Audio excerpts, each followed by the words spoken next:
Welcome to 2026, everyone, and I am excited to get to start the new year off right with another full season of the Voodoo Podcast with some unique and incredibly talented haunt-related guests. This January officially marks 1 year since we started doing video episodes on YouTube, in addition to the audio side of things.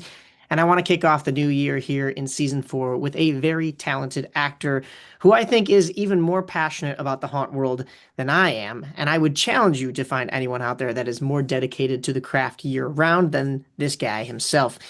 He usually calls the many rooms of Disturbia home, most specifically the hillbilly scenes, but because of the shared ownership, you'll also catch him roaming around Basement of the Dead in Aurora. If he isn't haunting, you'll find him shredding the rails at the skate park where he is practicing his skateboarding tricks. Please welcome to the Voodoo Podcast, Cade Cohen. Hello, how you doing? Pretty good. How is your start of the year going so far?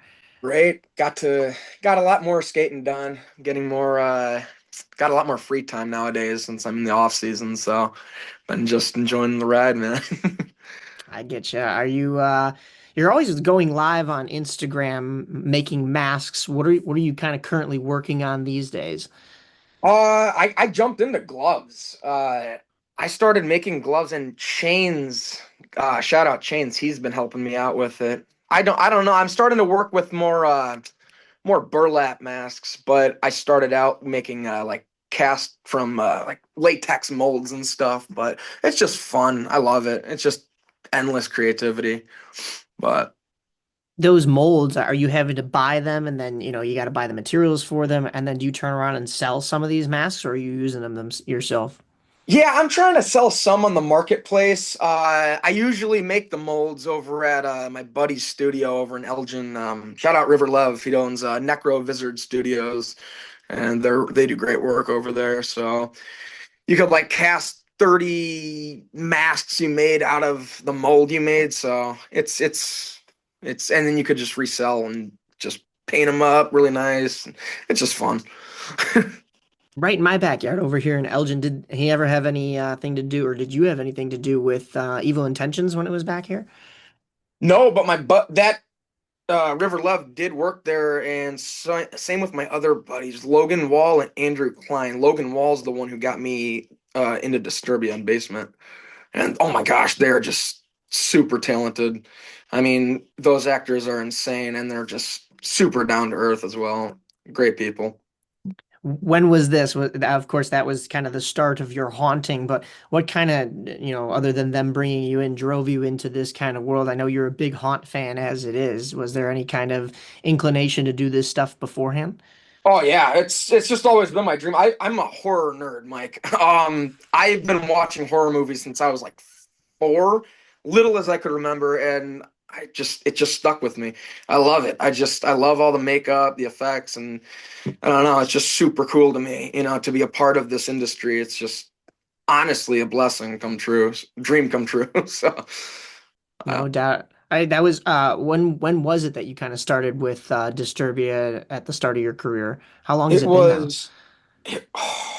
This is gonna be my third season. So I started on Friday the 13th 2 seasons ago, started an Alien Room, and I was like, yeah, I want to do this till I die. It's all. I mean, I have so much fun with it. It's endless creativity, and the people around there. It's just like one big happy family. I can't get enough of it, man.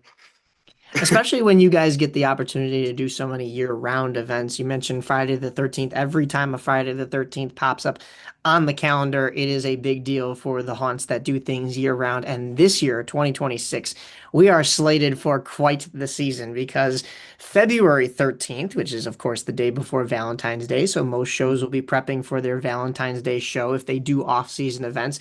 The Friday the 13th is the day before, basically. So Yep. that works out perfectly. Then, when you look ahead into St. Patrick's Day, and Disturbia does a big St. Patrick's Day leprechaunted house, you've got Friday the 13th, which is, the way February lines up, because it's 28 days, with no leap year, it's going to line up so that Friday the 13th is in March as well. And that, of course, would most likely, it's of course not official yet, but most likely be the opportune weekend to do the St. Patrick's Day event, being that St. Patrick's Day is the 17th, and then that'll be the Monday, or yeah, the Monday. Yeah, it's always on a Monday. So Yeah. I'm trying to think about my numbers here. So Friday's the 13th, 14th, 15th. Oh no, 16th, 16th.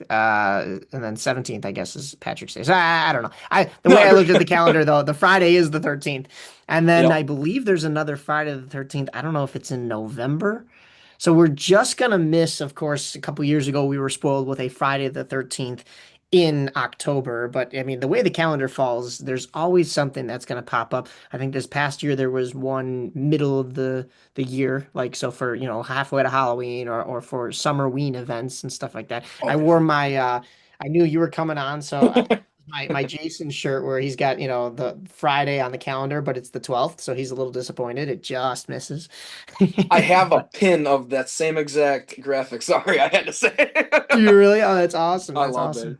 So yeah, it's going to Oh be a my big God. year, but like I said, we kind of start this off with the Valentine's Day, Friday the 13th, and of course Valentine's Day on that Saturday itself. Will be probably Cupid's Curse over at Disturbia. Are you prepping for that one? Do you have anything special planned for your character? Oh yeah. I can't wait. I just been going nuts without hunting, honestly. I made these new gloves, these new clackers, and they were the first gloves I've ever made. So I'm gonna use those. And I do have a burlap mask that I usually wear on Valentine's Day hunt. I don't know where it went, but it's like inspired by Hard Eyes, the movie. I don't know if you ever seen that one, I but haven't seen it's the movie, but I remember the coming attractions for it. It was either last year or 2 years ago, I think that it dropped, right? Jeez, I think it was, yeah, 2 years ago. It was a cool movie, cool little rom-com film. But yeah, so I made a mask just inspired by that for mainly Valentine's Day. I try never to, skip any of the holiday hunts. So, and this coming season, you're gonna see a lot more of me at Disturbia in my Shakes outfit. All right. Shake's outfit is that's the name of the character I and mean, sorry, my character. Yeah. yeah, right. I was gonna dive into that. You being a huge horror movie buff, has any of that kind of played into the creation of this character? It's a hillbilly character. How did you make that costume? Well, I was at Midwest Haunters Convention last year. And I saw this booth. They're the ones that do they sell primal contacts. So I was just shopping around with them and I saw this mask and it looked like a Ed Gein kind of, hillbilly-ish Leatherface mask. And it was from Ghoulish Productions and they're amazing. I love it. And I don't know, it just stuck out to me so much. So I of course bought it and then I made this other flannel and started weathering with that and just throwing up, I don't know, like throwing gloves on with it, started sliding, and then boom, you got shakes. I don't know. I think it's just more inspired by Leatherface, like Ed Gein like type stuff. But yeah. And It I just mean has I have a lot of ADHD, so I like really like kind of shake sometimes. Said, you know what? That's it's pretty comforting. I'm gonna use shakes as my name. There you go. I think everybody has ADHD when you throw those clacker gloves on, and it's so addicting to just do. Everybody, of course, this past year was going clock it because all the kids these. I'm like, oh, at least it's not the 6-7 crap. But like, Yeah, oh the god. whole clock it thing was hilarious to see. But Yeah. yeah, I don't think people understand how much distressing goes into these costumes. I mean, and as for the creator of costumes, Mhm. each individual person I feel like has this sense of accomplishment when you've distressed it to a certain level, but the audience isn't going to pick up on every little nuance.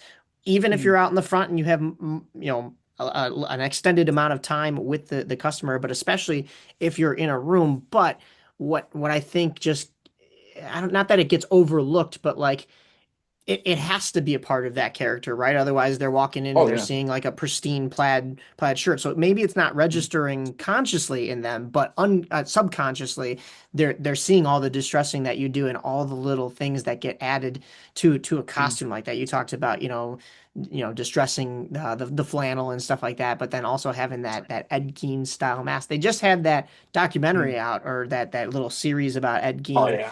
Did you watch that? I'm sure. That was crazy. That was nuts.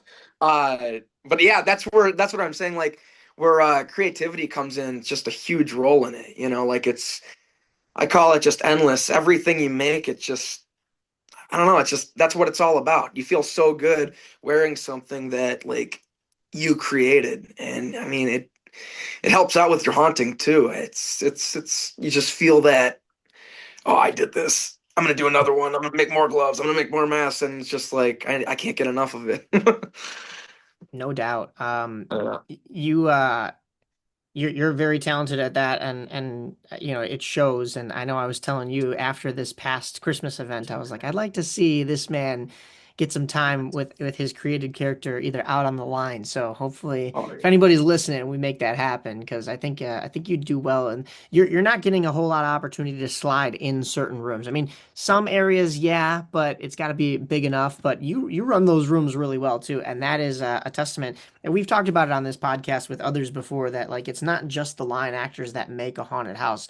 And I think, that gets overlooked a lot of times. You have to have those strong pieces, those strong characters in rooms. So, for those that are just starting out, or for those that have been in rooms for multiple years, don't get disheartened that, oh, you're not, a line actor or whatever, because every cog in the machine is super important. And especially when you're in rooms, but when you can make a room stand out in people's minds even more. Of course, they're going to go through the room and see the scenery, and there's a lot of set designers at these haunts that do a great job and put in a lot of hard work and effort to make those rooms stand out in your mind. But you really can't beat the human element when it comes into that, and that's every time we go through, I'm like, where's Cade? Because I got to see him. I got to see what he's doing in what room. dude, I really appreciate that, man. Seriously. I would love to work outside, out in line acting. I did it once when the power went out, and everybody was doing it because we couldn't really work inside. But it was like the most fun I have ever had, and I give so much respect to all those Q actors, those line actors.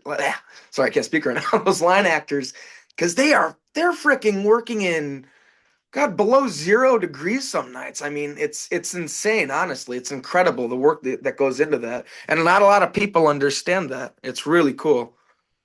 Especially in the off-season events. Like for Halloween, it's decent Mhm. out for the most part. Maybe you get some rainy nights. Maybe it does drop. I know this past year was actually the reverse. It was super hot for most of the year, so that's always a Yeah, struggle as well. yeah. Especially here in Illinois, you're going to get those fluctuating temperatures and seasons that carried get that extended summer into fall, or fall Mhm. kind of is shortened by winter coming a little bit early, but. I think it was last year during the Valentine's Day event that I think it was probably the coldest I have ever been uh, acting. And I know Dave and Sarah were doing a great job of making sure that everybody was okay, and kind of rushing the night, not ruining the experience for the customer, but making sure that everybody got inside and warmed up. Yep, I remember that. Was that the time you went with the meatball sub, the Yep. Parmesan? Yep. That was Yep. Yep. awesome. That was my Yeah. favorite. You got to bring that back this Valentine's Day, man. It Oh will my be it will be gosh. coming back this Valentine's Day. I had the chicken parm the one night and the meatball sub the other night, and it was the talk of, I don't know, Disturbia, and even on this podcast, I think it was kind of It the still talk of is. our whole year, and it just keeps getting Oh, brought back up. I did bring that character out for one night at our home haunt while we were doing our show here at Voodoo on Vassar, and it was fun. I did it on a clown takeover night, and that character is not exactly a clown, but I got to yeah. do the classic, Italian lines of, gosh, I'm drawing a blank on who's the legend's name right now. I The De Niro? Wait. no, not De Niro, but what am I, a clown to you? Why am I Oh, I can't remember his name either. Oh my why gosh. am I drawing a blank? Yeah, this is gonna haunt me. But by the end of this Yeah, podcast, I'm same. kicking myself. People at home that are listening are gonna be like, "Why he can't remember so and so's name? He's not really an Sorry, I'm in the Italian." same boat, guys. But yeah, oh gosh, it'll come to me. But I got to do the whole what do I look like, a clown to you? So that was fun too. We still had the red noses and stuff, but I mean, even just getting up in that outfit with like red tights on and my underwear over the tights, That and was and, and awesome. pink underwear. I thought That's for sure insane. at a pro haunt that they were gonna look at me and be like, this is towing a line. But got to do it, and that was fun. And I mean, so you kind of look like a clown from the waist down, anyways. Plus, having a leather jacket, and you open up and there's a bunch of just random crap in there is just something to do. Yeah, maybe the handcuffs were the line that I crossed a little much, That but we gotta loved get it. some use out of them, you know? Yeah. For real. Yeah, Joe I don't use them Pesci. anywhere else. Joe Pesci, duh, yes. Oh my gosh, I have a buddy I love whose last him. name is Pesci. He's gonna kick me after hearing this too. Duh, yeah, Joe Pesci, one of the Oh man. greats, Goodfellas. But yeah, no, Yeah. we'll see. Hopefully, the temperatures stay decent for this upcoming Valentine's Day haunt, and we're Yeah. not freezing cold out there. Especially like you were talking about, you commend the ones that are out there, especially if you're a slider and you got the metal tips on your gloves. Oh my Oh yeah. gosh, it sounds really bad, but there comes to a point where the cold seeps in and you can't feel like either your fingers or your toes. And Yeah. then it's to that point where like you still can't feel the extremities, but the reverse kind of happens and then they start to feel warmer because you don't have feeling, if that makes sense to anybody who's been out in extreme cold temperatures. And then you Yeah. just kind of keep going if you're crazy enough. Like you Oh just yeah. kind of you just roll with it. And then you walk inside and you realize, "Oh no, my toes and my fingers weren't extra warm. I just can't Yeah. feel them." Yep. Yeah. And it's all adrenaline too. I mean, Yes. it all plays in. But Yeah. yeah, no, Oh, and I really want to try it. adrenaline for sure. I get it the worst when it is actual haunt season. Like, okay, for our home haunt this year, we did like I think 16 straight nights. And some of the weekday nights are 7 to 9 p.m. So you're not really getting to that point where the adrenaline's kicking in, especially if you have a slower night. But we had a lot of really good nights this year at our home haunt. And then in addition to that, I went around the previous year and then once or twice this year to Disturbia to guest act professionally. And if you're sliding all night, you're feeling it, right? And it's feeling Oh good. yeah. And I think I've talked about this before, is being a hockey player. You're out there and you're like, yeah, my legs are going, even just going to the gym. You're like, yeah, my legs can handle this. And you get out or just head to the break room or something like that, and all of a Yeah. sudden you're like, why is everything in pain and sore? And it's not just Yeah. lactic acid at that point. Like hockey shifts are probably the hardest to do in a sport, right? Other than, Oh yeah. individual skill, maybe hitting a baseball. But Mm. I will take this to my grave. As hard as that is, there is nothing harder than like nonstop sliding. Like if you get Yeah. breaks throughout the night, okay, but like there are nights where you're so dehydrated and your muscles are cramping and stuff like that, and you get that in short bursts in hockey, and you could be tired after a game in hockey or a doubleheader, or of course playing at a higher level than I even Yeah. play at. But I mean, there's nothing that quite compares to haunt acting. Like I guarantee you, 95% of the guys that I play hockey with couldn't get into slide gear and do what sliders do throughout the Yeah. night. And vice versa. I'm sure there's a lot of people that are sliders that can't play hockey or can't take as gritty of a shift as some hockey players. It's different muscles, but Mhm. either way, you're getting a workout, and my legs feel Yeah. like they're 60, even though I'm only 27. Yeah, for real. You could say that again. Oh my God. Yeah. I mean, and that's what's so beautiful about it is like people from different, like they have different hobbies, they come from different homes, just different walks of life, just come all together in one big haunted family. And it's just that's what it's all about. I mean, that's what I love about it so much. Absolutely. That's a perfect transition into our Voodoo Personalities segment where we dive a little bit deeper into your personality. And I briefly mentioned that in your spare time, you're on the board. Where did skateboarding come into your life, and how did it become such a huge part of your life? Because like you said, there are so many different sliders or haunt actors in general that all come from these other different walks of life. Mhm. Mine and some other people's is hockey. Yours is skateboarding. So how did that start? Jeez. We well, I got my first board when I was 5. And I started pushing around. I think it was like it had to be 2007. And I thought it was just like, gonna be something. I don't know. I don't even really know how to explain it. It's just I was like, I know I'm gonna be on this board for the rest of my life. And I mean, I've broke more bones in my body than I even knew I've ever had. Oh my gosh. But it's that hunger. Like there's you either love falling and loving, like you love the battle, or you don't. And falling's, believe it or not, it's an art form. Like if you don't fall right, you're gonna break something or bust something. So I mean, I started watching videos about skating around that time too. I just thought, this is the coolest thing on planet Earth to me. I mean, I'm such a skate nerd. I have a whole skate hallway when you come into this basement. And then I got sponsored by a few local companies in Chicago a few years back when I was in high school. Then I broke more bones, and now I'm just gonna be lucky if I could cruise around when I'm 40s. I So still yeah, see you getting out there and hitting a couple ollies. And what's like yeah. some of the best tricks that you've ever hit, other than the injuries, right? I was a big rail guy back when I was like a teenager. Rails were my thing. They still are. Um, but I mean, I could throw a lot of stuff down rails, and I would never touch a stair set. Like, of course, like an ollie, like a little jump down a stair set.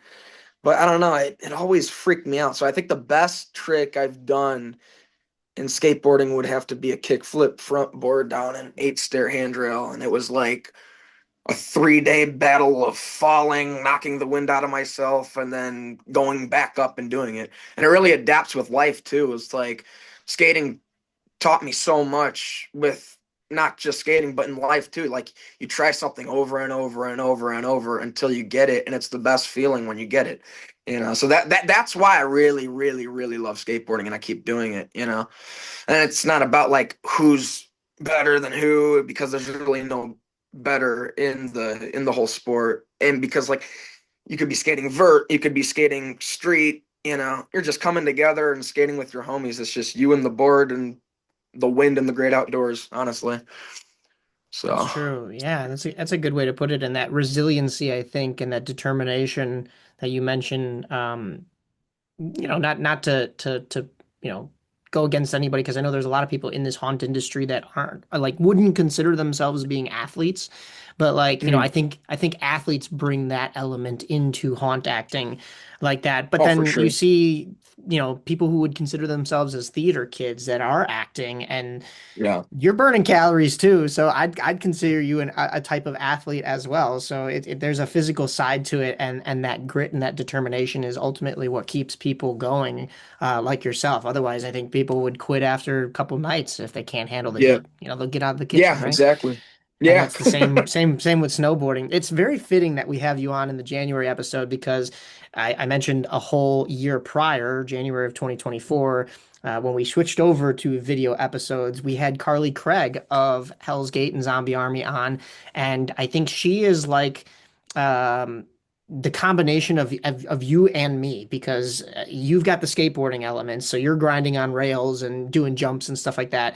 I'm on skates most of the time, roller skates. Ice hockey's there too, but most of the time roller blades.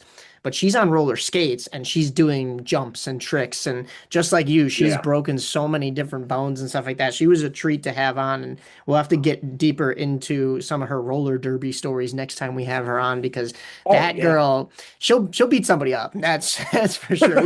We were just at a party not too long ago over at Emma Von Zombies, and yeah, I stood in the way of her at the bottom of the steps, and there was a part of me that was like, she might beat me up right now, honestly. Like I should probably get out of the way. So, Oh, I no, believe very. it. You guys, I don't even know how you guys do it. I'm scared to break anything. So you jumping off the rails and breaking a million bones skateboarding, and her doing the same thing but on roller skates. Whew, Yeah. you guys are brave. Yeah. It's a wild ride, man. It hurts. But That's no, I just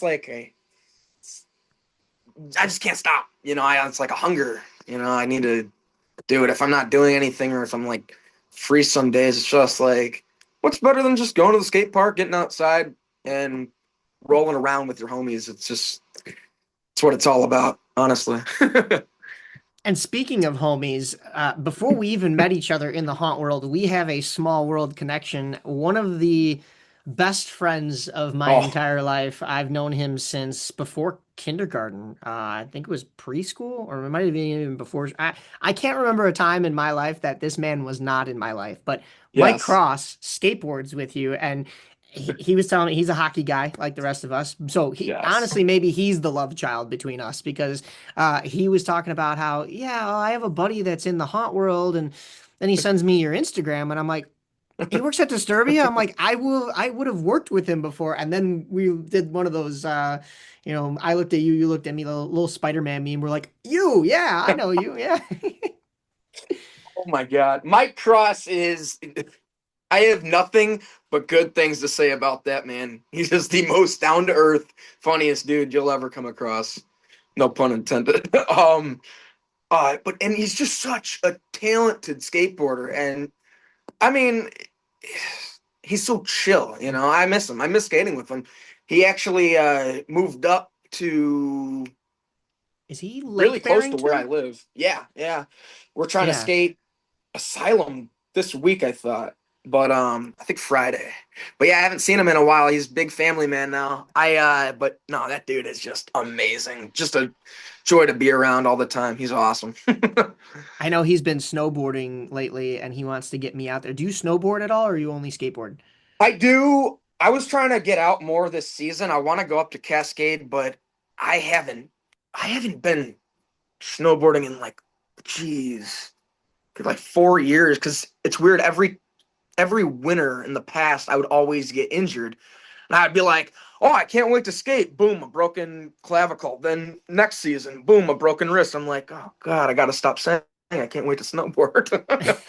But so this season, I'm really trying to get up to more places. I usually go to Alpine. Yeah, with broadcasting, it's been, I mean, every weekend I'm kind of booked up or doing something, and I always see his snaps that he's there, and I'm always telling him how jealous I am. We went out it's been a couple years now, but I mean, it's like riding a bike, you get right back on. I actually was a skier first until a friend of mine threw me into the deep end and was like, when you're with me, we snowboard. And I was like, Yeah. all right, how bad can it be? And I actually find snowboarding, everybody that I think starts out skiing, especially if you're an ice skater or a roller skater, they always Mhm. think like, oh my gosh, like now you're locked into one board. It's going to be so much harder. But actually, that's the easier part. As long as, I mean, you already probably have balance down by doing that. I think it's actually harder to make sure you don't cross your skis, especially as a skater, because in hockey, crossovers are what help you build up speed. And so I'm Mhm. used to going foot over foot, end over end to build up speed or get a faster shift or something like that. So when it comes to snowboarding, it's like, oh, I just have to make sure I know which edge I'm on. And sure, you're gonna eat snow a bunch of times throughout the day, especially That's the if beauty of you're it.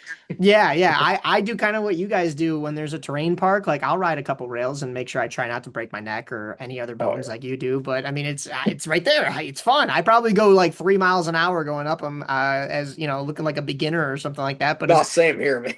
yeah.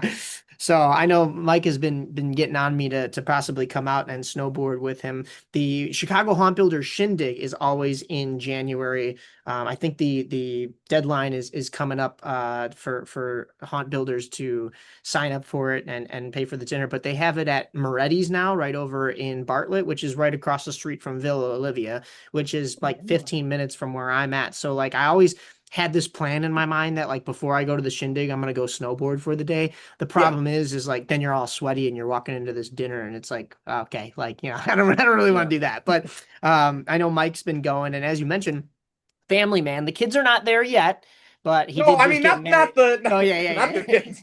yeah. But he did just get married back in end of November. So congratulations to Cross. And For real. now we're looking for the kids to start popping out pretty soon. Especially now that he's got Yes. the house too. I mean, they are set up now. Yeah. I'm so proud of them. Same man. He just deserves nothing but the best, seriously. Hey, we should all go on a snowboarding trip, honestly. I mean, that'd be cool. I haven't took my board out, like I said, in years. I miss it like severely. I'm It's in just that something same about it. boat. Yeah. Yeah, it's been a 2 years, 3 years for me now too. So, and I always as soon as winter season comes up, I'm always saying like, yeah, I'm gonna go out and do. Actually, I take it back. I believe it was last year. I did take my board out, but we had a super big snow here in Chicago, Yeah. and some friends of mine and I found a place that wasn't super plowed, that we still had Mhm. traction with the car, and it was like Yeah. water skiing or waterboarding. No, wait, that's something different. But water snowboarding, but on snow in a parking lot along the street. So it wasn't exactly like I was on a mountain, but that was fun. That was crazy. Is that wait, when you get like hitched with a pickup truck? No, I've Yeah, been yeah. wanting to do that for so long. That looks so gnarly.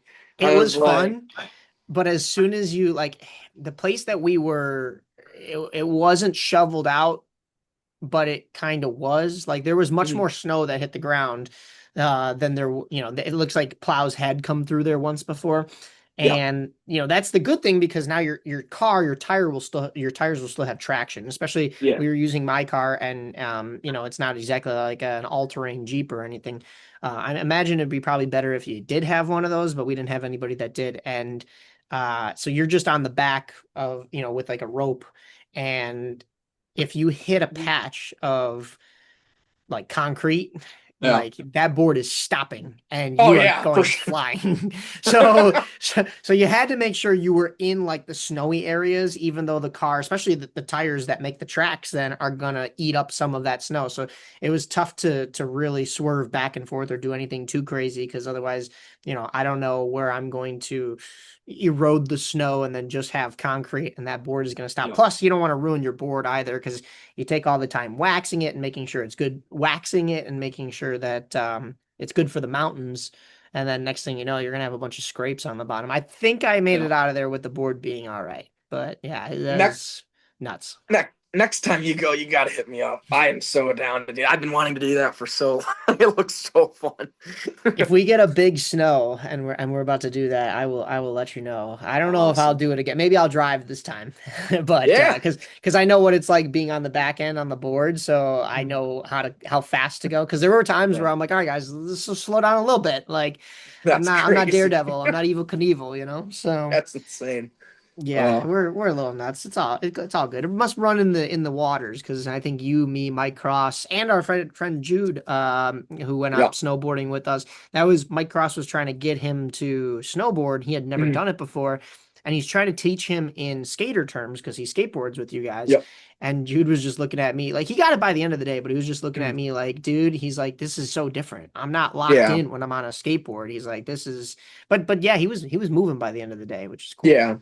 Skating really helps out with snowboarding too, because I mean, with skating you could kick out like if you're feeling like bailing, but snowboarding you're just like you said locked in, like you can't kick out. You just have to learn how to fall on, either your back or lean over here more. But skating really you get a lot of muscle memory down with that, and it plays a big role in snowboarding. Well, really with any like extreme sports, honestly, like biking, like you're so used, like BMXing, you're so used to doing the same tricks and getting them consistent. It's just that same kind of muscle memory, thinking like, oh, I've done this, I could just adapt it over to this thing now and try a new thing or try more like combo tricks. It's pretty cool.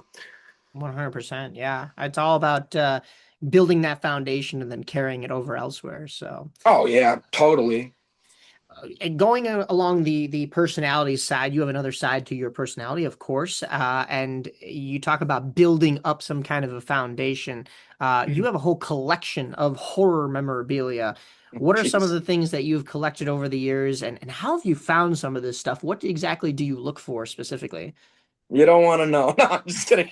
Um, I like I said, I've just been a huge horror nerd all my life. Like, I mean, when I was like 5 or 6, my mom took me to Toys R Us. She bought me like a little Michael Myers figure, and that's where all the madness started. So I don't know. It makes me feel really good, like just walking down memory lane or going into like a department store. It just reminds me of like better times.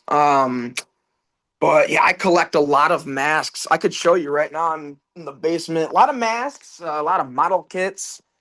I go to all the conventions and get a lot of things signed, meet great actors. Here, let me turn this camera. Yeah, I've seen a couple of your pictures with some of those. Were you with Wes Craven? I think at one point. I was with Robert England. Oh, He Robert was, Englund too. Yeah. oh my God, that yeah, Oh Freddie, man, he's my man. Um, that is but yeah, awesome. he was so fun. He's just a really sweet person. He could talk to you for hours. And I mean, me being a huge Freddie nerd, I was like, I mean, I was just nerding out. I was like, "Can you do the Freddie laugh?" I started melting when he did it. It was nuts, man. Oh, That is but amazing. yeah, Oh I my goodness. just freak central over here. For all the But audio listeners, you're gonna have to go back and actually look at the video version of this because I mean some of this collection of memorabilia and it's not just the shelves, I mean the walls, the posters, all the masks. I noticed a couple of those masks that you've actually used haunting oh as yeah. well too. So I mean this is incredible. Oh yeah, killer clowns. Oh Yes, I'm a man. big freak for killer clowns. I love Shorty. Is like my favorite. I actually got that at my first horror con. He was it's a big mask. Those Trick or Treat Studios masks they come out with, they're huge. I love them, man. My buddy actually, River Lev, he sculpted this mask and got it into a chain store when Party City was still around. So Oh he signed the wow. top of that, and then he signed the inside of the mask himself. So that was really cool. Then I mean, and it just keeps going. Oh my gosh. You've definitely touched upon every single horror movie or TV show within the genre for sure. Oh, Oh I my love it. goodness. I just it's like an obsession. What is your sticking with the personality side of things, what is your favorite all-time movie or TV show within the genre and why is that your favorite work of horror art? Jeez. You're asking me really tough questions, Mike. It is tough to choose, I bet. Oh, God. I Nightmare on Elm Street. I love that franchise so much. I just it's so 80s, you know. And Yeah. that's a time I really wish I grew up in. But I don't know. It was just like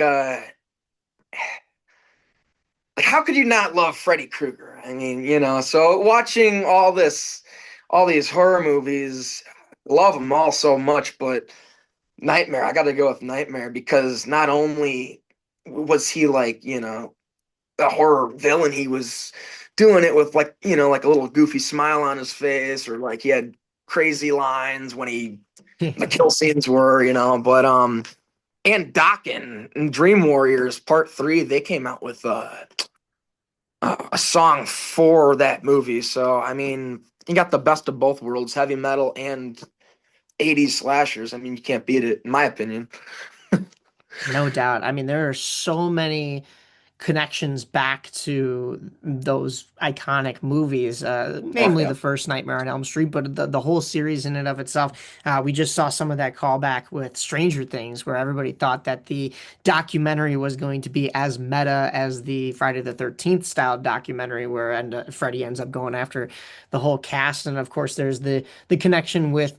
I'm not sure if you were watching Stranger Things, but the father of the main villain, Henry Creel's dad, is actually Robert Englund, and he does a phenomenal. He's not in the series for very long, but he does a Mhm. phenomenal job portraying that actor, and of course, or that character. But of course, the writers have taken so many tropes in those in that series from all these different works.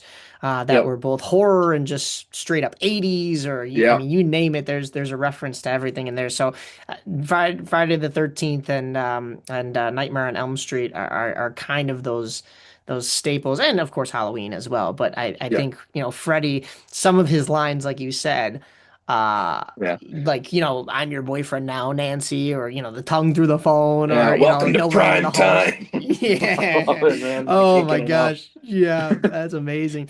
We'll jump out of the personalities segment and we'll still be talking about this stuff though because you've got a chance, another man who has so much haunt memorabilia and classic haunt memorabilia is Adam Seigen, who was the warden and of course has his own home haunt. You got a chance to guest act at Horror on Highland this year. Did you get a chance to talk to Adam about any of the stuff that he has in his basement or in his house? I think actually, I Oh think it's yeah, all over the place. I was fangirling when I walked in. I was like, holy crap. You know, we were just talking about a lot of the different actors he's met. He's met Gunnar Hansen. He's got like all these what was it? He met like everybody from the movie Haunt. I mean, you name it, he's got it, and his collection is just absurd, man. Um, but yeah, Horror on Highland. I when I went there, oh my gosh, I couldn't. I was so honored to guest act there. The set designs, everything. It was huge. I mean, it was unbelievable. And to think like he put this all together is just it's insane. It's incredible. Like I was driving there with Smiles. Shout out Smiles. He's awesome. He's the sewer clown at Disturbia. And I was just thinking it was just going to be like this and that. But no, man, like it's huge. He has like wood panelings all around the walls going into the rooms. The set was just perfect. There was like about 10 rooms, like what was it? A bomb shelter. It was really cool. If you haven't been out to Horror on Highland, definitely go out next year. And I'm definitely trying to go back and guest back. I think he said he's scaling things back next year, but you talk about the length of it and how massive it is. It was Oh yeah. 2024 that he won an award. I think it was from Haunted Illinois for the longest home haunt or longest walk-through home haunt. So, I mean, he went for length. I think, and I always tell this to people when they ask. There's a couple other home haunts that do walkthroughs that I myself have not seen. I was on an episode of I think it was Adam's podcast with that he does with Matt Brill that I was Oh, on I love the that. episode, yeah, with gosh, I'm blanking on his name, but he's in the Chicago Haunt Builders and he does Domum Diaboli. So that's another staple name in the walkthrough home haunt genre or Huh. category. I have not seen that one yet, so I can't speak upon that one. But as far as the walkthrough haunts go. I mean, there was us at Voodoo on Vassar, there was Horror on Highland, and then of course there's the Nightmare Haunted House, Michael Peters and them over in Manuka. And the way I always say it is, Michael Peters. They don't have a whole lot of room to work with. Michael's come on this podcast and talked about how, his parents will kill him if he starts using any more of the backyard or the front yard Yeah. or whatever. But what they do really, really well other than of course acting, but I'm just talking about the structure of it itself. Because it has to be shorter, they do a really solid job on set design and making you feel like you're in those rooms and the Hmm. level to which they go. They got some help this year from Tyler Furmanek, and he's at the prison and he helped them out, I think, with some of their lighting and some special effects. But they do a phenomenal, like, you look like you're walking into a professional haunted house when you walk into theirs. Adams Oh, is more so about the length. And like you said, the set designs are still great, but Adam does a great job of being like natural with it, where like mhm. a lot of it is wall paneling and palettes and different just different, not, I don't want to say household items, but things that he's collected in order to shape these pathways and these rooms to make it his entire, it snakes through the entire backyard. Oh, So it's I mean insane. the length is crazy. And I always like to tell people that like we here at Voodoo on Vassar are like, not that, not saying we were the best or whatever, but like that happy medium, like the Goldilocks of the two, because Oh yeah. we had as much room to play with as Adam, maybe so more, because I back up to a soccer field, but that's Mhm. Park District property, so we can't use it. So we just like to leave that as some of the ambiance, and we maybe make you walk around a couple trees into that area, but Yep. we can't have you just going into the soccer field, of course. But Yeah. so I took some inspiration from Adam this year with our home haunt to make the backyard feel longer and make you cut through my patio and have more pallets and more of a zigzag, more things to go through. Like when you have more structures, and that's kind of something that we even kind of took from Hell's Gate is, you're out in that woods walk And some people, oh, out in the wild isn't all that scary because you could see it from a mile away. Well, no, walking in the forest is scary, but we don't exactly have a forest with tight trees to reel you in like that in our backyard. A couple Mhm. bushes and stuff, but what we really needed to do was lean heavy on that structure element in the backyard, and we did that. So that's why, like, I tell people, like, we focus on our set design and our scenes. We did a lot of that in the front, kind of like Michael Peters. Now, we don't go to the depths and the levels that they do with their wallpapering and distressing and stuff like that. But don't get me wrong, ours, I'll pat myself on the back. Ours still looked good, but they do Yeah.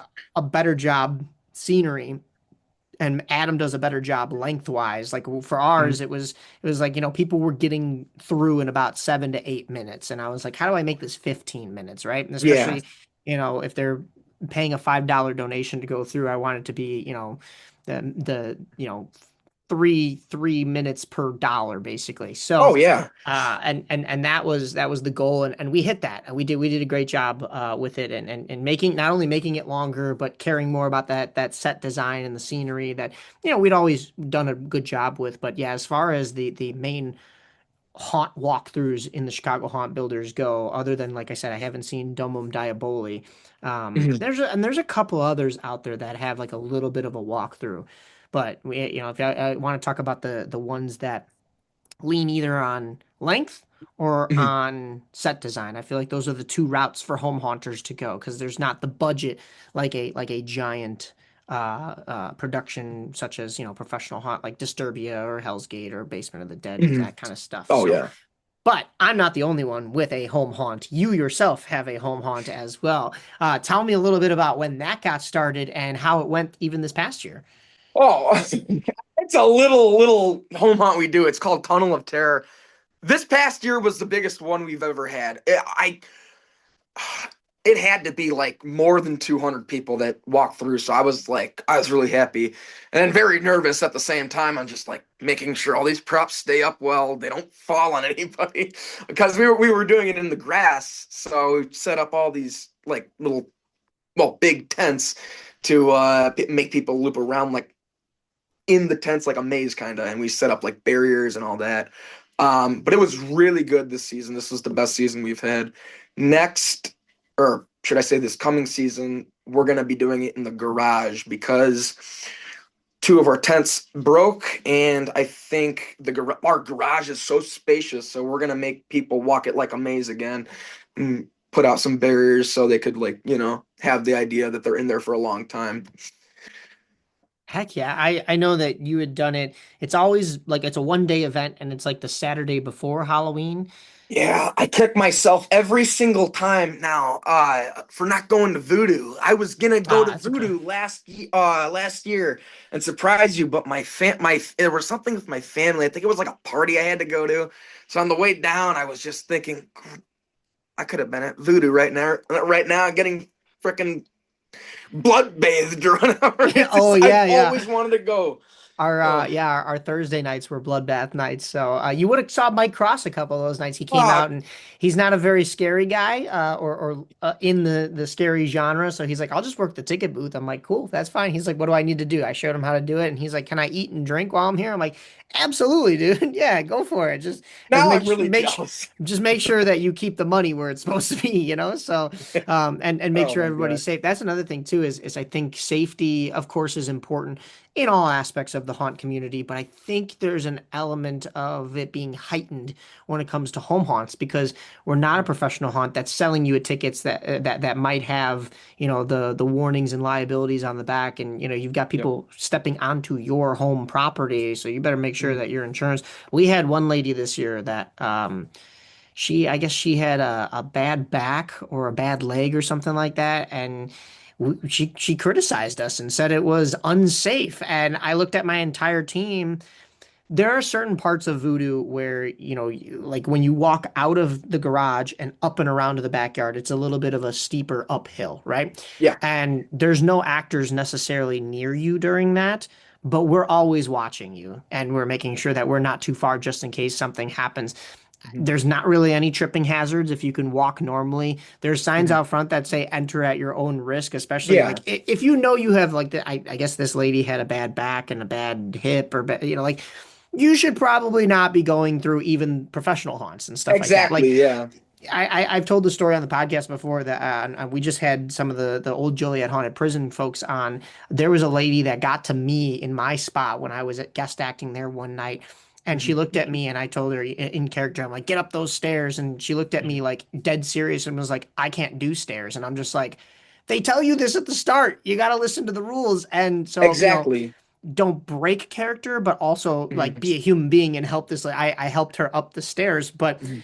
I just sit there and I shake my head at some of these people. It's like of Yeah. the this year, I think for Voodoo we had 650 people walk through, or just about throughout Wow. the nights that we did it, and Mhm. 649 were fine with it. So Yeah.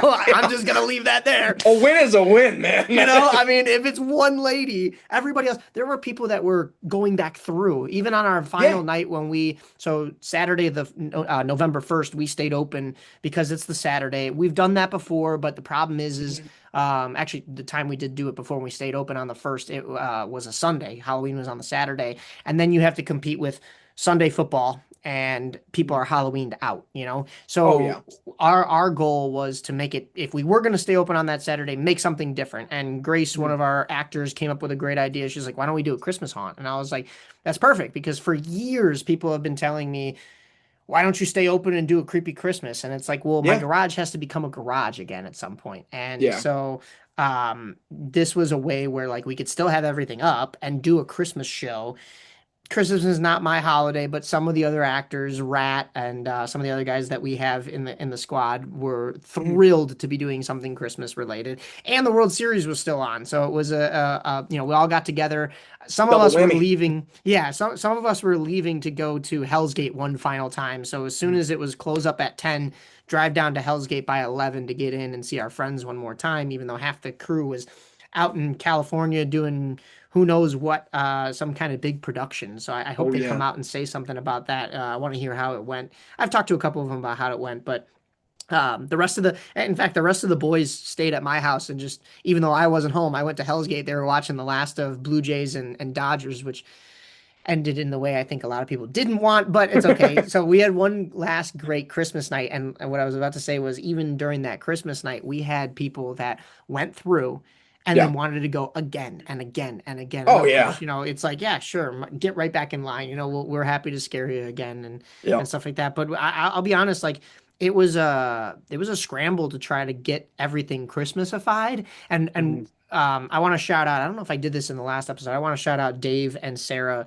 and the whole Seneca family, really, the whole Disturbia Yep. family, because we went and we borrowed a lot of those outfits and costumes for their Christmas haunt for Voodoo. Mhm. And Naughty or Nice, we changed it from VOV to NON. Naughty or Nice would not have happened if it wasn't for Dave and Sarah and that whole cast and crew letting us borrow that stuff. And even though some of our rooms weren't as Christmasified as I think some of the professional haunts changed their looks, our Mhm. characters were on point. Like everybody Yeah. could tell like who was Santa Claus, who was an elf, who was, Yep. a big giant Krampus. So that was a lot of fun. I forgot that happened, that they let you borrow those. Oh my gosh. Yeah, Yeah. no. Shout out the Senecers. They are the best to ever do it. Oh my gosh. Yeah, I've been bringing it back to that. Yeah, you're always going to have that one person that like, walks through, but Somebody's it's just annoying. somebody's got to try and ruin it for everybody, right? Yeah. So, Yeah. um, but yeah, But no, I that was really apologize cool. too, because I meant to text you on some of those days, especially when Mike Cross showed up, and on one of the nights he did ask me, he's like, "Is Cade coming by?" I'm like, "No, I gotta message him to see if he could come out." So that's on my end too. I should have Oh, let you're you know. good. But No, dude, you're this next good. year, when we're not doing Voodoo, I definitely need to come out and see Tunnel of Terror. Oh yeah, yeah. Come on through. I think it's gonna be like a Garage of Terror or something this Garage of year. Terror. Yeah, yeah, We're yeah. gonna figure the name out. I don't know, but it should be fun. This is gonna be the first year we're doing it in the garage. If you wanted to guest act too, man, you could definitely come through. I mean, get full rivets up, or I mean, get full into rivets like the Yeah, character. So yeah, that'd be really absolutely. cool. That'd be a lot of fun. I plan on going practically everywhere this year for 2026, if my Yeah. broadcasting and main jobs allow it, because there's a lot of conflicts as far as time. But in 2024, I went to a lot of the main haunts throughout the Chicagoland area, but I there were some people that I still didn't know of haunts that we'd been going to for years professionally, that it was like I don't know how to. I mean, I guess I could have reached out to the haunt itself, but it's always nicer when you have that one person that's like, hey, come play with us, come Yeah. come join us. So I'm gonna definitely expand my distances and horizons when it comes to just guest acting with whoever I can in Mhm. 2026 throughout Illinois, maybe into Wisconsin a little bit, and Yeah. I don't know if there's a couple Indiana haunts. Mhm. All depends, but yeah, there's a great community nonetheless. I So was just gonna say the same thing. This community is really unlike any others. It's just full of so many talented, wonderful, nice people. And I mean, you said it the best, seriously. no doubt. Yeah. I talked about your skateboarding. Have you ever thought of somehow incorporating skateboarding into the haunt world? I know sliding knee pads are already skateboard knee pads, so that seems like it was kind of maybe a no-brainer to incorporate that into the character and be a slider. But have you kind of thought of the crossover between the two of them? I know we kind of talked about this, but even just adding elements of that into your character. Yeah, Chains asked me to skate outside of in the line. And that would be insane. That'd be really cool. I would love to. I never really thought of it though. I never knew like you could do that like at the hunt. But if you can, I'm super down for it. That'd be really fun. That'd be crazy, man. That'd be Like awesome. just We do talked kick about. flips in front of. Oh, dude, yeah, absolutely. Dude, we'll get you a little ramp up front and then you're just gonna hit a Yeah, couple yeah, of let's go, man. couple of tricks. I'm super down. We talked about me doing that, like not skitching, but like the snowboarding off the end of the trailer hitch and stuff like that on a car. They've got the little mini cars that zip up and down the parking lot. We'll put you on a skateboard and have you off the back. That would be, if they could do that, That's a maybe gr for Summerween or for the Summer Screams Yeah. event. I think that would look sick. That's a great idea. Holy crap. That would be Yeah, wait. I never incredible. really put two and two together. Now I'm hyped. I'm super down for sure. Oh my God. Make a little like gap or something, then I could clear. That'd be really Yeah. cool. I never really thought of that. Because we've seen some of the sliders from Disturbia be holding on and actually sketching off the back of whether it was the Lost Souls bus tour or some of the other buses that come Oh, through. But I mean, I've always wanted to be a slider and be off the back of that little mini cart. But every single time I'm there, they're having issues with the cart. It was running a couple of nights, but they didn't want to add too much extra weight. And I guess that was their nice way of saying that I'm a fat ass. But no, like yeah, I was itching to do something like that. So if they can get you like on a skateboard off the back of that, that'd be cool. sure, we should both do it, man. I mean, that'd be insane. Just I like don't one know. on I each end. I have never. I'll have to try skateboarding with you guys at some point. My Yeah, grandparents got me a ripstick one year, and I traded it in for a Lego set. That was the type of kid I was at the time. I, there you I go. wanted the Legos instead. So I've never really like actually got on skateboarding. But I guess with the snowboarding background and the skating background, like I'll Mm. I'll find my way in there maybe at some Oh point. yeah. So Yeah. yeah, as Oh long as my I'm not breaking gosh. too many bones. Knock on wood, man. Yeah. Uh No, yeah, that sounds really cool. I am definitely down to do that. I'm just really open to trying new things in haunting or, what like pushing the possibilities to where it could go. So it's where I'm at. No doubt, no doubt. That'd be unique and something that I have not seen any other haunts really do. So Oh that'd yeah. be incredible. Plus, if you already had the slider gear on, like say you were about to eat it on the snowboard or on the skateboard, like you could just jump down and be in a slider position and Yeah. steer Just go somebody. down on So your knees. yeah, That'd be exactly. cool, So yeah. No, yeah, I gotta hit up Chains about that. That's really cool. that'd be something to see for sure. But That'd be um, yeah. as far as fuel goes, we got to jump into our Zombie Zaps segment sponsored by Franken Fuel. Oh What yeah. are you putting in your system to keep you energized when you are either skateboarding or haunt acting? What's your go-tos? It could be food, it could be, an energy drink or anything of those sorts. I really just drink coffee now. I quit like all the monsters and like the energy drinks like a year ago because oh my God, I don't know what happened, but one day I was just on the way to the haunt and I felt really weird, like I was shaking uncontrollably. And I just had like I don't know, a monster or something, like right before this happened, and I couldn't stop shaking. It was like almost a vibrating sensation. And I was like, I think I'm good, you know. So I went to Popeyes, got something to eat, and I was just like thought I was gonna have a heart attack, so I couldn't even go into work that day.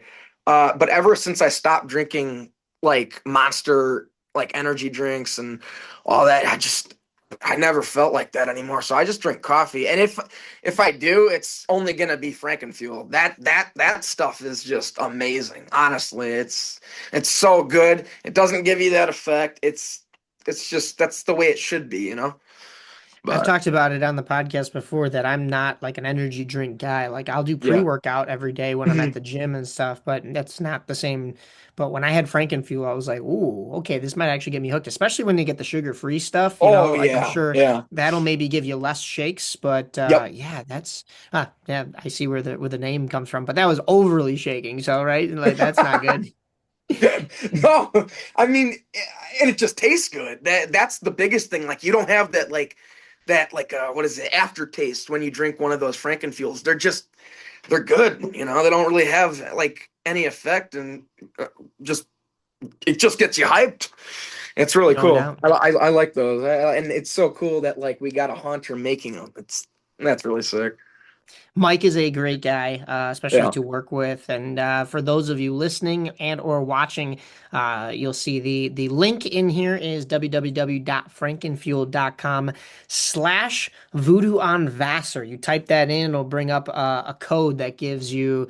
Don't quote me on this. I'm gonna show my the fact that I haven't been back on. I believe it's 15% off. It's either 10 or Oh, 15% off. So go use get them. that. It'll say Mike Napolitano has given you, whatever percent off, but it's really Mike Cassavant. So go ahead and thank him. But yeah, www.frankenfuel.com/voodoo voodoo podcast, excuse me. I'm mixing up the home haunt and the and then the podcast, your Voodoo podcast gets you the discount. So Oh that's yeah. down low for you right there. As far as the future goes, we talked about all these off-season events that are coming up. Mostly for Disturbia, but of course there's all the conventions and stuff like that. And then of course your home haunt in 2026. What can the viewers expect from you going forward? I'll be going to Trans World for my first time this coming March. Is it March? For Yeah, yeah, it's March. first time, huh? Yeah, I've always wanted to go. Even since I was a little kid, I saw it. I was like, "Oh, this is so cool!" So I'm really stoked for that. That's going to be really hype. And again, of course, I'm going to Midwest Haunters Convention. They're great. It's so fun, and yeah, I just can't wait to haunt. Like, get back into the season. Like getting out there every single day and just you know going lunatic with all the homies. It's great. So that's it.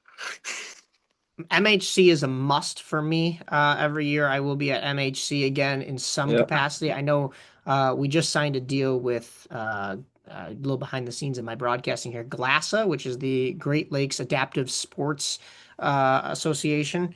And they do a lot of like wheelchair football or sled hockey or Oh of wow. course track and field with athletes that have either an orthotic or a prosthetic or something that has put them either in the Special Olympics or competing for it. That kind of cool stuff. So I'm excited for that. I know that they mentioned the same weekend as Midwest Haunters Convention.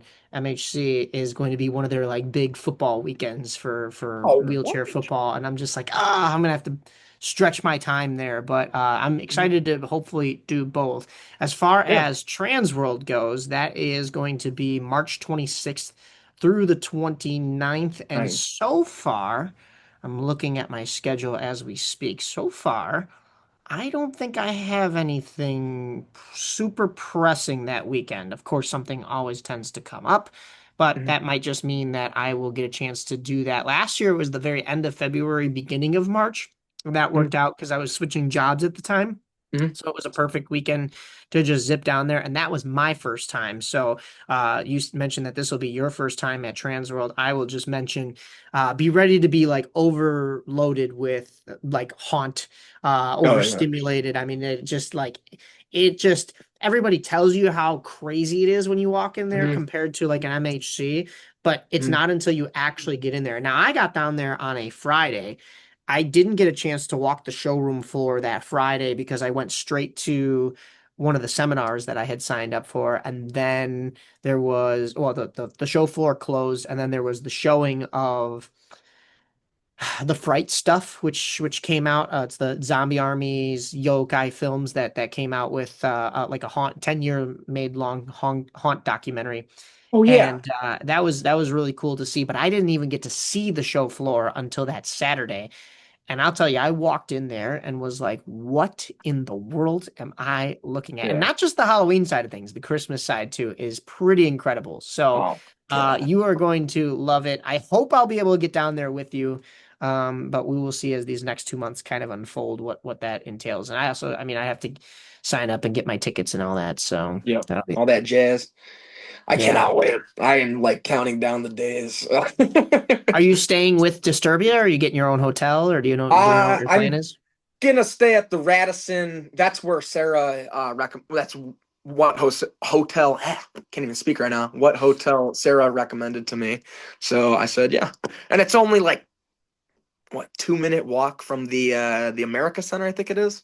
Yeah, yeah. So that All the hotels that all the haunters end up staying at are right there. Of course, yeah. I made my decision not super last minute last year, but I bought my ticket and was like, "Oh yeah, I should probably get a hotel." So I Yeah. was like a half an hour drive, but I mean, we're here in Chicago, half an hour drive's nothing, especially Yeah. it was a little bit quieter out in like the suburbs of St. Louis, but then, Mhm. just zipping down over there, and parking's not too expensive, and all of my friends were already at those hotels, so if I needed to crash somewhere I could have, but Yeah. I chose to have my own room elsewhere. That the hotel I got, whew, a pool, a workout room, a hot Oh yeah. tub. I was There like you living the go. life. There was I remember in between the convention itself on the Saturday and the zombie prom at night, I went back to the room and just kind of took a load off, and Yeah. the outdoor game between the Detroit Red Wings and the Columbus Blue Jackets was on. And, I don't Oh have any yeah. stake in either team other than Patrick Kane. But I was like, you know what? I'm just going to lay on the bed, kick my feet up, watch this for a couple hours, and then head There you on over to go. the day. Yeah. So it was good. It was good. So Yeah, no, I can't wait. I think about it like every single day. I'm like, oh, I'm going to Trans World this year for the first time. I just Oh gosh. that'll be awesome. Oh, Where can folks find you, especially when you're going live on Instagram or creating some haunt stuff? Where are you on social media? I am under EL. It's LZC on Instagram. EL_ZEE_C. And Facebook is just my name, Cade Cohen. And Snapchat is, geez, I don't even know what my Snapchat is. Oh I got you god. here. Cade Cohen It's 23 or yeah. something. I have like 5 of them that I forgot the passwords to. Kate I'm the, underscore Cohen 25. yeah. Okay, There yeah, you that's go. what it is. There you go. I Oh, know I'm the I king of had that asked you shit. about your little Bitmoji has an Ottawa Senators hat on, and I have a buddy who's Yeah, an Ottawa Senators fan. I was like, "Are you a Sens fan?" And you're like, "No, I just thought it was cool." I was like, "Oh, okay." I could be. Hop on the Oh, train, baby. hell yeah. No, but yeah. Oh, Awesome. Well, Kate, thank you so much for jumping on. If there's anything else you want to give a shout out to real quick, the floor is all yours, my man. shout out to Disturbia and Basement. Shout out to Mike Napoleano. Shout out to Voodoo One Vassar. And just, it's really, seriously, it's just an honor that you had me on here. So I really appreciate. So I don't know, that's it. Absolutely, my man. Well, Thank you. we look forward to seeing you at Disturbia or Basement, wherever you may be roaming around within the next calendar year, and of course, so on in the future. So, Cade Cohen, thank you so much, my man. Thank you, man. Peace out.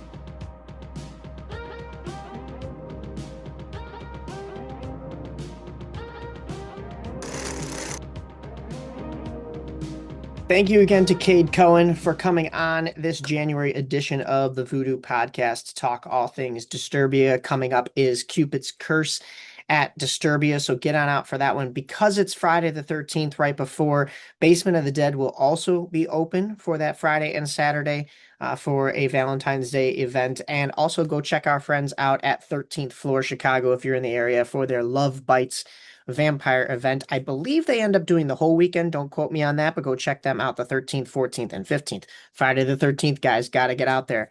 I believe that is it as far as Valentine's Day haunts in the Chicagoland area. I have not looked. I don't believe Massacre is doing one. Don't quote me on that one. Sorry, guys. If you guys are, I know we have some friends over in that direction, so my bad. But check those four. Basement of the Dead, Disturbia. I'll be at Disturbia with Cade, and then Love Bites over at 13th Floor. Maybe Massacre. Check it out and see. Don't quote me on that though. But yes, thank you again. And thank you guys for listening and now watching on YouTube. You guys are what drive this podcast, whether you've been a guest, whether you were a listener before you were a guest, or a listener after becoming a guest on this podcast. Because some people have jumped on the bandwagon since then, or gone back and listened to other episodes. Whether you're yet to be a guest, and are just an avid listener or just a straight up fan, you guys are what make this podcast what it is. Whether, like I said, you are the fan that drives us. Make sure to like and subscribe, do all that fun stuff. Give us a review. Even if you put the 5 stars and leave me a bad review, that works too. I'll answer to the criticism, but 5 stars, guys. But thank you guys. This podcast is nothing without you guys coming on to share your personalities, your stories, your connections, everything you guys have given me in the haunt world. And I can't wait to take on 2026 with you all, or even if you are just a fan and enjoy listening. I hope you do. And yeah, you're the reason I do this. So thank you guys. With that being said, I know you're looking at your little ticker at the bottom of your screen, maybe if you're driving, for the time stamps of this episode, or maybe you're watching and you're like, why is this episode so freaking long? Well, first, let me preface, this is a monthly podcast, so I'm giving you plenty of content that you could spread out listening throughout your multiple days, driving to work, going to wherever, watching at home.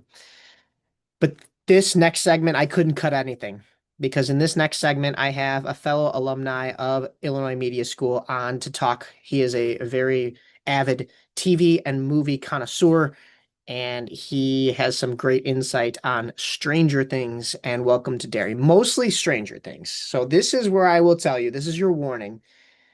The next 3 or so hours of this podcast, the whole remainder of this podcast, is all going to be spoilers. If you haven't seen Stranger Things up to the conclusion, season 5, or Welcome to Derry, season 1, go and watch those right now. Pause this podcast, come back to it later, because there are about to be spoilers. This is your warning. If you don't want anything spoiled, we jump right into it.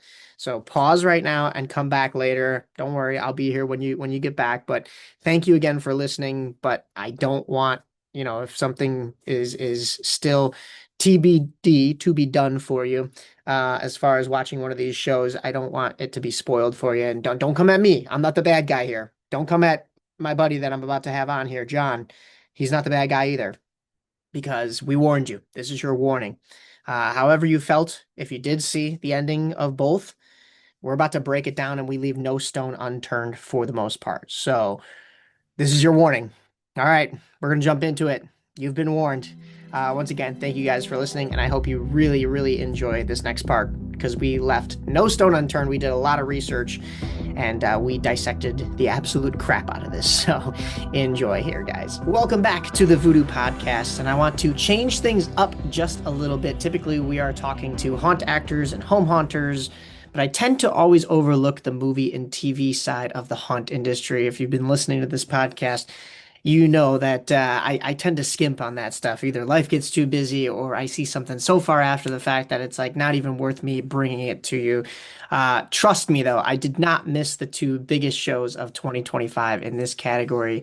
That would be It, Welcome to Derry, and of course, Stranger Things. Because I am passionate but not an expert, I want to introduce you to a man whose content has been blowing up So you may already know of him, but I know him as a fellow Illinois Media School graduate. Please welcome to the Voodoo Podcast, John Walker. All right, guys, nice to meet you. How's it, guys? Absolutely. Good to see you again, buddy. I want to change things up a little bit and actually lead off with where people can find you because you're always posting some incredible cinema related content of all genres. And I know we're going to talk some of the haunt genre here, but you cover pretty much everything. Yeah, I mean, I appreciate that. I try to cover everything. There's a lot of times some stuff that'll come out, and then I'll see like the bigger news articles post about it. I'm like, ah, shoot, I missed my moment to post about that. But yeah, people, you guys can find me on TikTok at Talk John Talks. It's pretty straightforward from there, from Instagram as well. Instagram is a little different. I think it's the Film Geek John I go by on there. I might change that as well. But then I also have a YouTube channel that I just started because I'm trying to start branching out and kind of widen the range and expand the brand a little more. So on YouTube, it's the same thing, Talk John Talks. But yeah, I like you said, I try to post everything. I really do. I try to post everything. I just try to keep in the loop of stuff that's going on. I think I just made a video the other day about like animated movies that are coming out that are getting a sequel. So I didn't even know anything about that until I just saw that. So I was like, oh, okay. Yeah, I saw a couple of like we're getting like a Toy Story 5 and I know Yeah. there's that Goat movie that Stephen Curry is making with Caleb McLaughlin of Stranger Things, so that's going to be really Yeah. cool as well. So I'm excited for some of that. If you guys can't, all the links will be posted in here to find John, but if you can't find him, make sure you're subscribed to this podcast. Follow us on Instagram, YouTube. We have the video version, obviously. If you're watching us, you already know. But then, yeah, make sure you're following us because then you'll be able to find John from there. But boy, oh boy, we we have to get into one of the most controversial topics of the film and TV industry, which is the Stranger Things finale and really all of season five, because there are some major plot holes. I sent this to you earlier so that you didn't feel like I was bombarding you with all this craziness. I feel like the dude from It's Always Sunny going through this Yeah. because it was like connecting one string to the other and all that kind of stuff. So let me double check that. Hold on. Let me share this properly. It's Uh, crazy too, because when you shared it to me and I was reading all the stuff, it had like re literally refreshed all my because I'm not gonna lie, I saw it, had made the content that I made for it. I gave my thoughts about it. I was like, you know what? I'm gonna appreciate it for what it was trying to do. It was a show that I was very much attached to, 10 years of my life. I'm very thankful for. And then when you sent me all this stuff and I was reading all of it, I was like, oh yeah, I do remember that. That didn't make sense. Why did they do that? And it just started giving me all these like it was just bad. I was like, oh man, and then let me do it. the conformity Oh gate yeah. stuff, dude. Let me do it this way. Maybe that way we could still see. Oh, that's why. I was like, why is this not? Okay. I think they could still see both of us. I've really only done this share thing at like like professional Zoom meetings and stuff like Yeah. that. But I think they could still see both of us for the most part. Um, yeah, so I just went through the rabbit hole on this, and yeah, starting off, as you could read there, the most glaring mistake has been the electricity or voltage dial changing colors from red to gray, which you're more the film expert than me, but like to me, this feels like not a mistake. Like you can't somebody would have to physically change that out on purpose in order to have that be a completely different prop.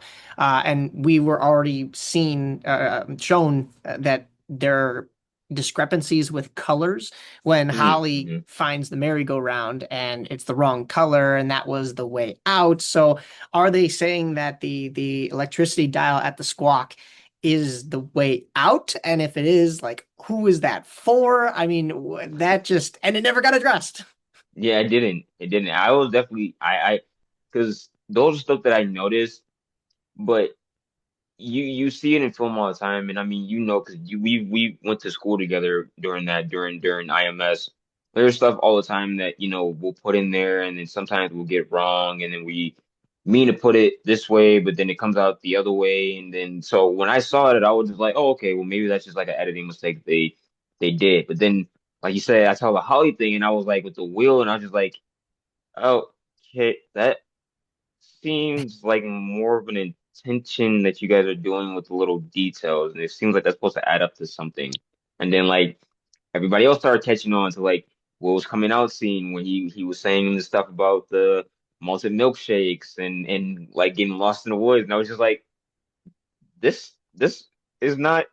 No one's like adding this up. This doesn't make sense right now. This is not his memory. This is Henry's memory because Henry. And then it started making me remember. I was like, could they be alluding to something with the electric, dial and then the will that how he found at the school? Like, it just definitely was one of those things where I was just kind of like puzzling, like, what could it mean? And then it never got addressed. Because I made the video. I mean, you saw it. I definitely, one of the things that caught my eye the most was what was coming out scene. I was just like, that definitely is something that I'm like, I don't think anybody's talking about right now, which is kind of bizarre because I'm like, that it's not his memory at all.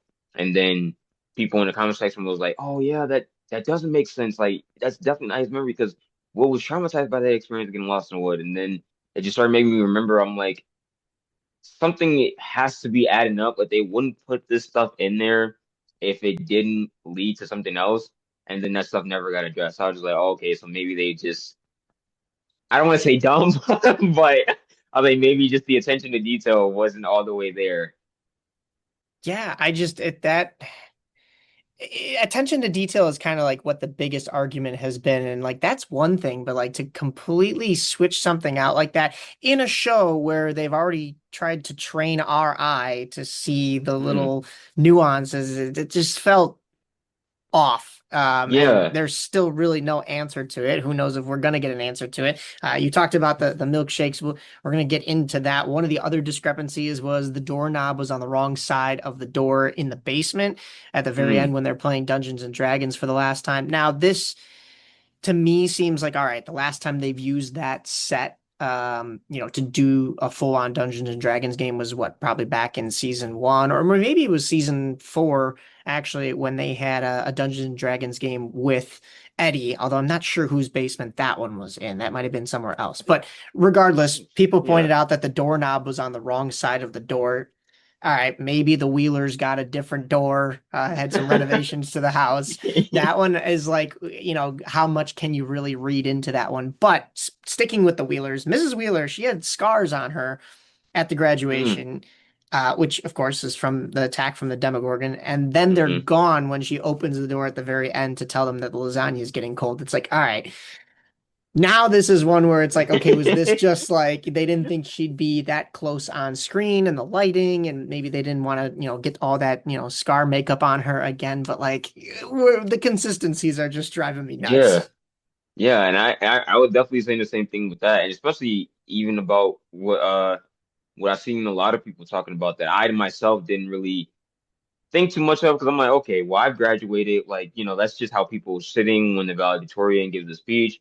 But then I just started noticing, like, somebody posted a picture about it, and I like literally zoomed into everybody. I'm like, everybody is sitting the exact same way, Yeah. hands crossed and everything. I'm like, that is so weird that they will be putting all this stuff in there, and then it's just like not leading to anything. So then that's why I started believing the conformity gate thing. Because I'm not gonna lie, like at first I was like, well, guys, like, hey, at the end of the day, whether we like the finale or not, like that's just a finale. At least we can appreciate the show for being what it was in our life and have that memory to go upon. Then I started going back and looking at certain scenes, like the dial, like Will's scene, like the doorknob, like Holly with the wheel, like the graduation, and I was just like, could this be leading to like a secret episode? Because it would be like a fantasy sci-fi thing to play a trick on the audience and make it seem like it's something else, but then it really is the thing that they're actually trying to tell. Right. Yeah, I mean that one threw me for a loop as well. One of the other things I had on here, getting into the big stuff, obviously, and a lot of people are talking about it, is the military. Hmm. They just kind of up and left. Nancy, Yeah. Hopper, and Murray just killed a bunch of them, and just because the military isn't able to have their 11, they just pull the SpongeBob meme and all right, I'm gonna head out. Like what? Also, how about they stole a bunch of children in the middle of the night? There were no Yeah. repercussions. First of all, those kids didn't say anything to their parents about, I don't know, being in a Yeah. whole nother dimension. And also to begin with, I kind of went back and noticed this. The military only saw Holly Wheeler go missing. It was assumed Mm. that 11 Hmm. took Holly Wheeler. And Hmm. then immediately the military just started rounding up all the kids. Like, how did they know it was going to be kids? Yeah. Because in season 4, before the military even got there, it wasn't just young kids that were dying or going missing. It was like teenagers, like Chrissy too. So Hmm. that to me was crazy. Back when it was the mind flayer in the mall, it was just straight up townspeople. So how did they know Mm. that it was kids?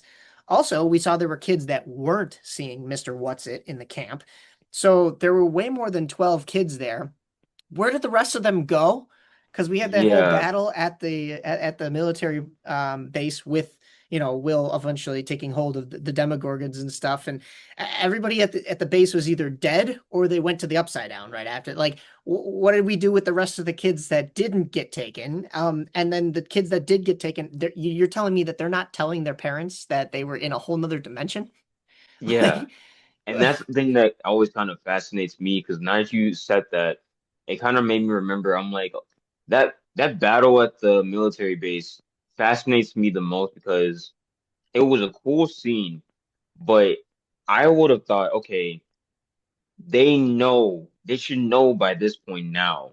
11 is not the bad guy. It's this Vecna guy that they're trying to, I don't know, maybe it seems like they were trying to search for in the military, but they were really in the Upside Down, but they were really searching for 11. But even in that sense, I'm like, okay, they see him coming through the portal. They see him coming through the Upside Down into their world now, and they see that he's literally like controlling all this stuff.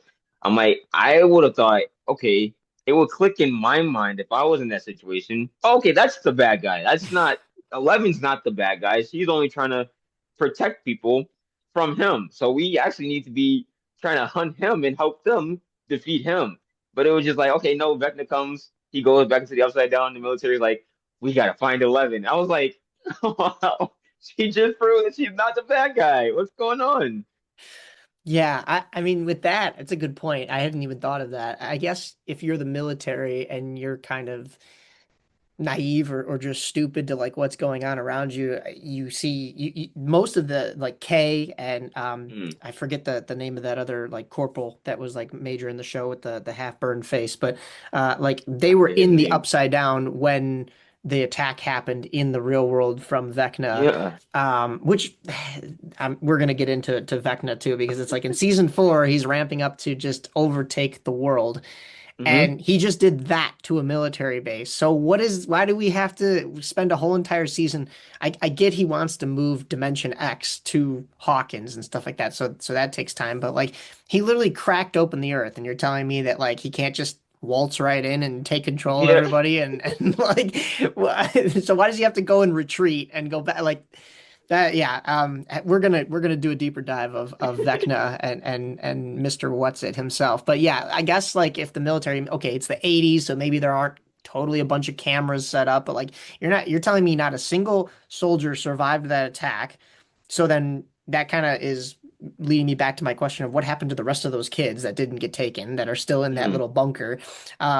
So somebody had to have been alive to tell the rest of the military, hey, our base got attacked and it wasn't 11. Like it's this other It was dude. just right, it's this other guy from a freaking another dimension or something.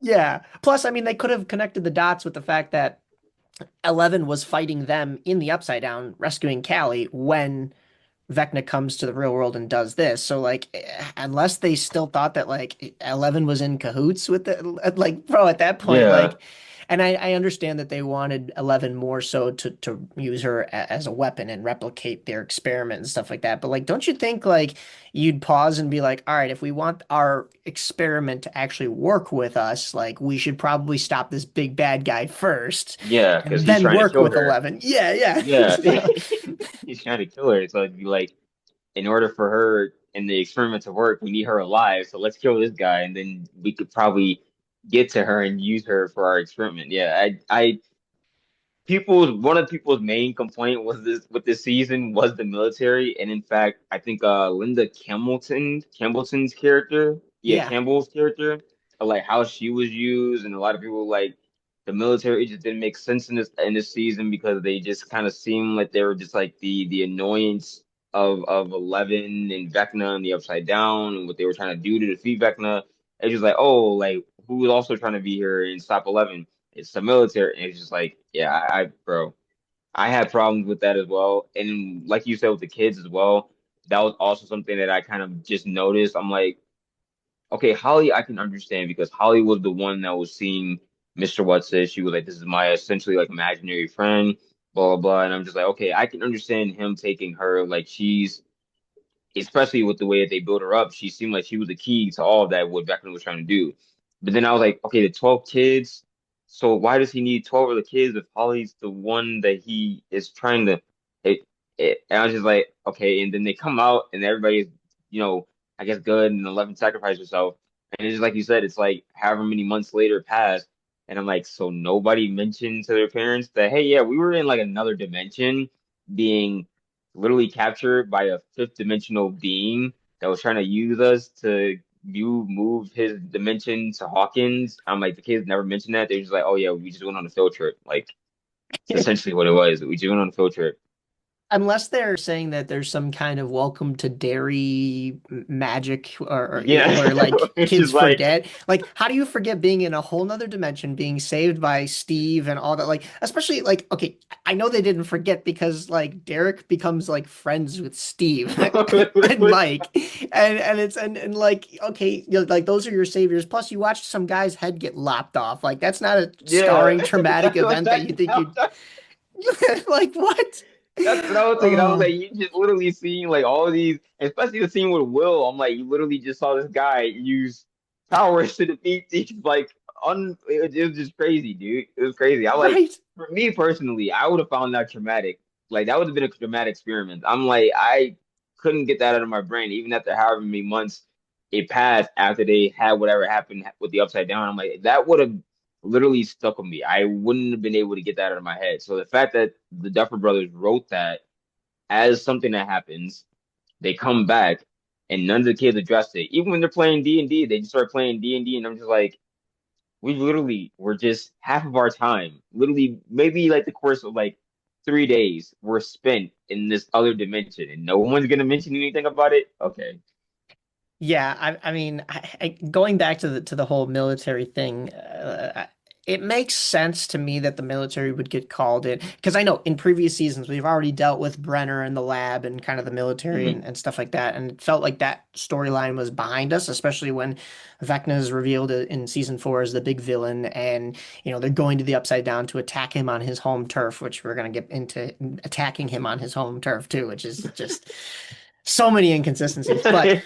You know, you've got the military. It makes sense. Like if a town gets split open from the inside of the earth, like there would be a military presence. What I had take issue in is like the 18-month time jump. Like you ramped up at the end of season four to like this is Vecna coming into Hawkins now, and this is really bad. And then it was like, oh, but it just kind of sat there for 18 months, and the military was able to put metal sheets over the ground to just Mm. kind of cover it up, and like nobody in the town's asking questions about I know they covered it up and called it the Great Earthquake, but like we were talking about the military is there and like kids are getting rounded up and nobody questions it. Also, not just the kids that went back to their parents. What about Mr. Clark? Like he didn't start Yeah. explaining to his students or the school like what's really going on. I just there's too many inconsistencies for the military to just be like, all right, see you guys. Bye. Yeah. And that's something that I found interesting as well because when the first episode happened, I was like, okay, based off the events of the ending of season four, I was like, okay, I can understand the military being here now and kind of having the like pandemic lockdown rules where it's like, okay, you guys have to be in your houses by this certain time so that nothing happens to you guys. Okay, I get that. But the inconsistency, like you were saying, the inconsistencies for me come with the same thing where it's just like, okay, well then in the span of 18 months, even at them being there and kind of already having a presence based on Dr. Brenner and what he was trying to do and helping Eleven get her powers back, 18 months seems even still too short of a time to have all of this stuff laid out in this town and you don't get asked questions about nothing that happens. You guys are just calling it an earthquake. None of the town people are concerned about what's going on. Like I just honestly, I felt like with the way they were building up Vecna in season 4, I really thought season 5, even for volume 1, for as much action as we got, I thought season 5 was gonna be like a okay, literally culmination of everything from the word go. Like everything is gonna be at a risk, and there's gonna be some major implications about what's going on and what you took away from season 4 going into season 5. So for me, the fact that like even going into volume 1 for this season, there was a lot of inconsistencies off the jump.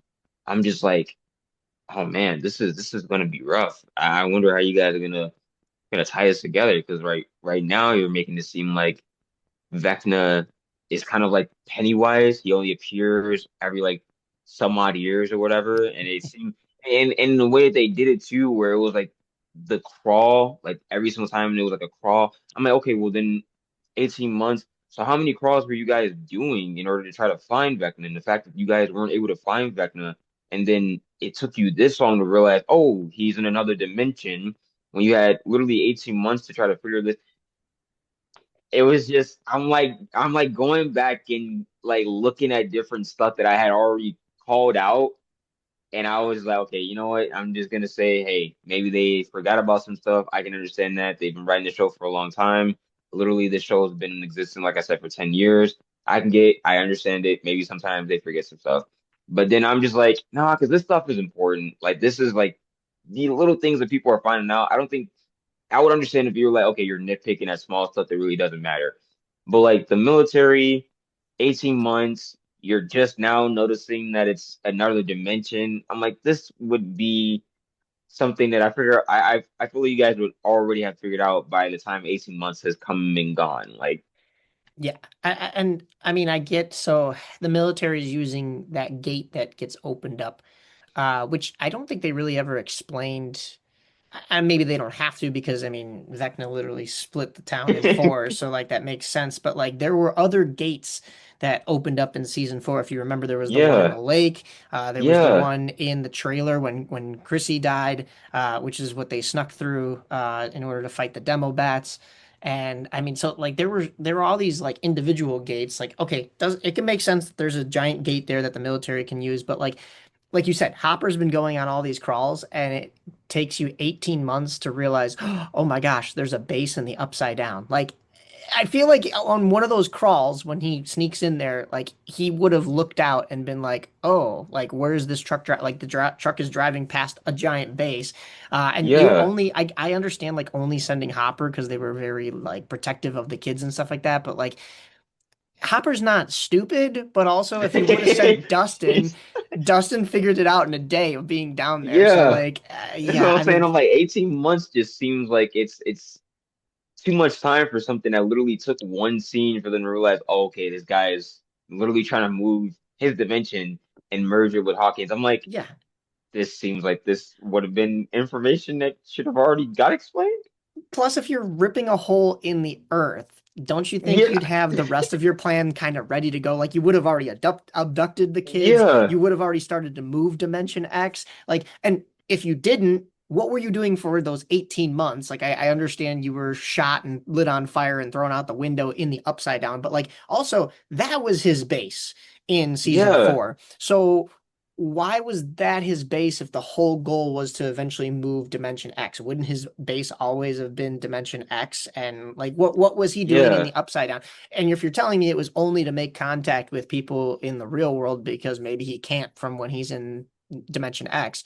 All right, but like all of season 5, they can't find him in the in upside down. He's in Dimension X in and he's Dimension making X, contact with yeah, the kids. And he's literally coming into Hawkins. One of the big things that everybody was asking was like, can Vecna fly? Like, how is he getting from the X dimension yeah. to the That's what upside I'm. down to Yeah, the real world? Like, I feel like he had like either he can fly or he has some like Doctor Strange like sorcery ring that he just like does a little magic trick. He just walks through a portal and he just appears in Hawkins. I'm just like, and especially like what you were saying, like it makes sense. And I had an idea already that I was gonna make a video about this. I think last week, but I was like, I couldn't pinpoint what it was I was trying to say, so I was trying to do more research.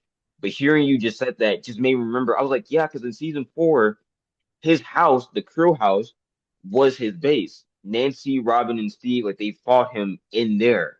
And Right. so the fact where it was like, okay, we have this house that is very much tied to his past because him being a kid here, this is where he grew up, is where he realized like I'm different from everybody else. This is his base.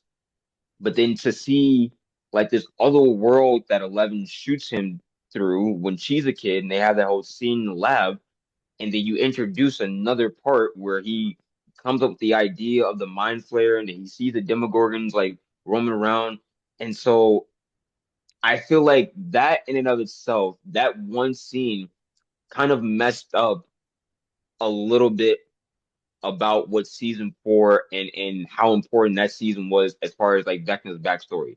Because I was Yeah. like, it would have been fine if they was like, okay, the Henry house, Krill house, like this is his base, blah blah blah.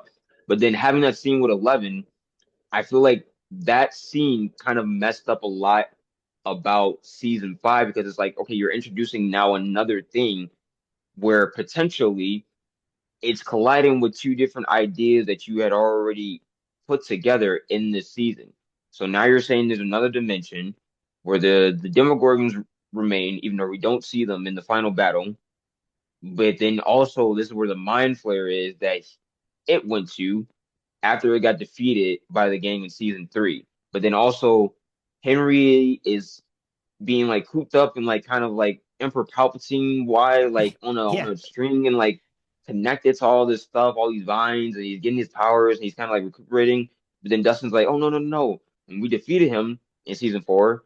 We shot him back through his dimension, and he just went back to Dimension X to lick his wound. So I'm like, so then what was the point of introducing the Krill house and having that tied to that and having it seem like that was his lair if that wasn't his true place where he goes to kind of formulate his ideas it just was very much like chaotic and all over the place now that like we're talking about it. So I'm just like that doesn't make sense to introduce that idea, but then the idea of Dimension X, but then you guys taking forever to realize this is really where he is remaining at, and this is where he went to whenever we defeated him in season 4 to kind of recuperate and re-energize himself and to get bigger so that he can come back in season 5 and try to move it. And then yeah, it just is a lot of inconsistencies there. I was just like, this seems like too much. I think a lot of times in this season they writ themselves into a corner because they like we were saying might have forgotten what they have written through the whole entire show,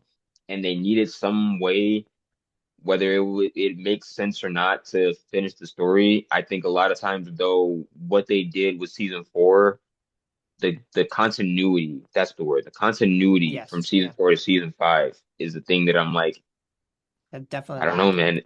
Yeah. Yeah, I just yeah, literally everything you said because it's like okay, well if his whole grand scheme was to bring the mind flayer back to life, and I understand the mind flayer that was in Hawkins was just the one made up of people, so it had its physical body that way, and they defeated it. Hmm. Okay, mind flayer licks its wounds and goes back into the upside down, or okay, you could even say Dimension X, but like how are they getting back and forth? Because it took the gang bringing Dimension X down to them to climb through to get there, or Hmm. Holly falling from Dimension X, hitting that giant mass of energy and then being slingshotted back up. So like there wasn't a clear way to get back and forth there. Otherwise the group would have used it. So for Vecna, it's like, all right, like I know he has his like telekinesis powers that like they went back and they said that the door being unlocked in season 1 to the Demogorgon getting Will, that was the door was unlocked by Vecna through the Demogorgon. Okay, fine, whatever. But like then yeah, like you said, if he's making his base in the upside down with those vines and stuff like that, yes, sure, he got attacked on home turf, but he technically killed Max so that the fourth Hmm. gate could open and then he can split Hawkins into 4. he's going on the offensive. And just because Yeah. of the fact that like Nancy and the gang they threw the Molotov cocktail and it lit him on fire and then he got shot, which also he gets shot and it hurts him and he's on fire. And I understand the whole like, a hive mind thing and everything's hurting and stuff like that. But then he walks through a portal this season and the military has a million machine guns on him and not a single one touches them. Also, same with the Demogorgons. Like they're getting shot like crazy and it doesn't touch them. But Steve with a baseball bat with nails in it, that works, right? Like Yeah, what I'm it's like, like this is a lot of, and then my thing is like you said, all this machinery. But if you realize, and you guys have been doing research for this amount of time, and we see in season 5, there's like one scene where I think 11 and Hopper were like infiltrating the lab, and then they came across Linda Campbell's character, and she was talking about, oh, like they react to cold and hot temperatures. I'm like, okay, so you have all this machine. It wouldn't have thought on you and been like, okay, fire. Like this is how we can defeat these things. right. Yeah, and you see the fire that they spray on the one Demogorgon and it does hurt him, but Will's connected to the hive mind, so it hurts him too. And we're gonna get into, the fact that all of a sudden that just doesn't happen anymore when everything's dying and being lit on fire. But okay, sure. But a couple I just, was like, tiny things. It's like, all right, one, Derek's family, are they still tied up? Because going back to the whole like nobody mm, tells the town anything, like, don't you think the Turnbow family would have been like, hey, we got abducted and tied up literally into a barn. Cool. kidnapped. And then when they don't press charges on Erica and whoever they eventually found out tied them up, like maybe that's because Derek told them what really happened and like how does that knock it out? Anyways, okay, cool, whatever. Derek's video game too was he was playing Ghosts and Goblins, and this is where like I think a lot of the Mm, conformity gate stuff and a lot of the fan theories came into play because there were so many things that the Duffer Brothers throughout the first 4 seasons and maybe even into season 5, they put these tiny little Easter eggs in there or tiny little details that like you had to be very observant to pick up on or you had to know things about that time to pick up on, certain things. And he's playing Ghosts and Goblins, which somebody brought up that when you get to the end of that game, and you win the game and kiss the princess, like, I don't know, Mike and 11, then yeah. you realize it's all a dream and you have to go back to the beginning of the game and do it all over again because you were in some kind of a trance or something like that. So I've never played the game, but that's what people were Uh, saying. So it's like, okay, well, when Mike kisses 11 and she makes the yeah. sacrifice, then all of a sudden you hear Mike's heartbeat, which also kind of sounds like a clock, which going back into VecNet never gets explained. but Yeah.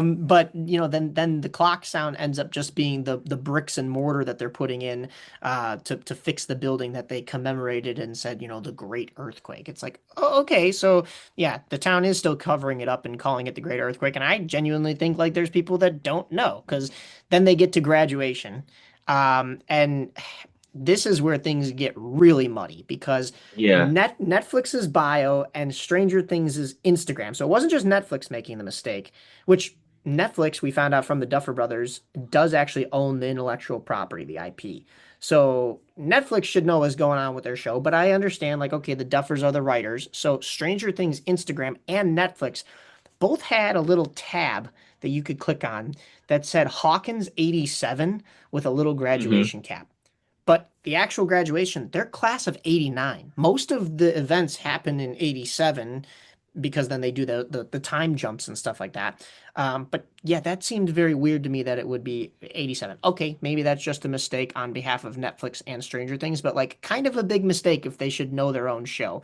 Uh, Yeah. all of the boys are wearing watches at the graduation. But if you zoom in, somebody else pointed this out. Not most of my research is not my own research. It's from a bunch of different places, and I didn't cite any of my sources here. But that's because most of them are just random Instagram reels, or somebody else picked up on and brought it into their video. So who knows where it originally came from? But Right.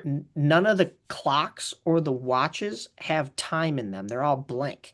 In fact, when Mike tells his story about 11, and his master storytellerism is him saying that 11 actually was an illusion and really she snuck out the back and went through the hole in the Radio Shack. The clock Hmm. that is next to 11 in that scene as she escapes has letters on it and not numbers, which is really weird to me. And like somebody zoomed in and they That's think it looks like it spells out interesting. I hack radio, which I don't that to me is like, all right, I don't know how great It's like the that's a resolution. Yeah, right. Like, okay, big deal. Um, but yeah, that was interesting. So there's not really time going on here. Also, the glasses. There were always people in glasses right behind any of our main characters.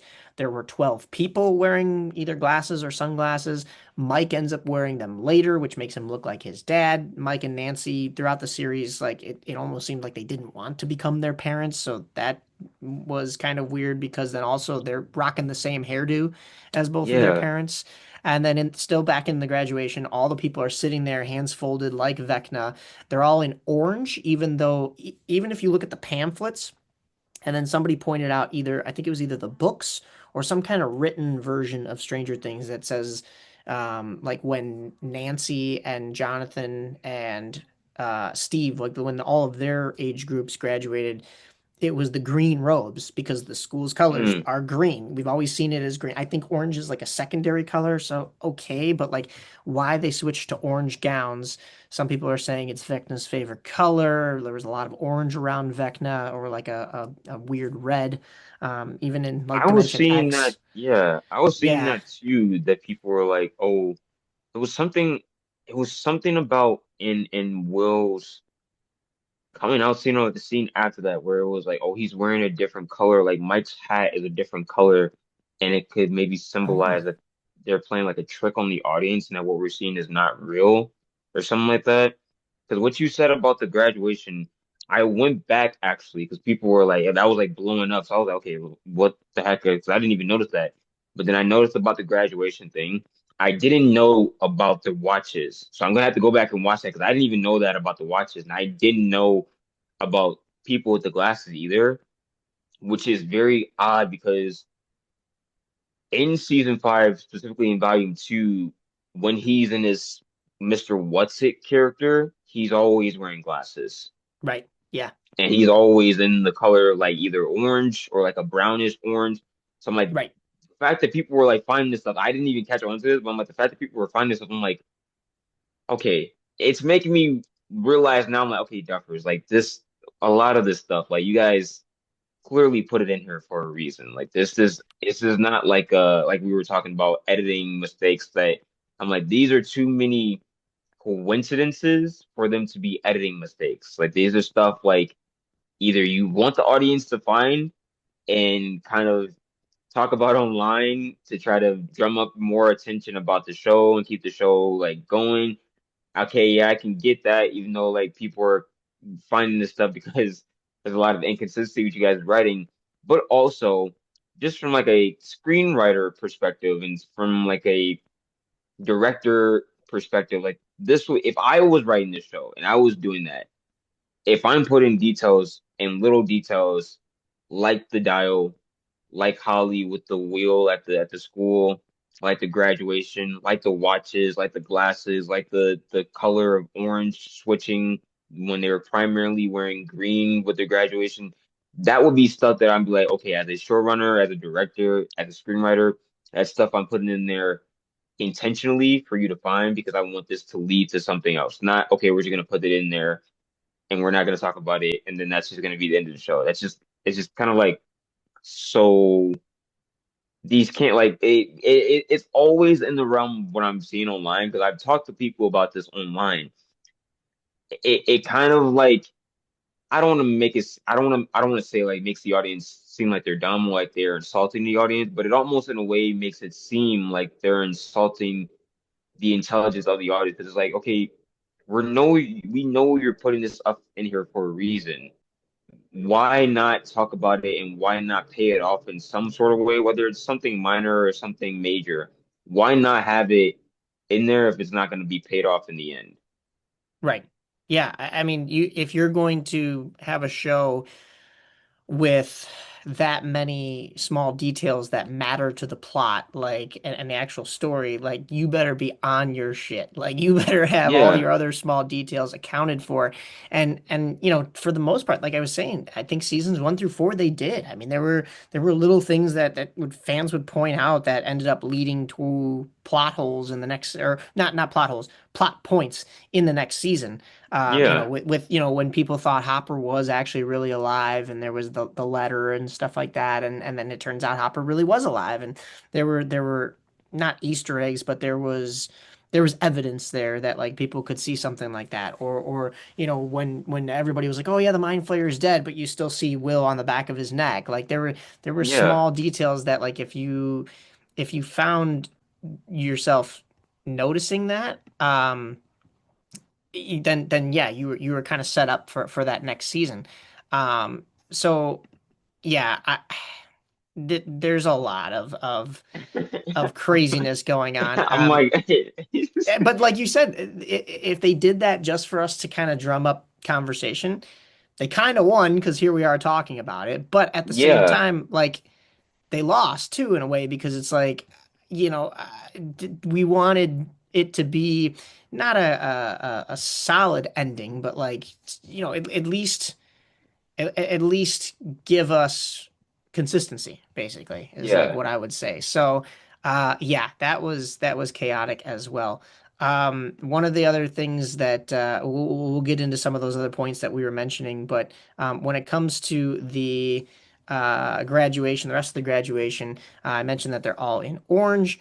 And there is a blank yellow sign behind Mike, or well, actually behind everybody in the background. There's actually nothing written on that sign, although maybe it's just too far away for us to see anything written, but it seemed like there was Hmm. nothing written. It looks like the same yellow sign that is a Freddy Lives poster that was in the documentary for the Nightmare on Elm Street series, which was a very meta documentary, and we'll get into that maybe a little bit later, but it's the Freddy Lives is in the same font as the Vecna Lives in the hidden messages that like you could buy. I guess you could buy like a Squawk flashlight or whatever as like a toy, or Hmm. I'm not sure if it's a collector's item type of thing, but you light the box that it comes in up with the flashlight, and it's almost like a black light version. It says like Vecna Lives, and it's in that same like um not Times New Roman font, but like an older style classic font.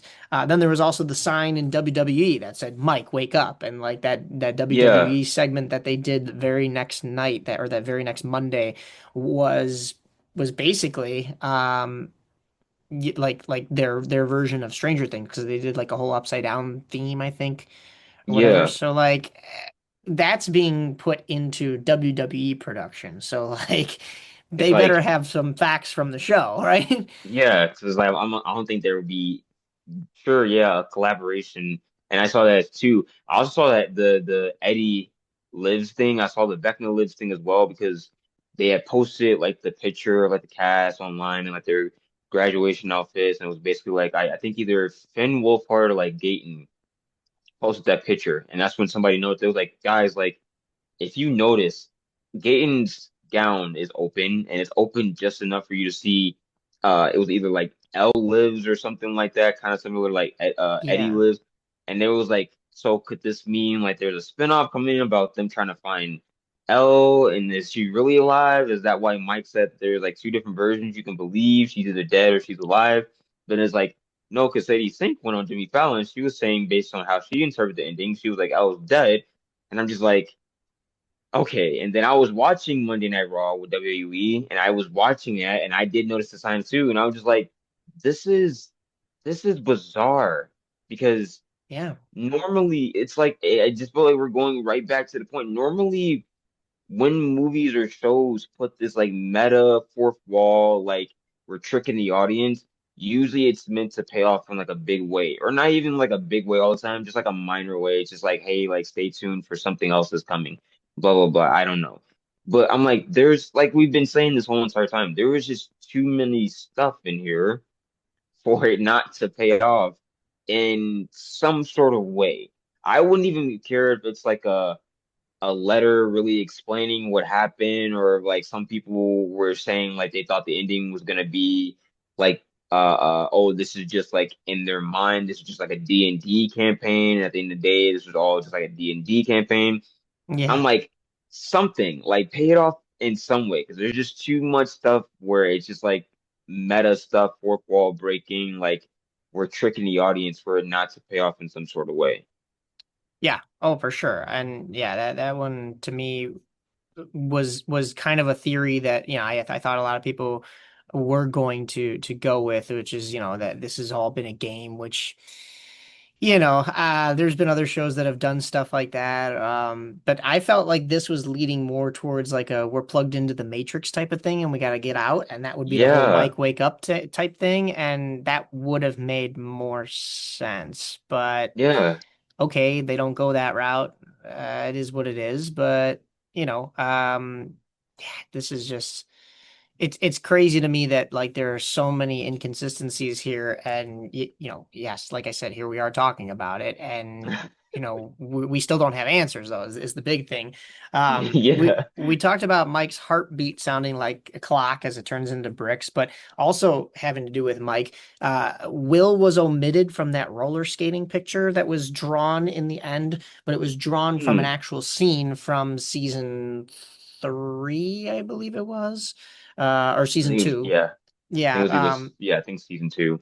And so Will's omitted from the background, and people are saying like maybe because it's told from Mike's perspective, and he doesn't realize that Will is behind them when he's holding hands with Eleven and roller skating.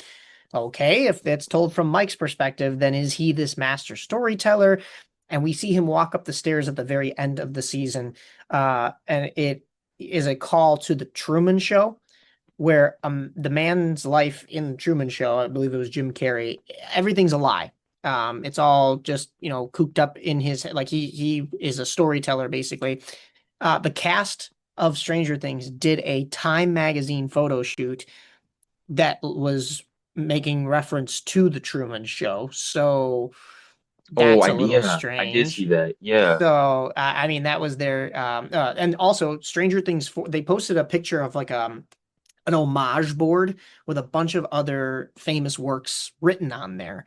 And every time that they made a reference to one of those, whether it was Alien or E.T. or Ghostbusters, they would cross it out.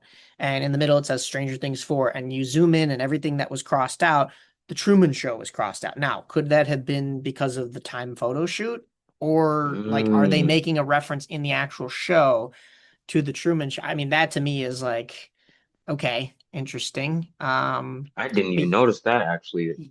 that's where I found issues with Mike's story and everybody where we left everybody in this cast. There's inconsistencies with everything. Like go to who was sitting on the bench with Mike Hopper, who was back as police chief. The town was under the impression that he died when he Yeah. was really transported back to that camp in Russia and gone for like 3 years. Also, the military, like once again, I said he killed a bunch of soldiers. They're just like, all right, not only can you go free, but you could be the police chief again. Like, what are we talking about? He proposes to Joyce with Jonathan's ring, which was left in the upside down. I don't know if they just didn't have another wedding ring on the set, but I'm pretty sure this is the Mm, show that Netflix gave the most money to in the history of Netflix. So, like, you're telling me you couldn't get a yeah. different prop? Maybe they're saying, which is what they're saying with a lot of things, that oh, Jonathan grabbed it off screen. Like there's the answer from the Duffer That Brothers on a lot of this stuff is oh, it happened is off all it happened screen. off screen. Yeah, even I was seeing that somebody had posted they had, because I was wondering as well when they were going through the scene, which always fascinated me because I'm a big person. For me, writing a story for film or TV, I'm a big person when it comes to like, if your true intention is to like do like a world building type of thing with an IP, kind of similar to what Marvel does or like Star Wars. If you're having all these stories where it's just like world building and then you're going to this planet, it's like world building. The scene where it was Max's first time in volume one going through and explaining to Holly what she was seeing and how she was in this cycle of just repeating all these memories that were Vecna's memories, but also her memories. We saw the scene where she was going through the hallways of the school, and then we see like a young Joyce, we see a young Hopper, we see a Yep. young like all of them. And then come to find out, they was like, oh, if you guys watch the stage play, that's tied to. So I'm like, okay, cool. I watched the stage play, get a lot more information. The fact that the Duffer Brothers come out in volume two, when we see the scene of them going through the hallway again, but this time she's with 11 and Callie.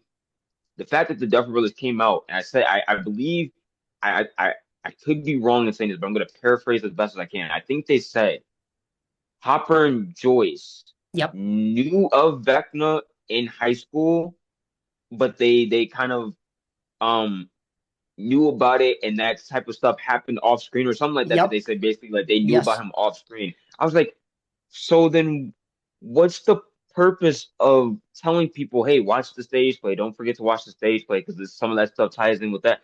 If a lot of the stuff is, oh, it happened off screen. Oh, it happened off screen. Oh, Yeah. Nancy and Jonathan, especially that thing like that. Nancy and Jonathan,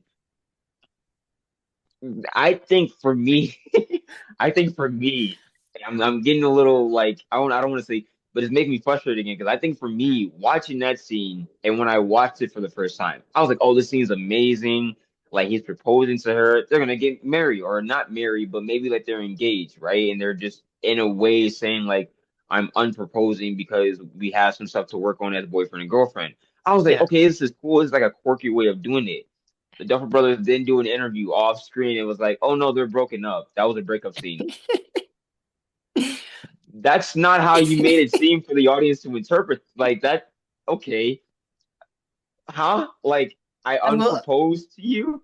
I will say I did see that as a breakup scene in my mind, but what that told me was they were laying the seeds for Nancy and Steve to get back together. And that was, if you go Or back that, to yeah. when Eddie was talking to Steve in the Upside Down, saying like she didn't even hesitate to come and follow you. He's like, even I was too scared, and the girls just wanted to rush in here to save you, Steve. He's like, I would get her back, and like to me, that was like, I was rooting for Steve this whole time. I mean, he's probably arguably my favorite character, but like, I had to do the Steve hair even, but I was like, that didn't. There was nothing with that. That was a whole nothing Yeah. burger. Like even Steve and Jonathan had a conversation when they're in Dimension X about how they're just like, oh yeah, like all right, Nancy's just a friend, and it's like, but you guys were competing for her all season. Literally, I'm like all This season, and built now up you to guys are just nothing. cool. Okay. And then I saw a video of a girl. I think we should have known because you brought up Steve, and it's something interesting that I noticed about Steve. Every single season, they teased that Steve was gonna die as like the thing, one of the things that kind of grip people into watching the season. But I saw a girl, she was making a YouTube video, and the way she was explaining it, it really made sense. And now that's the way that I see it because she was explaining that we really should have seen kind of the decline in quality and started really noticing the inconsistencies because she was like, if you notice in season four, while yes, Eddie is a very beloved character, and I myself am a huge Eddie fan. I love Eddie as Yeah, a character. He's one of my favorite characters that's ever gotten introduced to Stranger Things. But the inconsistency with his character comes from the fact that the Duffer Brothers didn't want to kill off Steve.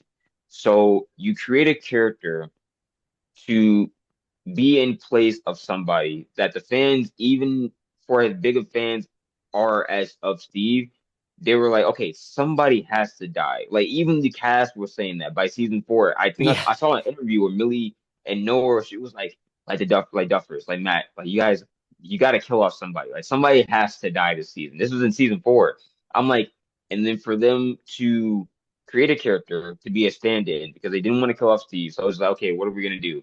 Okay, we really don't have the guts to kill off Steve because he's such a beloved character. So what are we gonna do? We're gonna create a character that we're gonna have audience get attached to him, and then he's gonna be the one to die, and then that's the person that we're gonna have die in Stranger Things. I'm just like, yeah, but it kind of messes up the flow of the story, and especially the way he died, because in that dialogue that Steve was saying to Dustin in season five, if you look at it for what the scene was, he really did die for nothing. Like yeah, him and Dustin could have they did what they did. They could have got out of there. Eddie was just like, nah, I want to be a hero. but you are trying to be a hero for a town that sees you not as a good person. So then it's like you really die for nothing. And if you, and your actions weren't heroic at all, because regardless if you survived or not, like the town would have still hated you. Yeah, and he just goes back. Everybody's pretty much safe, and he goes back and fights the bats. Which, by the way, we never see Yeah. another demo bat after that ever again, which is crazy to me. But like, They're just like, I that's all I mean, want to know. there were a bunch of fan theories that he was going to come back and that he was going to be Cass, which in the actual like the Dungeons and Dragons or whatever they were playing, Cass It kills was Vecna it or was a whatever, small hope. and I'm they, not gonna lie. It was a small hope that I was hoping in right, that scene, in the final battle yeah, scene. I was like, "Ooh, and Eddie, Eddie." Cass is like some vampire or something. Yeah, Yeah, I was like, that could have been "Oh," I Eddie. was like, "I was He like." he had a bat tattoo on his arm, which now that we didn't get that little cameo of him coming back as like some transformed vampire thing that's going to help them in the fight against Vecna, it's just kind of morbid that like he had what eventually would kill him like on his arm. Like that's and yes, you're right. They basically brought him in just to redshirt him, like in Star Trek, where it's like, oh, we're just killing him off before the season ends. And Yeah, I mean. I get that it helped with the story building in season five, the whole Dustin versus Steve thing, but it just yeah, Eddie's death to me, like I said, yeah, he Steve's my favorite character, but Eddie was right up there, and a lot of that was because of how cool of a character he was, and then they just did nothing with him. So cool. Okay, whatever.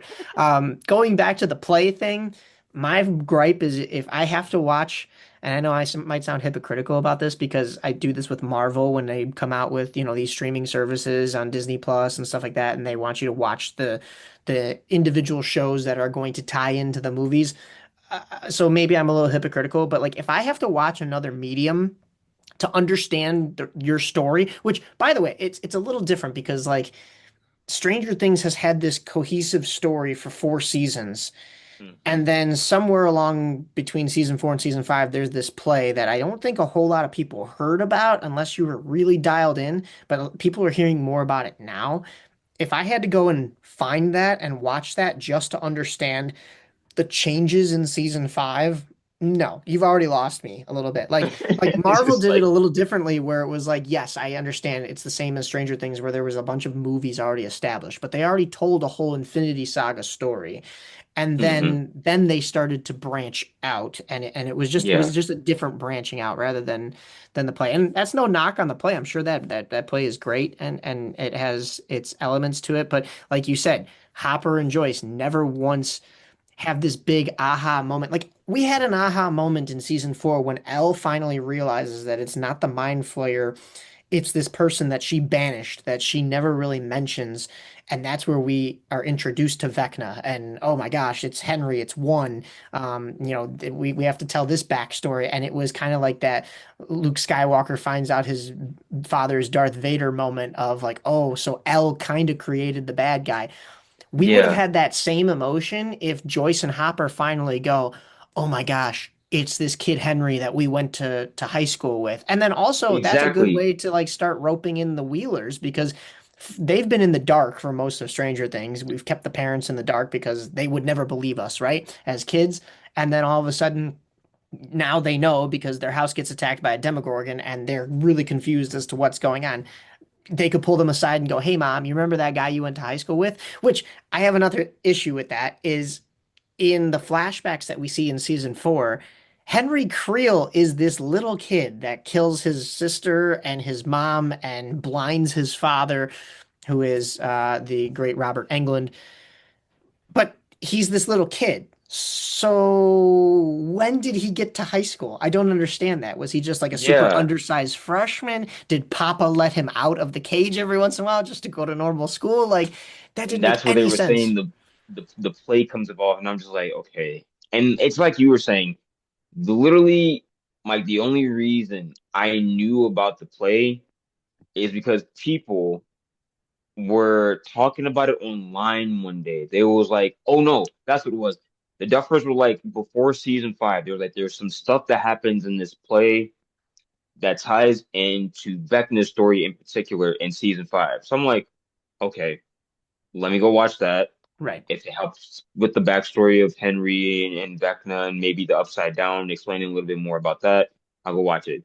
I saw a little bit of it. I didn't finish it because I got the gist of what the story was, but I saw a little bit of that. And then, like you were saying, I noticed I was like, if Joyce and Hopper knew him, it was the same thing that I was saying. I'm like, that could have been their moment to get more involved and to have them as because literally season one painted Joyce as essentially one of the key figures in that story because her kid goes missing. Like this is the show is literally based around 11, Mike, and Will because Will goes missing. Mike and the gang find 11, and they come to find out 11 is this girl who has been experimented on. She's escaping out. The show is literally about those three. I'm like, you could have had a more by season three. I would have thought maybe Joyce and Hopper would have started realizing, okay, they're only coming for specific people. Like the mind flare is coming for specific people that's close to us. Why is that? And then season four, it would have just been this grand reveal, like you were saying, where it's like, oh no, the guy that 11 is fighting, like we went to school with him. Oh, and then it would just literally been like by season five, it would have been like, okay, yeah, we know how to defeat this guy. Like let's start come up with a plan to try to defeat Henry because and it's like you were saying, like the thing that's different and I feel like we're going to talk about this soon too, but this is where I see the comparison of people saying like who's better, Welcome to Derry or Stranger Things. This is why I'm like, for as much as I love Stranger Things, even in one season, Welcome to Derry did Oh what yeah. Stranger Things should have did, even season four, by like 100 miles, bro. Because the thing that Welcome to Derry did was it didn't get you introduced to the story in the sense of like starting from the very beginning. It did, but it didn't. It came out with the It movies, and then it was like, hey, instead of having something where we're gonna have another movie come out, that's an It movie. We're gonna have like this little small prequel that's gonna come out before our next project, so that you know a little bit more about the town. So then, Walking to Derry happens. It gets you knowing about the 27-year cycle that Pennywise goes through, and the feeding cycle, and how even like the Deadlights came to Derry, and you realize, okay, the Native Americans they were the first ones that encountered this creature, and then Bob Gray is the thing that he attached himself to make a disguise as the clown of Pennywise because Pennywise and the kids like he was close to kids. Kids were finding him captivating, and entertaining. It's an easy way for him to get a kid. Like they 100 miles better than what Stranger Things did because Stranger Things did it in a way where it's like, well, you already have a story. If you wanted to have a play that's integral to the story, why not have the play come out between season three and season four when you're about to introduce a major character that come to find out is the overarching villain of this whole entire thing? Yeah, and I could see leaving the surprise of Vecna to season four, but then you really have to push that play in between season four and season five, so that people understand that there is more backstory and there is a story that is going to relate to yours. And if you're not going to tell it in season five, or you didn't get to tell it in season four, then your story's not told yet. And exactly what you said about the comparisons to Welcome to Derry is like you had this world already built with It 1 or It Chapter 1 and It Chapter 2, and then you went back and you had your own story that could stand alone. But then as you got deeper and deeper into that story, they did something that I think Stranger Things probably should have done a little bit more, like what we're talking about with the whole making, Joyce and Hopper realize that it is a guy that they went to school with is the connectivity. Like you see at the end of Welcome to Derry that we find out that Margaret is not just some random one-off character. She ends up becoming Margaret Tozier, the mom Yeah, of Richie, which is also Finn Wolfhard's character. So there's that connection right there. The Hanlons you could kind of already see because Will was the father of Mike that dies in the fire, and there's all that foreshadowing for that. But I mean, and Rich, the guy who dies in the Black Spot incident, that's who Margaret ends up naming her kid naming her Richie son. after. Yeah, So it all starts to make sense. You're starting to get these connections. Also, not to go too far into Welcome to Derry, but there's even characters that connect to other Stephen King ventures and works. like The Dick Shining. Not Halloran. Dick, what's his last name? Uh, I can't think of his character's name. He is oh no, it is It Halloran is. because Yeah, Hanlon. that's I always get confused with Hanlon and Halloran. Dick yeah, Halloran is the cook or the sh head chef in The Shining. So yeah, yeah, so that they touch upon all that, and there is going to be a lot of world building there. So that's what they did. But the connectivity of it, I think there were a lot of fan theories that like I kind of hope would have been true, which is like the story was told wrong and Henry didn't kill his sister, and his sister ends up being Mrs. Wheeler. And I don't know, maybe she gets her mind erased by the labs or whatever, and then she gets sent back out into the world or whatever. Maybe she's like put into a foster home. But like it would have made more sense that like we're targeting Holly Wheeler, we're targeting Nancy, we're targeting even kind of Mike. Like you said, he's kind of one of the main characters. And why are we targeting this Wheeler family just because they're housing 11? Like, no, there's a deeper story to it, and the fact that like Vecna's sister is Mrs. Wheeler, and like that would have made, especially with how much of a badass Mrs. Wheeler ends up being, like that would have yeah. been like, oh, okay, the reason why she's with it from the jump here is not just because she's protecting her kids like Mama Bear, which I mean, no, that's just who she is. That's a great character, but also, it's because she's deeper connected to this than we thought. It would also explain her alcoholism. Maybe there's a lot of unresolved trauma that maybe she can't really quite put her finger on. But here I go writing a better story than the Duffers, just, in my Yeah. own opinion. But I'm like, we're literally just writing a better story for these characters. It's right. just like, But hey guys, I want to take a minute here to talk about one of our sponsors of the Voodoo podcast, which is Frankenfuel. You can get yours at www.frankenfuel.com/voodoo podcast. You click on that link specifically, or you type that in specifically, you're going to get 15% off your order of Frankenfuel. When you get online, it'll say Mike Napolitano has given you some money off, but really it's Mike Cassavant. So shout out Mike. Thank you again. And shout out Dave and Aubrey Appel because these don't just work on hats. These are actually kind of nice for like a quarter zip. So when you got to wear a green quarter zip for Frankenfuel, you got the green horns right here. So yeah, very cool, guys. I'm gonna get back to the action. One thing though, I will throw in here because we're not gonna have a zombie zap segment here on this part of the podcast. So for this segment, I just want to talk about a couple of the plot points that we missed that we didn't really talk about.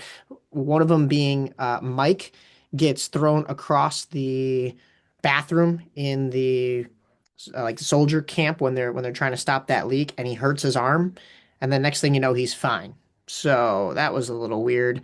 If you noticed that one, let me know. Also, if you noticed anything that we don't cover in this episode, reach out to me. I want to add it in. And of course, when we have John back on or we talk Stranger Things with other guests, it'll be theories that we throw in there. Another theory was the fact that Elle couldn't have used her powers to talk to Mike in that final scene because one, the military had all those sound barriers going off, and also like Mike wasn't in any kind of like trance or whatever. So how could she have pulled him into that sleep deprivation thing? Also, when she came out of it and she was standing there by the gate as everything was exploding in the upside down, she didn't have any blood coming from her nose. So did she actually sneak out of the truck and get into that tunnel and everything else was an illusion set by Callie? I don't know. I don't know. Maybe 11 is alive. Or maybe it's all just a dream and it's all fake. So that's the energy that I'm rolling with here on this But zombie going into zap Vecna, I segment. mean, we Let's talked get about right how back like into the okay, action. he Michael Myers himself out he got Michael Myers out the window with Nancy's shotgun, and he goes back to Dimension X to execute his plan, even though he's making this attack on Hawkins and stuff like that. You'd think he'd be ready to invade the right side up right away. Bullets don't touch him from the military, but Nancy's shotgun hurt him. Okay, maybe you could say he made some upgrades and he's stronger now. Oh, all right. But then again, he gets pierced. He gets pierced by a rock and then an axe lops his head off. So you're telling me like machine guns don't do anything, but a shotgun did. But then that's just what are we doing? And I get like he was stretched thin. Like the Mind Flayer was fighting the kids outside, the group outside. Will was taking him over, and Will was able to even snap his leg in the one episode. So like I can see it to an extent, but like there were too many inconsistencies with either how strong or how weak he is, and I don't think Yeah. you fully get that with Pennywise. There are times with Pennywise, even like in chapter two when they actually kill him, it's like, oh, that's really all it took. But I mean, when you make a character, especially a horror character, that overpowered, it's hard to really work in the inconsistencies on how they're going to kill him. Like the biggest Yeah. inconsistency in my mind is, okay, he is this big bad villain that invades people's minds and messes with them, and he can use people as spies, but he doesn't see an attack coming on his home turf twice. Yeah. Like, what?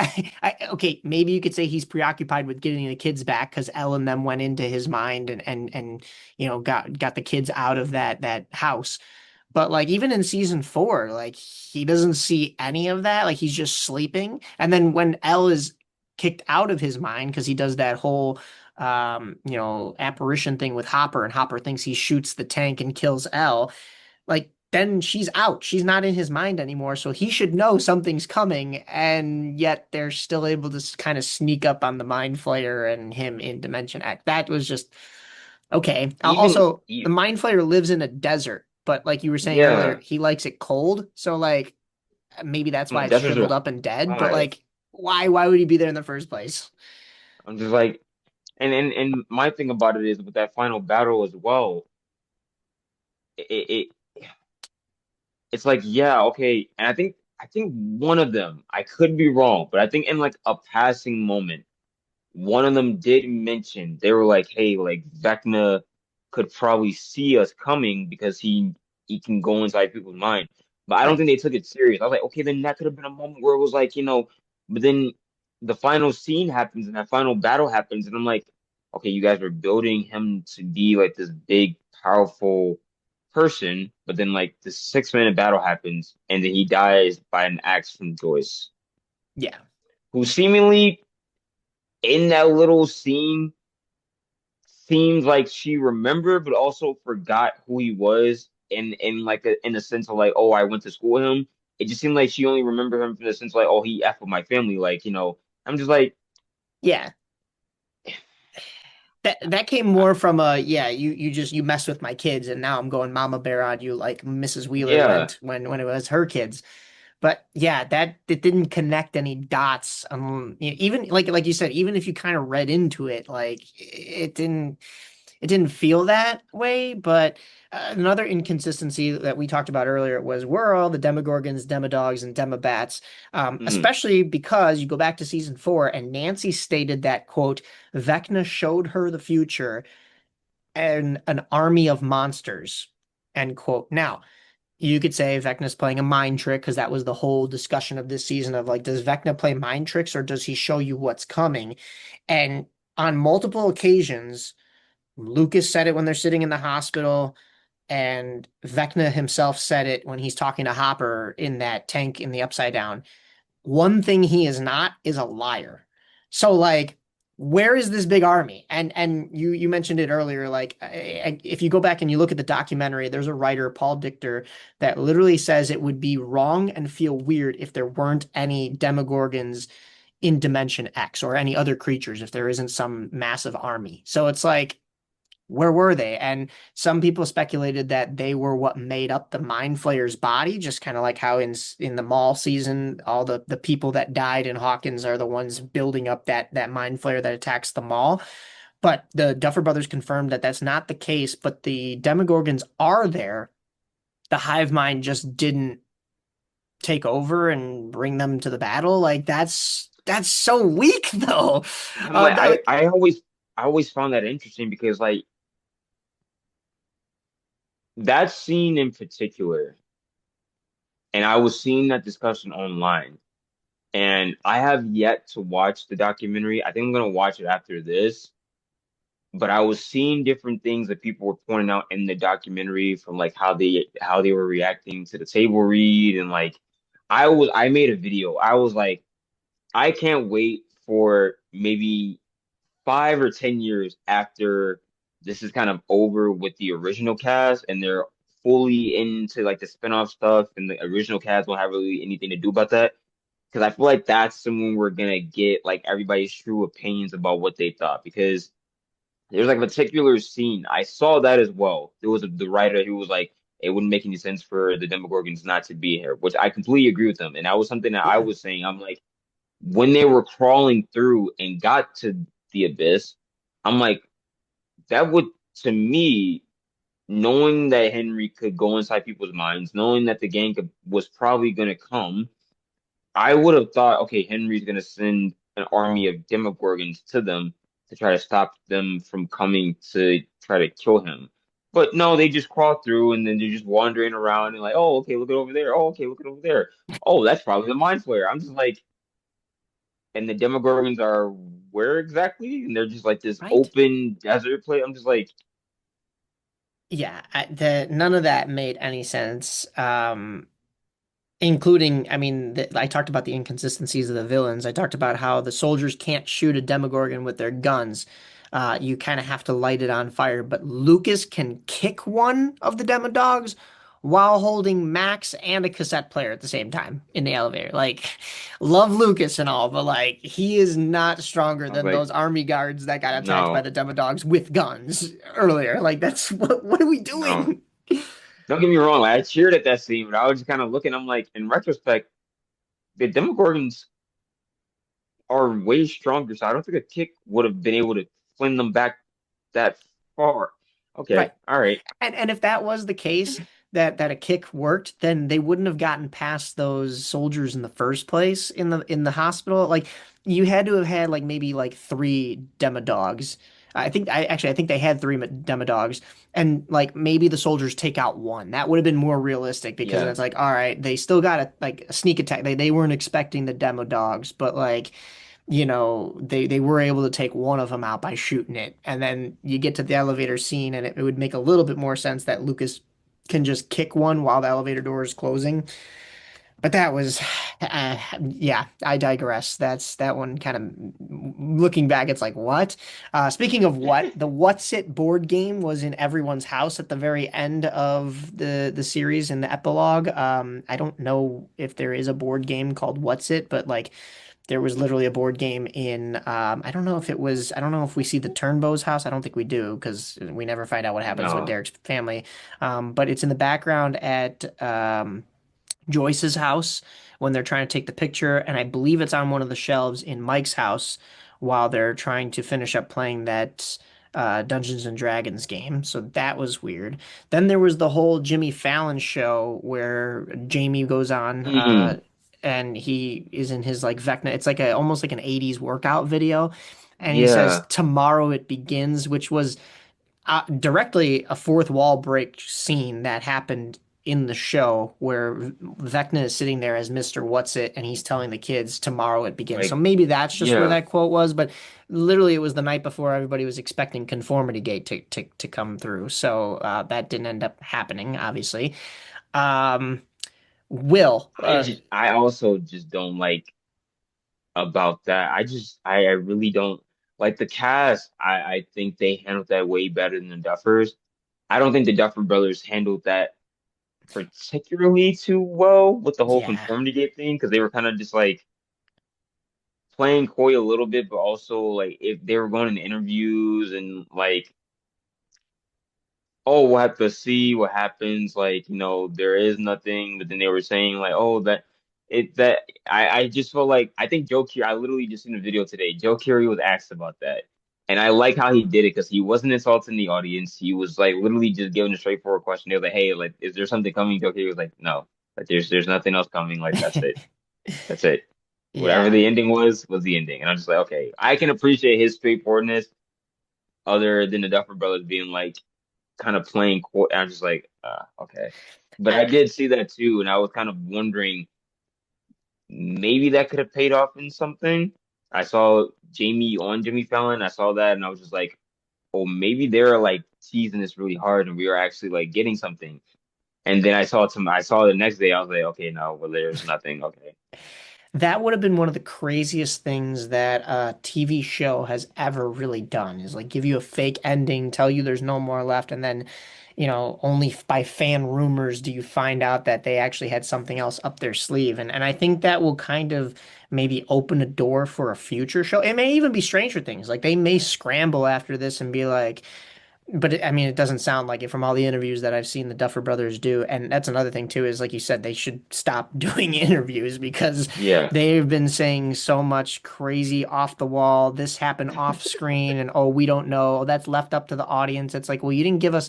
I'm not saying you have to give us closure on everything because another thing that I don't think people are talking enough about is the whole 11 thing.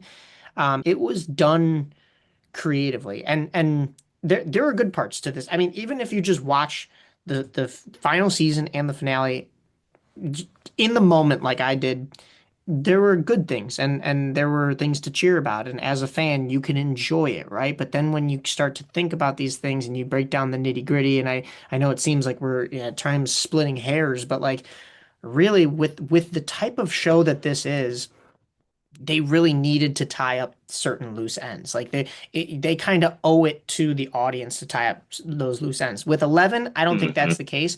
But what I've been saying to people is they Sopranos'd us with 11 because Yeah. at the very end of Sopranos, for people that don't know, the screen just cuts to black. So you're left to either think, okay, Tony Soprano either kind of like got out of the mob life and is just living a fine life with his family, or that screen cuts to black because that's him getting shot. And that's the Yeah. end of his story. So there's an ambiguity that 25 years later we're still talking about Sopranos because of that. And with Elle, I feel like it's going to be the same thing of do we believe that she actually died, or was it like Mike's story and it's an illusion and she's off living, if you want that comfort ending, okay, cool.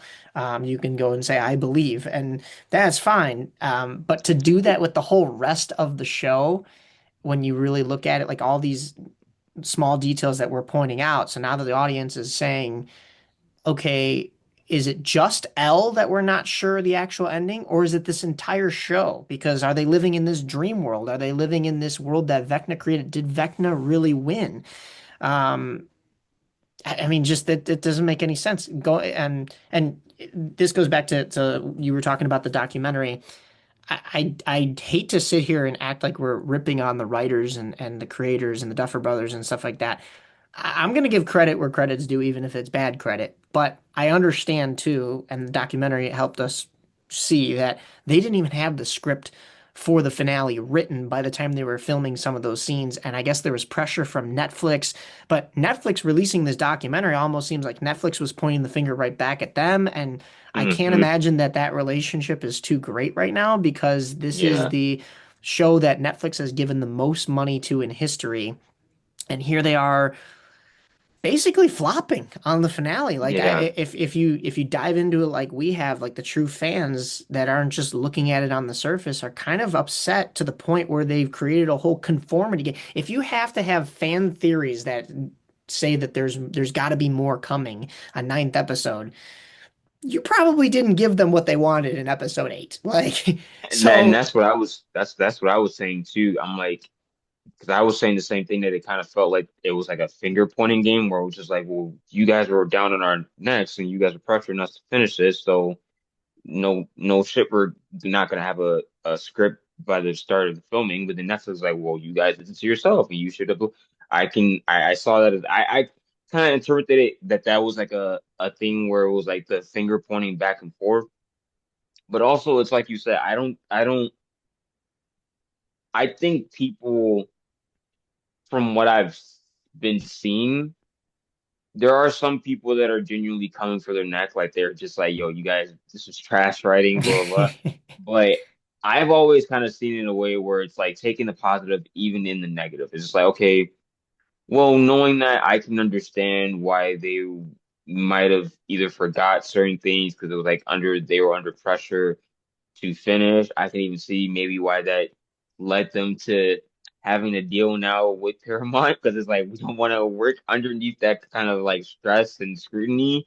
yeah. I can kind of see, like, I see a lot of perspectives in this, but yeah, my thing is I never wanted to come off as like, oh, we're shitting on them because I'm like, no, it's just like little inconsistencies that I think the fans are noticing that they would have liked to been paid off in a way. Not even if it was like whether it was big or small, I think they just wanted to be paid off. But I can also understand like they were under a lot of stress to finish the show from Netflix, and then Netflix telling them to do other things that they had to include. Yeah, it sounded like a stressful. It sounded stressful. It sounded stressful.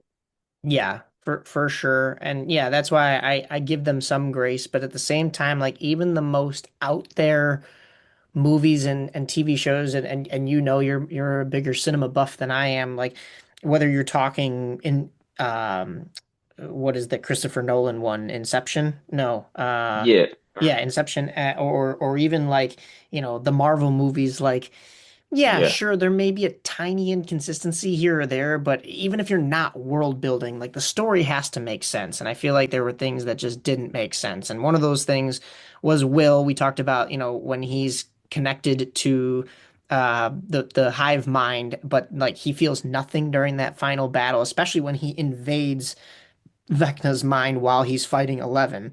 So 11 throws him on the spike. Joyce lops his head off, and Will feels nothing. Like you're telling me nothing. Not the mind flayer's dying. He doesn't feel a single thing. That doesn't make sense to me. And there are certain ways that I think you can write that to say like he either broke free from that connection or maybe the road doesn't work both ways. Like if you kill the head of the snake, Vecna or the mind flayer, like the others don't feel it, like the demo bats and the demogorgon, and maybe you could have said like, Will was one of those in a way, but they didn't say that. The Duffer Brothers legitimately said, and I quote, "When the mind flayer is being attacked, we see how much pain he is in," meaning Will, obviously, when with Henry's memories, but we just wanted to focus on the final battle with our heroes. So Interesting. you're saying like he was in some pain because he's seeing Henry's memories, but then we didn't really want to focus on that. We wanted to focus on the battle. It's like, how does Joyce not think like, okay, my son's been connected to this hive mind and he's control like that's literally what we've been talking about all season five, and you're gonna just take an axe to this guy's head? Like, how do you know it's not gonna kill your own son? Like, that That's didn't that's make what I'm sense. that's what I'm noticing too. And the I've always subscribed to the idea that maybe Will, because I saw a theory out there. I was like, maybe Will was the one that created like everything that we know about the Upside Down because of his connection with Vecna. And I think even Henry hinted at that a little bit, where he was like, in season two, he used him as a spy. He was the one that helped him create like the tunnels Build the for the tunnels, Upside Down yeah. things. Yeah. So I was like, I've always subscribed to the idea. I'm like, okay, I've literally ever since Will went missing, Will's been essentially Vecna's tool, right?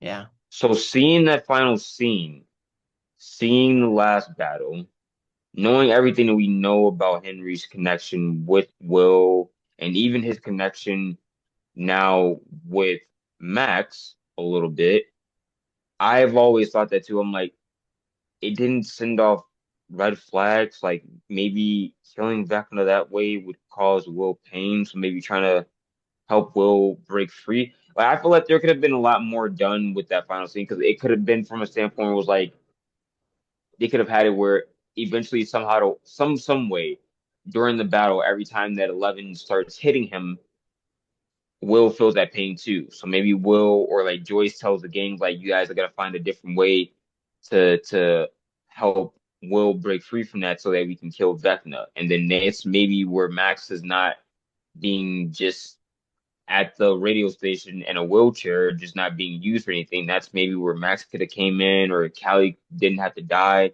She could have came in, and it's that I just that's a whole nother thing that I just like. So I'm like you reintroduce essentially Callie to come back in this season, make it seem like she's gonna be a vital part to defeating Vecna, to be slotted in the Eddie role where she's killed off, and it's just like That's true. but I really feel like there could have been a lot more done with the final battle that I just think they were. It's like we were saying. I just think they were just under pressure to finish it some way somehow. And I think they Yeah, just like, let's just focus on the battle because that's what people want to know.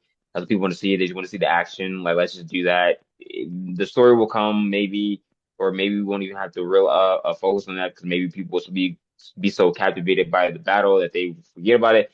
I'm just like, nah, you can't do that because you build it up to where it's like, oh, Will has a connection with Henry, and we've seen it in season two where it was like burning the vine from the upside down hurts Will. So it's like yeah, I don't know. I just feel like that final battle, that was always my thing with the final battle. It was too short and it didn't have a lot of stakes as it should have had. The stakes kind of felt like little to none at all, when in actuality there's a lot more stakes than people realize that should have gone into the final battle. I'm just like, for sure. I don't know. Yeah, there's just it's too much. Like there needed to be certain scenes, like the Joyce with Hopper finding out that they knew Henry, but also with something like this, where all of a sudden we see, oh, Will can maybe still tap into the hive mind for some reason, but doesn't get affected by it. Like there's things that were missing here that were led to just believe happened off screen. And one of the things, just a couple things that people pointed out too was Mike never finds out that that painting was Will's and it wasn't drawn by 11. Also, 11 looked at that one picture and recognized Will, which they never really talked about. Like, maybe she saw him when she was passing through, or like when Vecna was taking him. That didn't make sense either. Maybe she saw it in when she goes into people's memories, but why would she have, if she didn't know who Will was, why would she have done that? If she totally forgot that Vecna existed, why would she have tapped into his memories to see what he was doing? She was just running away from the government and the military at that point. Max's skateboard has the same orb on the bottom of it that was on the ground in the forest that when Will got super dizzy, and then they find it later on in the woods with all the rocks and stuff like that. Well, that same orb is also in that painting from Will's. So they never really kind of tied that into everything, but like it was just connected to everything. Also an inconsistency, Joyce forgets how old Will was when he was taken. Um, like I guess somebody pointed out that it was a different age or different dates. They kind of retcon that. Okay, whatever. And that can be along the lines of how Holly's literal actor got switched out between seasons 1 through 4 and then 5. But it made sense to get Nell Fisher in there. She's done some other works like Evil Dead, Rise. I think she's been an incredible addition to this cast for sure. The Christmas lights that are in the bar behind Will when he's Hmm. in Milwaukee. Also, somebody else said San Francisco. I'm pretty sure they mentioned Milwaukee. Yeah, I was like, I thought it was Milwaukee. Also, you're putting Will, the guy who Yeah, I just thought it was came out to Milwaukee. all of his friends, at a bar in Milwaukee in the 80s. Like Jeffrey Dahmer, everybody. Like, what are we doing? Why? That just seemed like they were setting it up for like more that Will's been through enough. Like, let's not I connect him like that. Like he could have just gone to and I'm Chicago. Like, Somebody said that. I forgot what her name was, but she said it online that the coming out scene that Will had, one of the biggest things that she had a problem with, she was like, people have to remember this is the 80s. mhm. So people coming out around this time was very like it was deemed like it was condemned. Like you would essentially get stones thrown at you. And the fact they had him at a bar at the end of the show, I'm just like, you guys didn't think about that for 1 second? Like that wasn't the possibility. Like he would have not been okay. All right, hey, I guess I'm just letting you guys know it was the yeah. 80s. Like and like not I haven't watched the Dahmer series, but like if you read up on Dahmer, which I understand that like there's intriguing stories with some of that stuff, but like I don't really like to glorify killers in that light, or Yeah, take my time learning about them. you're What he did was not the like only one. super messed up. You're not the And only the only reason why I watch that type of stuff is just to know like, oh, okay, this is what this person did. But right. I have never watched that series. I don't think I will watch the series. There's like an Ed Gein. series on Yes, Netflix that I'm like I'm not gonna watch that series either. Like I just that was the one that just it's came like you out. guys I like you guys can have understand it. the draw to it, no doubt. Especially even in the haunt world, but like I don't know, it's just like to me, if everything was still very secretive about like that LGBTQ community in the 80s, like why did you have to put him in Milwaukee? Literally where like Jeffrey Dahmer was. Like that just I'm like that's okay. I'm like that Anyways, but connection. there were Christmas lights behind him that were flickering. So people were saying Mm, like, it's like the lights in season one with Joyce. And there were exit signs behind everybody in their final scenes, and people are saying like, oh, like okay, like a bunch of places have exit signs, right? Like, but like the exit signs were like a call to like get out because everybody's stuck in like this dream world.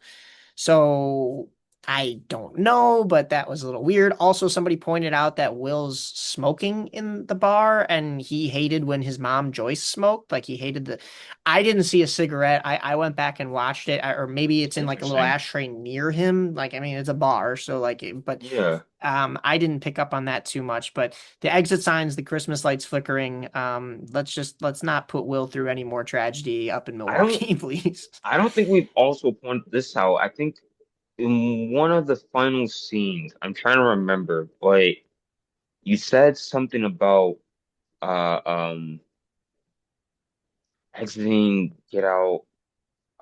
What was it? What was it? The I can't exit remember signs. it. Yeah, I think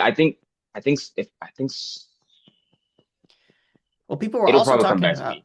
okay. It'll People were probably come also back to talking me. about how like everyone's looking at Joyce and Hopper and Enzo's. I mean, yeah, he did just get down on one knee and propose in the middle of the restaurant. Yeah. So, all right, that makes sense. But like, I guess there were also people with glasses on. Like, I don't know how much we're really reading into this here, but I wanted to go into touch upon both Max and Lucas real quick. First off, where's Max's mom? Because she was introduced, and she doesn't go and visit her daughter when she's in a coma at the hospital the entire 18 plus Oh, months that she's in there. She's not at so graduation. Where are the I letters have that she some wrote to everybody? information about that actually.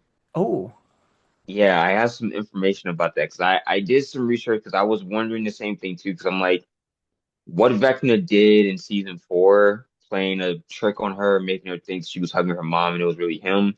I'm like, okay, you would think like her mom is so concerned about her. oh, So I found out researching, and this is like public information because the actress, I think her name is Jennifer, yeah, Jennifer Marshall. She did like an interview or something somewhere recently, but she's been like openly talking about this. So come to find out, in season four, when she was filming for season four, she was doing filming for season four with the scenes that she was doing with Max as her mom. She was actually going through cancer. She was oh, actually battling cancer. So she was obviously in the hospital. She has the pictures of her in the hospital and stuff like that. Now, the crazy thing about it is, by the time that season five starts filming, she's in remission, and at this point, she's like, I was ready to go, like I'm good to go, like I was ready to like go back on set and shoot scenes." And she was like, in my mind, like there would have been at least like some loose ends that they would need to tie it up with Max and her mom, like, and I'm like, yeah, that's what everybody was thinking, but. Come to find out, she didn't receive not a phone call from the Duffer Brothers nor Netflix. And she was saying that that really could have helped because having union jobs in the industry, and union jobs means like it's protected by the SAG right, Foundation. Having union jobs means that not only do you get paid, but it comes with all the insurance. So that means health insurance. So that means that she would have been covered for any expenses that she would have had to pay for the chemotherapy and things like that. She right. didn't receive a phone call from none of them. Wow, So I was like, that's that's that's if I made a dropping the video ball. about it, I was like, I don't know if Netflix would want to have this come out. It Well, would it's out make there sense, now. right? I was like, it would make sense if like, Netflix didn't want to talk about this because I was like, that seems like Oh a my, scummy thing to do. I don't know. pretty I would much. have, even if you didn't want to have her back in the show to tie up the loose ends, at least like send her some money. But for everybody that's wondering where she's been at, that's where she's been at. Netflix or the Duffer Brothers just didn't call her back.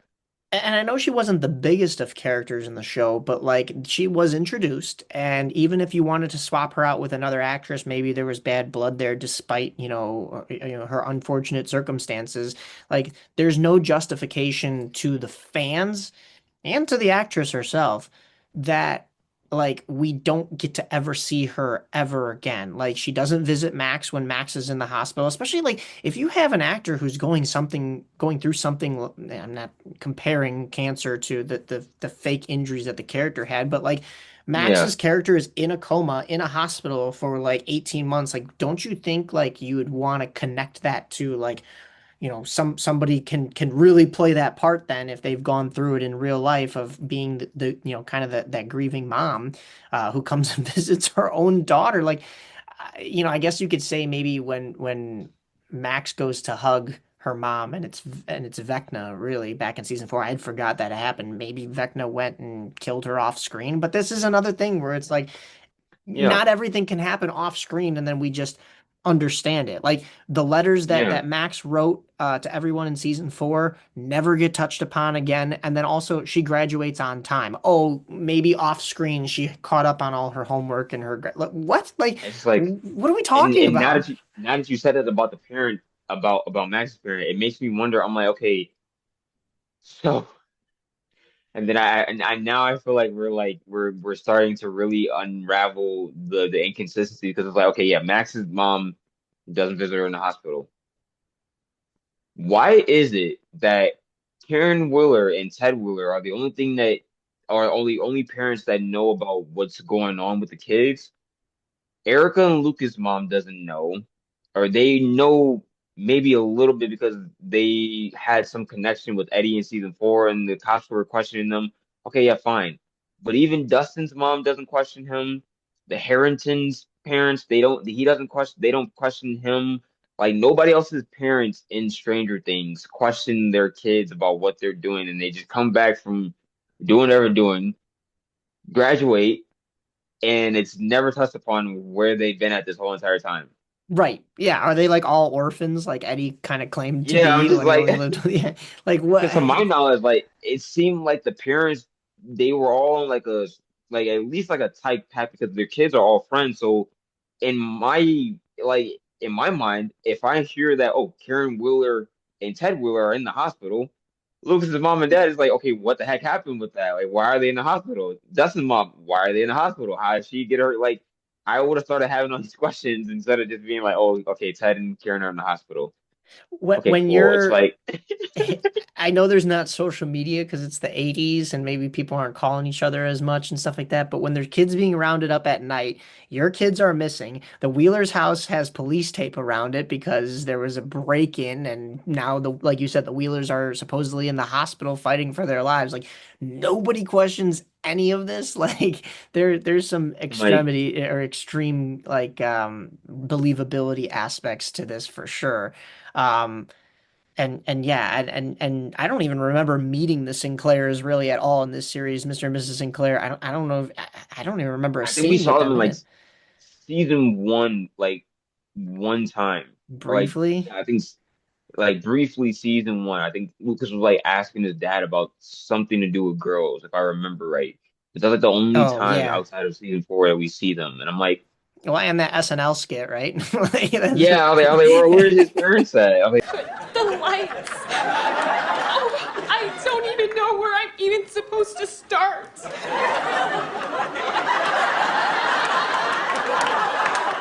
Oh, no, this lady done lost her damn mind. this is crazy. He's essentially like an orphan to the Wheelers. I'm like, everybody's orphans to the Wheelers. Like this is kind of insane. Yeah, it is nuts. Speaking of Lucas, his only other inconsistency or other thing that people pointed out was he broke the fourth wall and looked right at the camera and said, "I don't believe in coincidences." In the moment, I read that as him still talking to Nancy and Mike, and the camera was Mm, just like from like Nancy's point of Nancy's. view. Hmm. But I mean, the whole "I don't believe in coincidences" and like the only other times we've seen like fourth wall breaks are like Vecna, like when he's supposedly talking to the children and. That Yeah. one was just weird to me. Going into Steve though, because I don't want to keep you too much longer, but I've got so many other points here. No, no, you're Um, good. But Steve is a baseball coach at the very end. And being a baseball fan, I thought this, yeah, that's great. But then you think about it, and we've only ever seen him play basketball. But Vecna only ever saw him through the hive mind with a baseball bat. So, like, is this still that altered reality? Is he just, he's got the baseball bat? I talked about already Ah, the conversation with Eddie about getting her back that turned out to be absolutely nothing with Nancy. So, with all that buildup and all that pent up masculine energy between Jonathan and Steve, all just for nothing. The whole conversation with oh, Eddie for nothing.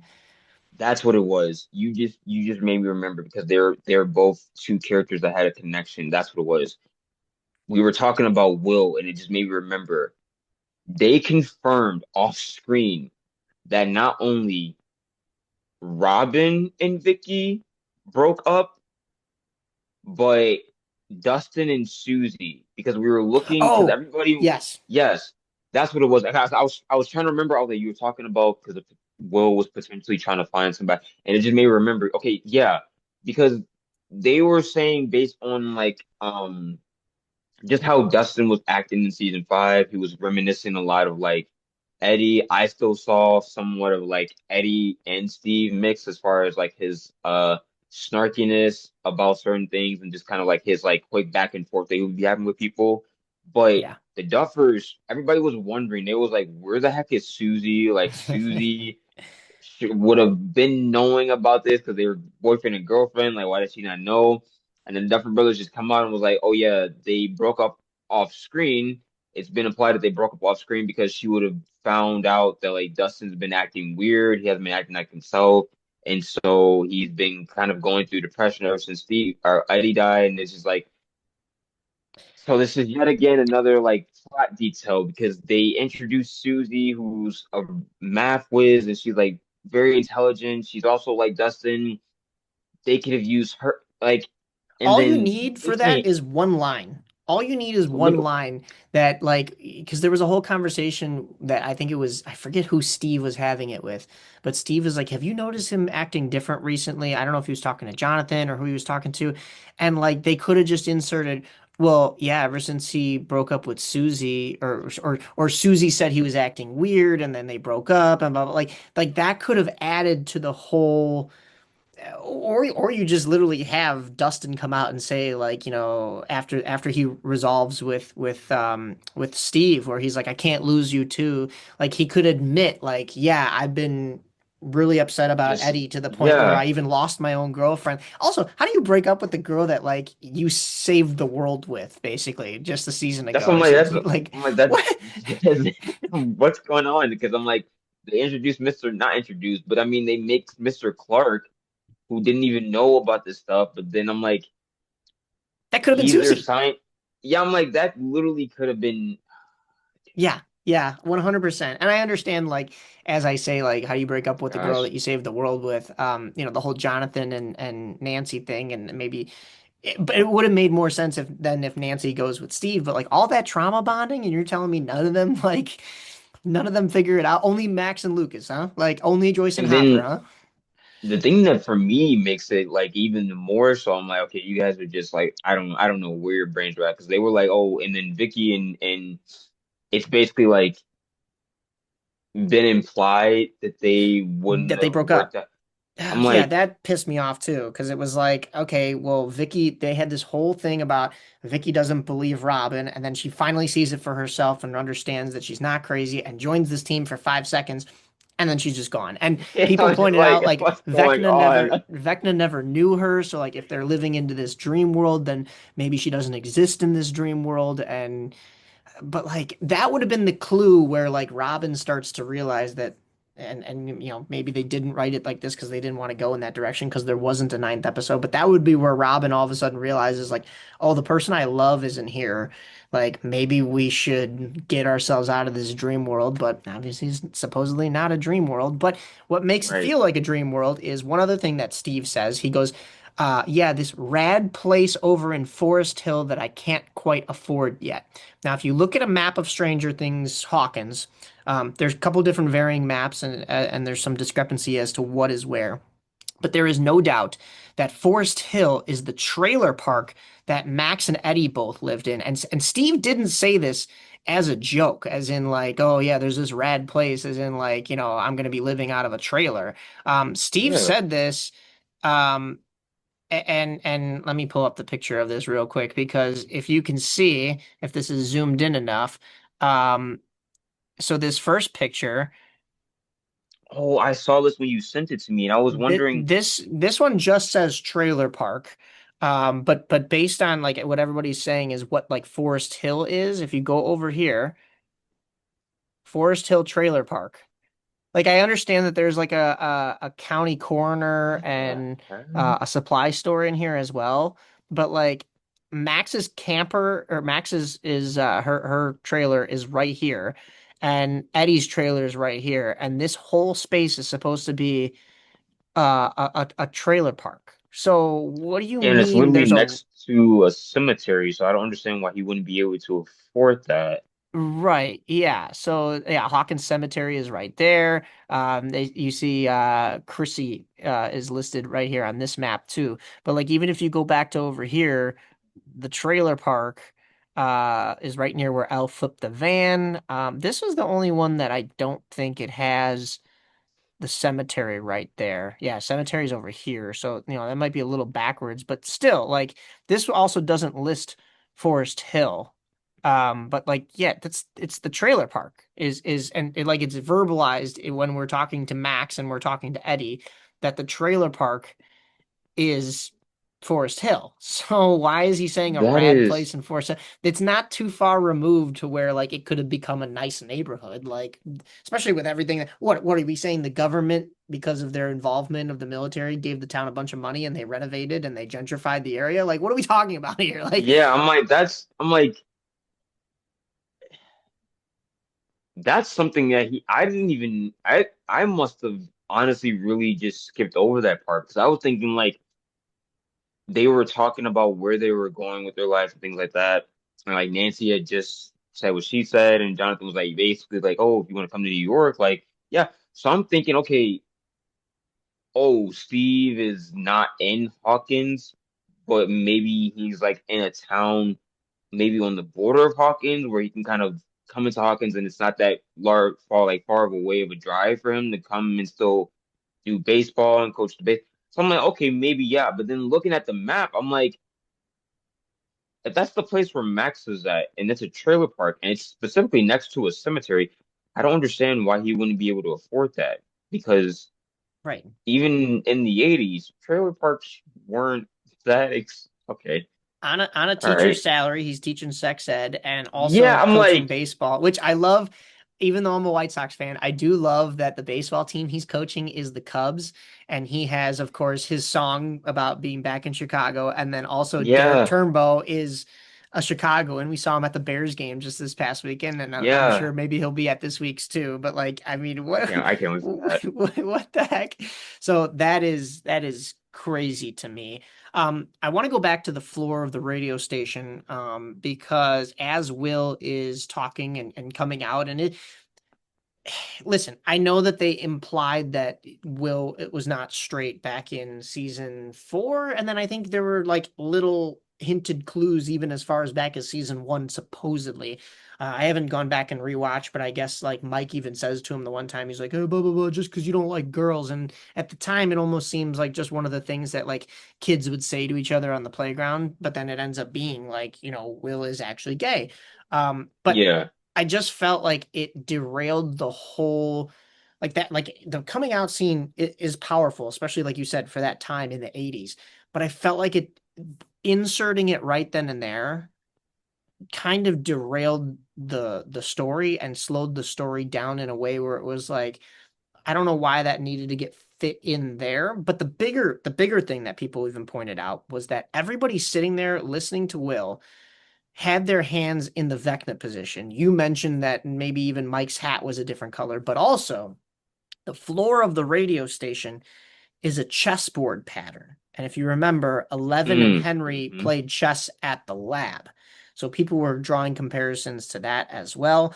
Also, talking about 11, and we talked about when Callie dies, people were saying that the whole entire thing is an illusion because 11 had her hands on her and she was all bloody in that scene trying to stop the bleeding. She gets to the roof. She doesn't have blood anywhere on her, not on her clothes, not on her hands. And then she goes and fights Vecna, and she doesn't have any blood on her there either. One person also pointed out that like water doesn't exist in the Upside Down, which there's a couple inconsistencies there. So we see in chat in season 4 that there is the gate that's opened up on the lake, and when they Hmm. swim, they dive down into the lake and they go into that gate, they come up into the Upside Down, and there's no water there. They don't have to swim through more water. They're just in the Upside Down. Right. When the soldier pees on the wall, it evaporates. But to me, it's like, well, but his pee was still there at a certain time, so liquid does exist. And then the tank that Elle is in the Upside Down, so there is water there. But when there's blood and then there's no blood, like It Elle doesn't couldn't make have any. just wiped Yeah. all of that off and She's gone just and like, oh, fought okay. Vecna. Like, what Here are we we go. doing? It's just like, here we go. That seemed to me like it was filmed on 2 separate days, and they totally forgot the scene that came before it. I'm I just I putting could that out honest there. I honestly could see that because that was something I didn't even notice. Because I'm like, okay, maybe I don't even know how you glossed that one up because it's like we literally just seen her sobbing, sad at the fact that she just lost Callie, and then there's all this blood on her hands, like you said, and then the next scene they go up to the roof to meet with Murray, and Hop is looking sad, and there's just no blood on her hands, and I'm just like, so are we just gonna forget that she just? All right, okay, another inconsistency. I'm noting all of these. Got it, guys. It's like you said. We're I gonna honestly, I cry.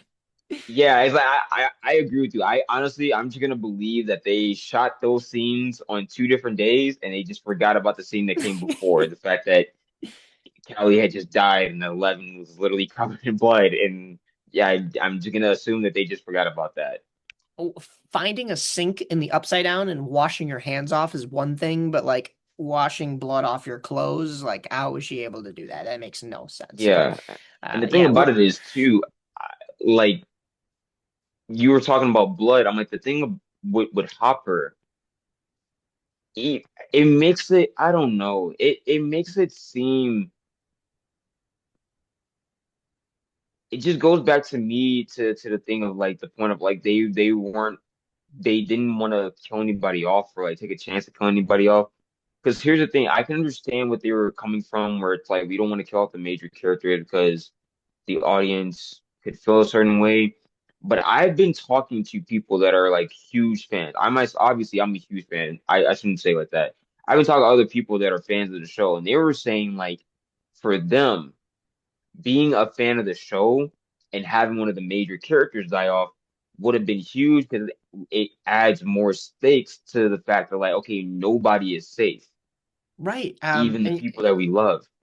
the biggest issue I've had with the Duffers coming out and talking about this in interviews is they just keep calling it a coming of age story.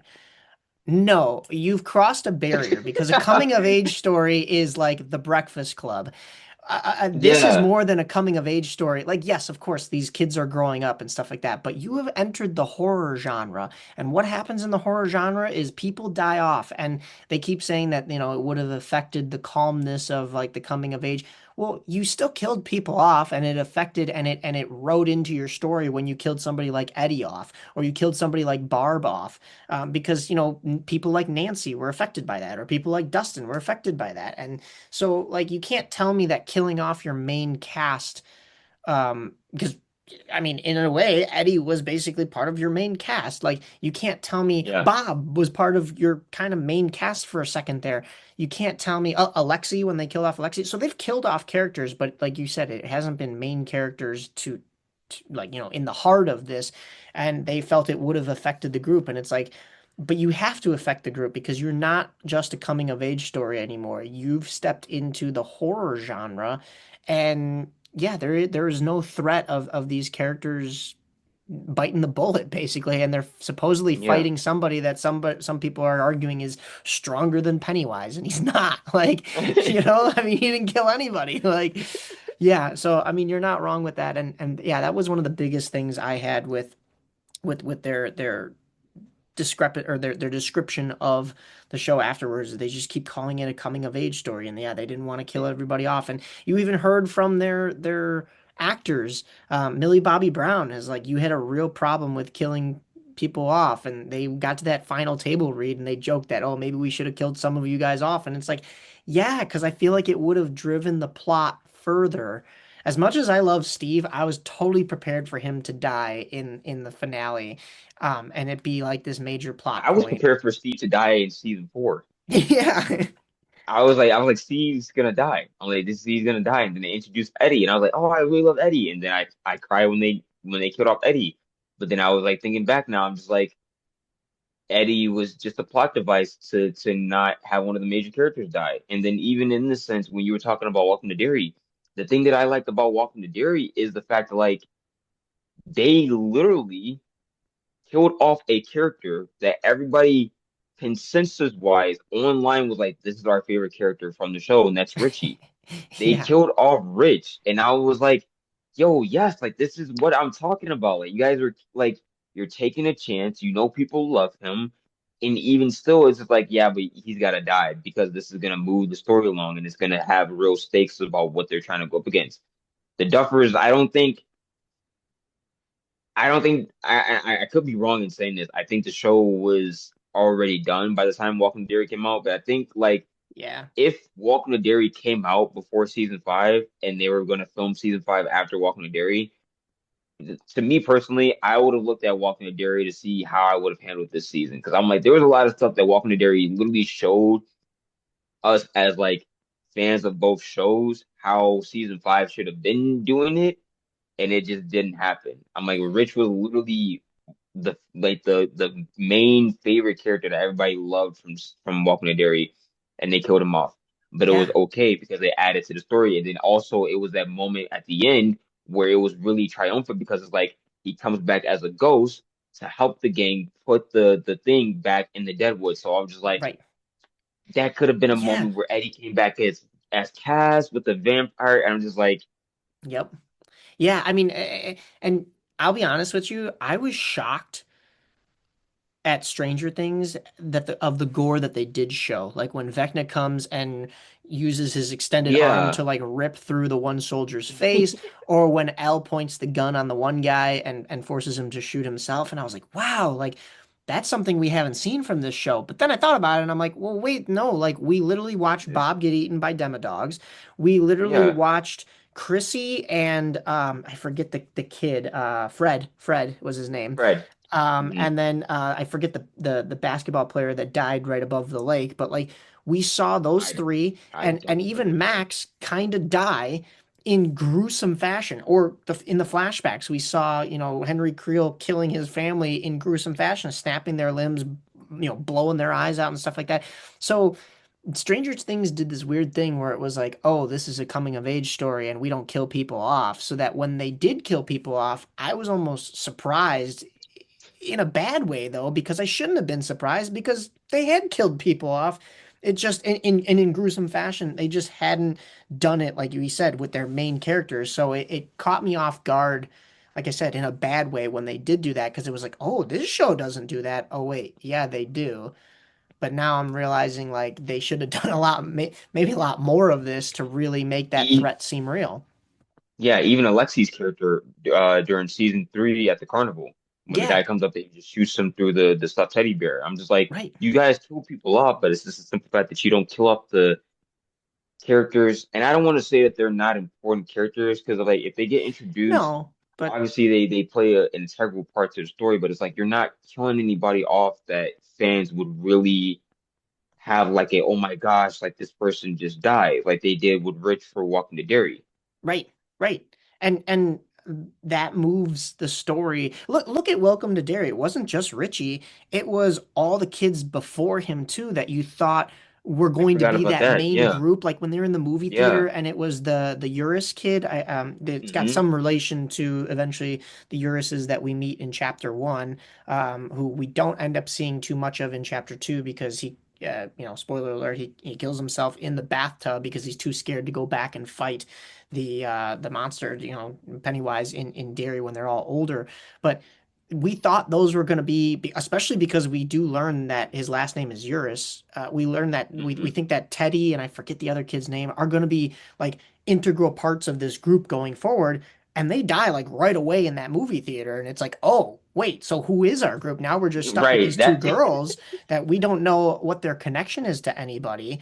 I think we're going to find more of those connections in later seasons of Welcome to Derry, especially because I think there's more family trees that are going to get exploited. And you were talking about this earlier, the way that they went back, and this is it's a prequel, but you were talking about how the native tribe that's there has stories from even before that. So like your world building with a prequel that even can have its own prequel, but yet we're going to go into other sequels of all the different times leading up to the 80s when we get to our main movies that Pennywise has terrorized this town. And there's going to be interwoven connections. And then the big bomb that I think gets dropped on everybody in there is that Pennywise's time doesn't work the same way as everybody else's. Yeah. So he can basically, I mean, I know some people see this as a hack to like time travel, but based on how this creature is, like everything is all one day to him basically. So can he go back and rewrite time? That would open it up to retcon or rewrite movies or that kind of stuff. So I'm not the biggest fan of that, and I think they should stick with the storyline that they already have, but it can allow there to be a chapter 3 in the movies, even though they killed him in chapter 2, and it be in the future. And I guess that kind of takes away from his death, and I'm getting ahead of myself here, but like at the same time, it's like, there's limitless possibility to an OP Hmm. villain. I'm not saying Vecna had to be that way, but they've made it seem like he is still alive when you have in Morse code on the cassette tapes at the squawk behind Robin for her very last transmission. People pointed out that the Morse code of the way it's arranged in the shelf spells Hmm. out "You didn't stop me." There was also like a Hawkins radio thing. I'm not even sure where that was broadcast. Might have been Wow. just on their website, but the final broadcast was Mindy, Flair, and Vance were your two hosts, Mind Flayer and Vecna. They also let out a message during that final broadcast that was actual Morse code. I'm not talking about just a visual Morse code type of thing. It was actual beeps on the radio that spelled out "Save Hawkins." Okay, that could just be promo for the show. But then Right. there's a distorted audio in there that if you play it backwards sounds like somebody trying to speak through like water and say, "Mike, wake up."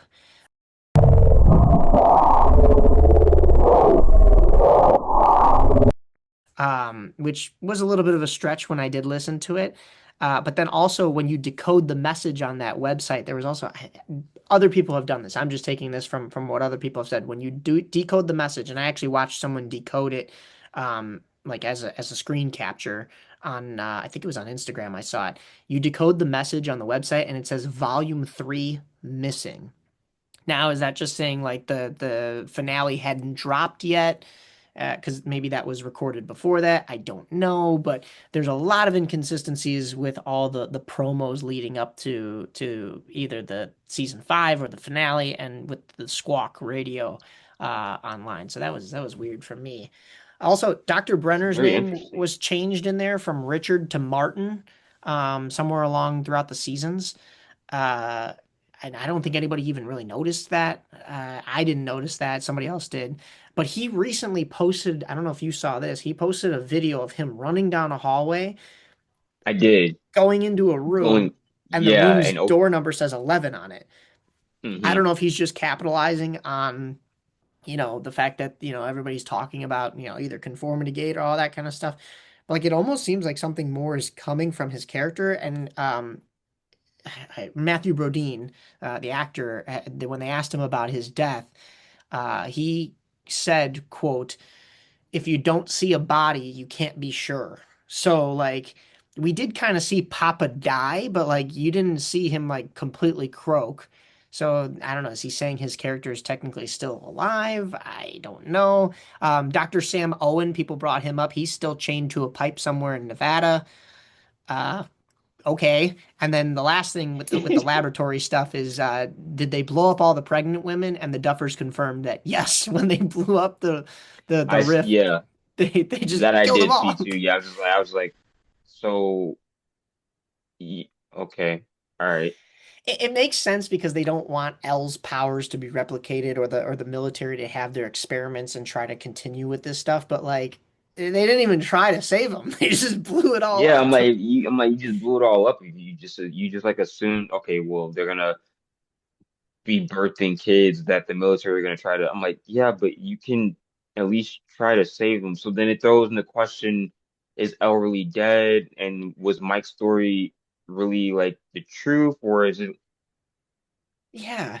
And it's like, okay, Callie was saying that none of those experiments were working and those women were in pain. So it's like, just take them out of there then. Like, if the experiments aren't working, Yeah, then they're not creating another L. They're not creating anything with powers. They're just torturing these women, and you just blew up these women that got tortured. Like, okay, all yeah. right, It's you're just not like, exactly heroes.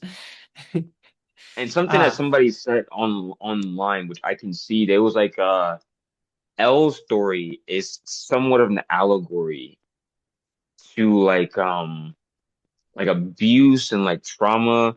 But if the message that the Duffer brothers are sending, is the only way to stop the abuse cycle and trauma is to off yourself, then what oh, is really damn. the message? I was like, That's ooh, dark. I was like, yeah, that's, oh, ooh. I Yikes. don't know. That's a Oh rough man, parallel. yeah, I don't know Jeez. if that I don't know because I'm like if you look at Elster, I'm like yeah, that actually kind of does line up. And if I'm the Duffer Brothers, I don't know if I would want that to be the allegory. So then I would just say that she's alive because I don't think I would want that as a fan to be like, oh, if that's the message you're trying to send to me. Then the only way to stop doing that is just to kill him. Okay, it's just like I don't think if I was writing it, I'm like I don't think I would be writing that for that to be the message. I'm just saying maybe I don't Yeah. know. That's it just that was like really dark when I read that. I was like because it and the thing about it is it's like it's not like a quote unquote like fan theory in a way. It's more so like no, if you look at what's going on, like this is clearly her story, and then you start watching her story develop from season one to the finale of season five. It's like no, yeah, and then if that's the message that's extremely dark. Yeah, Yeah, I wouldn't. I see it. I do think it's important for them to keep the ambiguity of whether or not Elle is alive, the way they wrote it, like I said, like with Sopranos.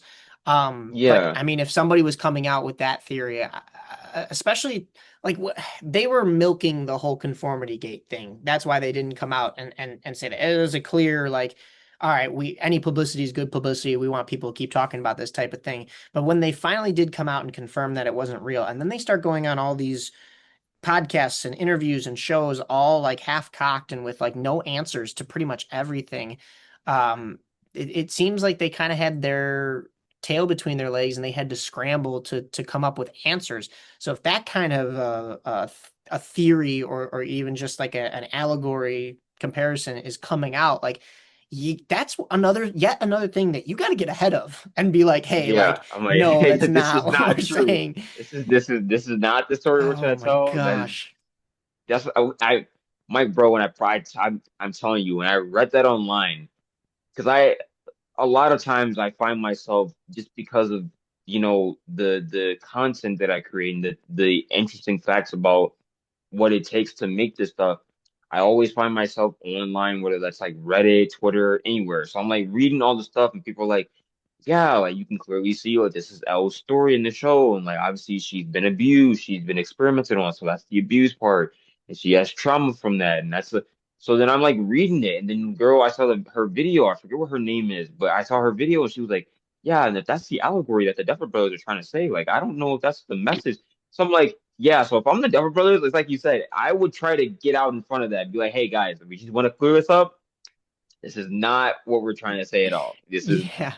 please, we want everybody to live, okay? Like we don't want anybody to die." People had I also was like, pointed Oh my God. Yeah, that's well, speaking of deaths though, people had also pointed out that the song Heroes by David Bowie plays for the third time in this series. The only other two times that we heard David Bowie's Heroes, both of those times were quote unquote fake endings or fake outs because someone supposedly died in the Mm, episodes. It was season one, episode three, after Will's fake body is found, and then season three, episode eight, after Eleven reads Hopper's letter.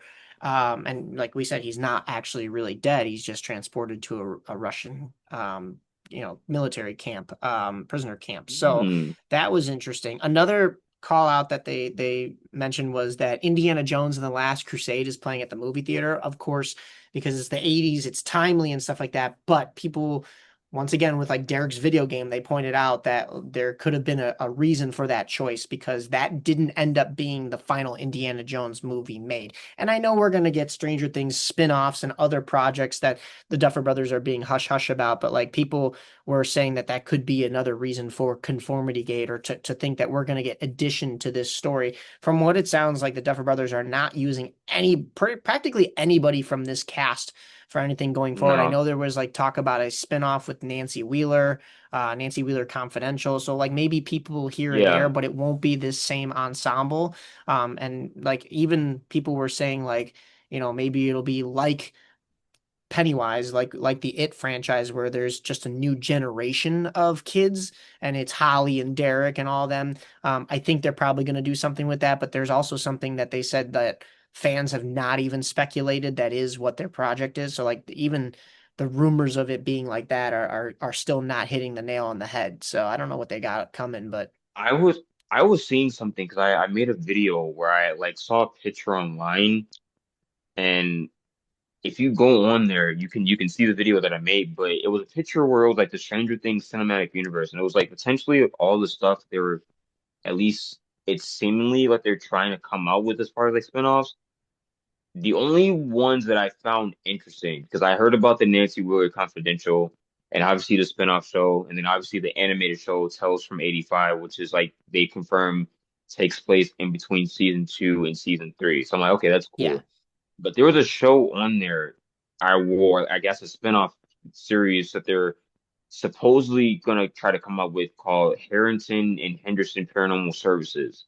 Where I was nice. saying, okay, this would be like maybe possibly teasing the fact of what we were talking about with the radio show and Mind Flare and Vecna still possibly being alive and having a Pennywise factor to him that maybe he just sees time in a different way, and they're handling cases that still have to do with the Upside Down because the Upside Down is still lingering in Hawkins and things like that. So they would have to tap back into that.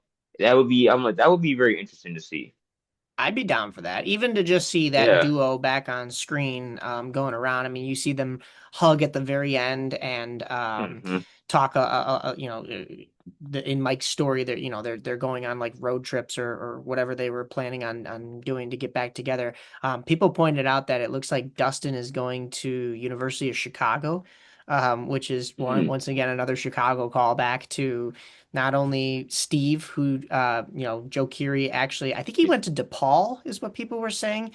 Yeah. But he lived here in Chicago at least for a number of years, is what he said, and of course that's part of his song, End of Beginning. But then the connection with Derek Turnbow, they if they did something like that and they brought them back to Chicago, especially Elle went to Chicago and stuff like that. Like I feel like they'd have to get a little bit more of just I don't get me wrong, I'd love just Steve and Dustin, but they'd have to get a little bit more of the cast that connects to Chicago to come with them. Maybe Derek, maybe Mike, even though because we will never know about what really happened to Elle, but maybe Mike says like, hey, like Elle went to Chicago for a little bit, so like I gotta go see what this is all about. And I think that would be Right. really cool to come out of small town Indiana and go to this big city and do something, even if they just stayed local too. That'd be cool as well. But that's another thing as we go back to this world building thing, and the Duffers were talking about how hard it is to world build when you're also just trying to keep it like a small town type. I mean, the whole reason they picked a Hawkins set, well, of course, it was based off of Montauk, but like they were trying to keep Hmm. this small town thing that like the whole rest of the world or the rest of the country didn't know about that was happening, and it adds to the mystery of it, which okay, bingo right there.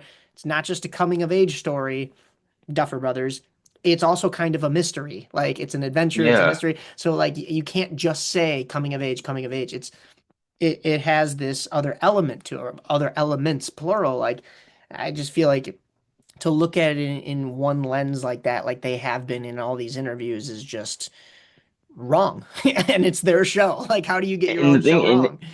and the thing about it is like I don't think it's hard because I mean once again, here we go with Welcome to Derry.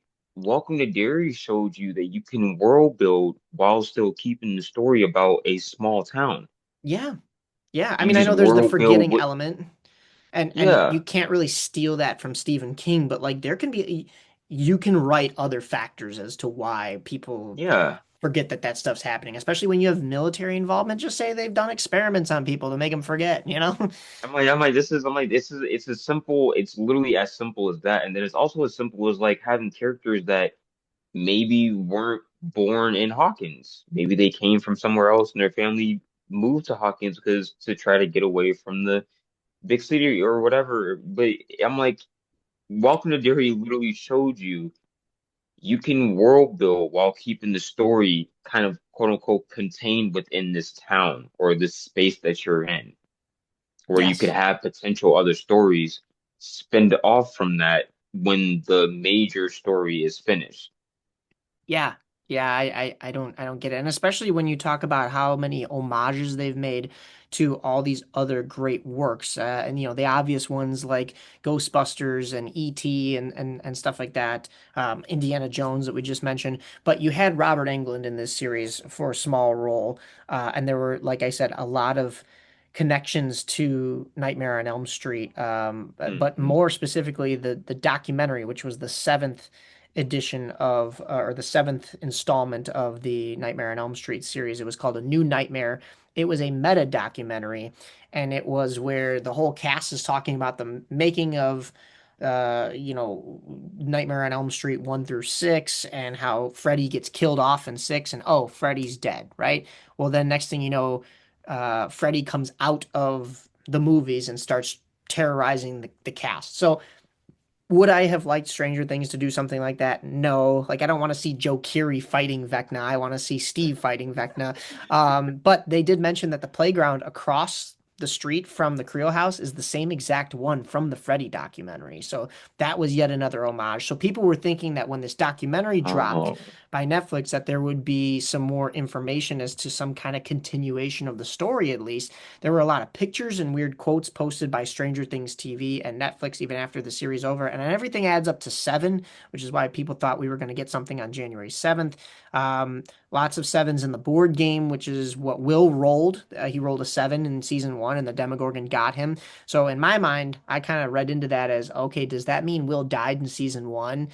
And this is just the and story that Mike cooked up to cope throughout, you know, season 2 through 5 here. And maybe they never found Will actually in season one, and that could be where it's like meta because go back to Millie Bobby Brown in interviews said that the series finale was going to be very meta, and I don't, based on the definition of meta, I don't think that series finale was very meta. I could see maybe where she was kind of no. going with that now that we know there is nothing in the documentary and no episode 9. Hopper said excuse me, David Harbour said he thought they landed the plane, but landing the plane to me, like, no, Mm, yes, it did, but like that was a crash landing, basically. Like the yeah, plane got back to the ground, but it's not in all one piece. I think emotionally because like the audience was like, well, these from what I saw, people were saying that the final maybe 30 minutes of the finale was really beautiful and emotionally it was moving. But Yeah. I think yeah, like I agree with you. I don't think that was a perfect landing by any stretch of the imagination. No, no, for sure.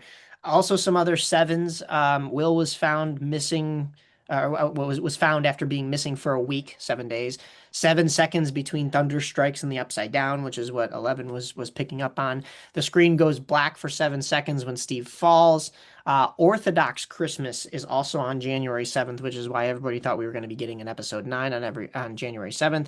And the Duffers did come out and Mm, say that it was going to be an emotional Christmas, but if there's an Orthodox Christmas, they're not really specifying which Christmas. Obviously, we didn't get anything mm. on January 7th.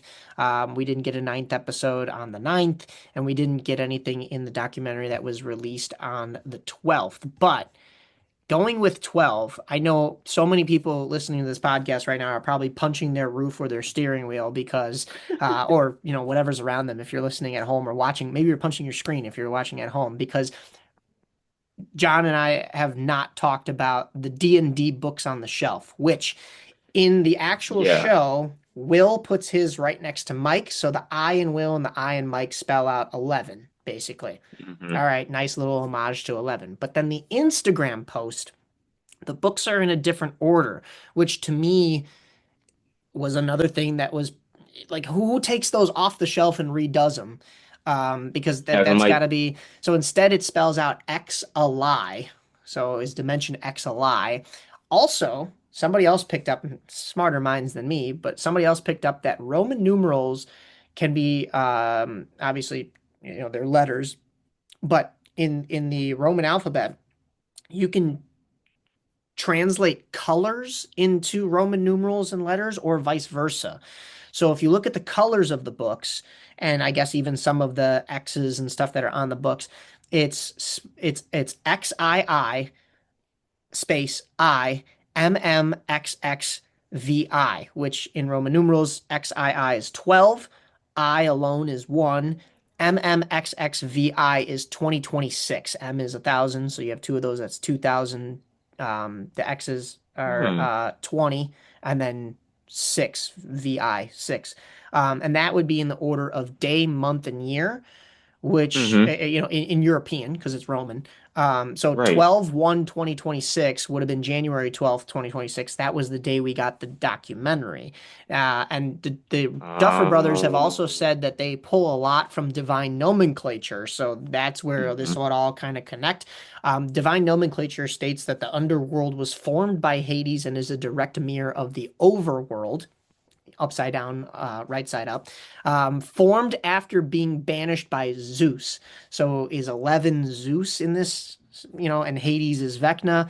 Um, excuse me, Hades was one person held alone for 12 days in the bars of luminosity before being banished to the underworld for 2026 years. Crazy how that lines up. This is actually like, this is the first time I'm hearing about this. This Right. is some crazy, like adding all this stuff up.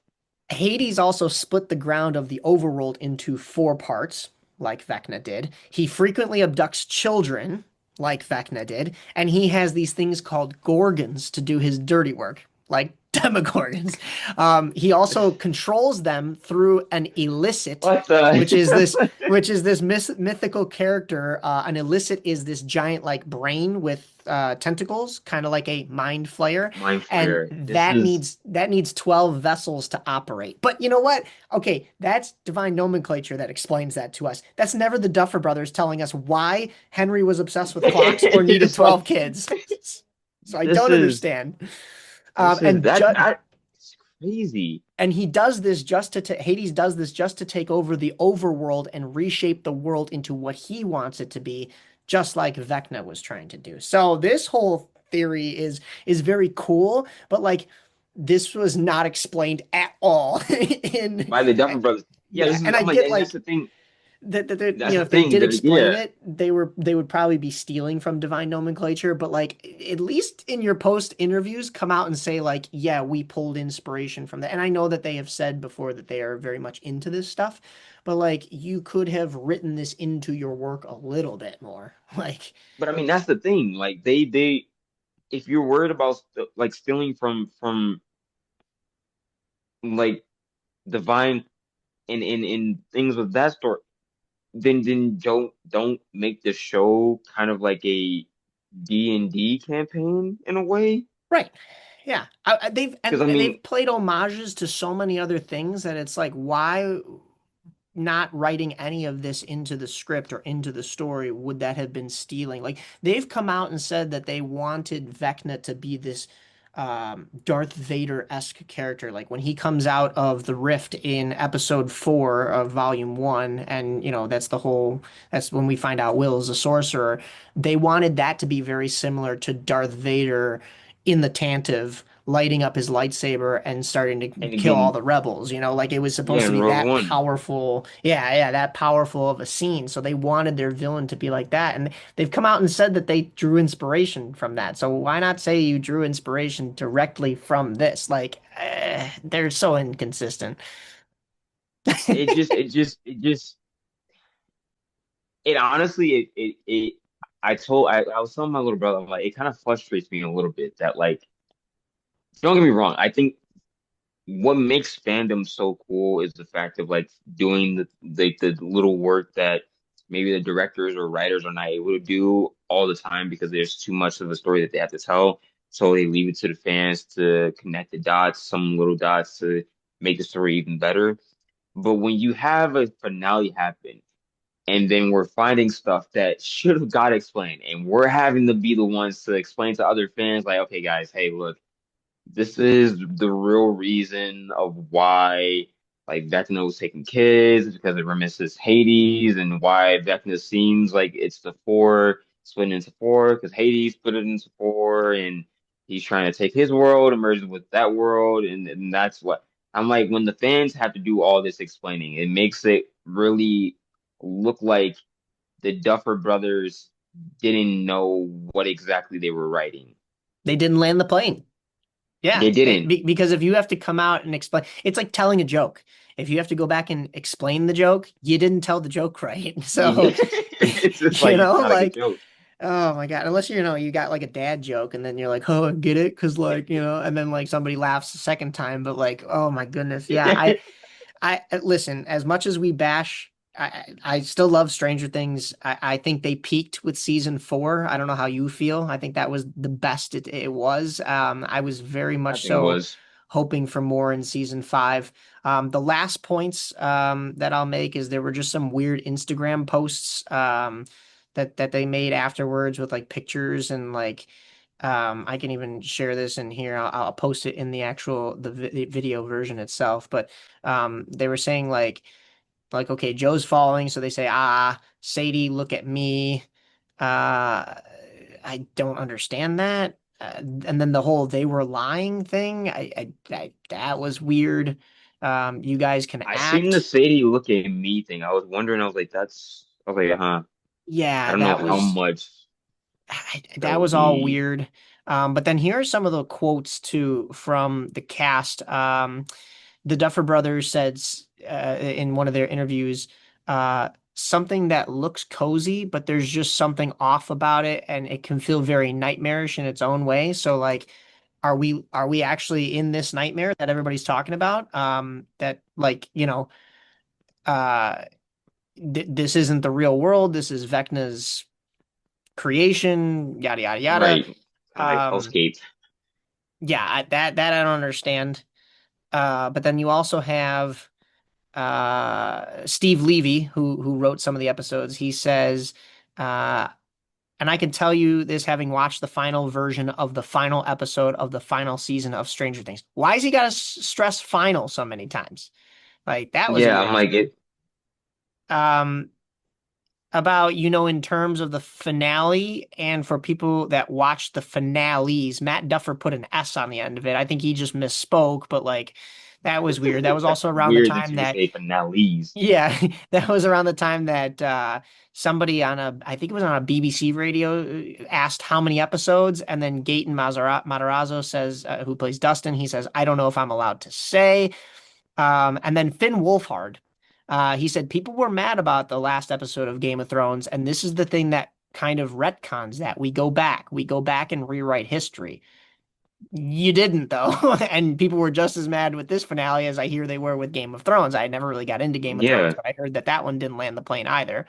And then David I Harbour, didn't either, but I do know that that finale The only thing I know about that finale is that apparently that finale is one of the worst endings in the history of like cinema when it comes Yeah, to TV shows and movies. I was like, oh, jeez. that's what So I've I don't heard know what too. happened. I was like, I don't know what happened, but it had to be that bad that it's been a consensus amongst people that are like, no, that has to be up there with like the worst finales ever.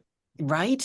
And there was a convention, I don't know if it was like Comic-Con, but David Harbour said it's a very real ending and he emphasized real. So like does that mean that what we saw was not the actual ending and there's something more real coming, or was he already getting ahead of the conspiracy theorists and saying conformity gate's not real and this was the real ending?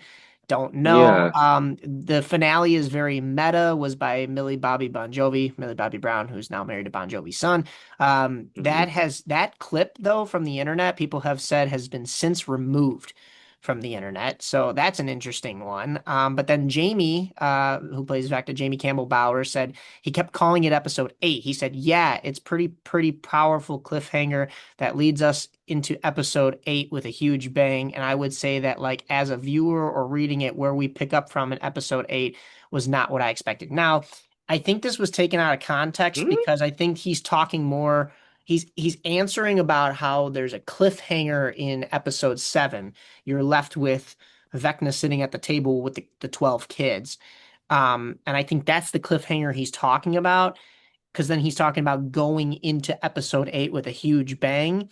And where they pick up in episode 8, he's saying it's not what I expected. I think he means because of how quickly you get into the action in the finale. Like you literally start the finale off with them driving the truck through the army base and getting into the upside down and Nancy shooting everybody up, and then immediately Elle is in Vecna's mind and she immediately jumps in and rips him from the table. So I think that's more so along the lines of what he was talking about. But like I don't know, just the way everything came out in the media around this time, it was all very weird.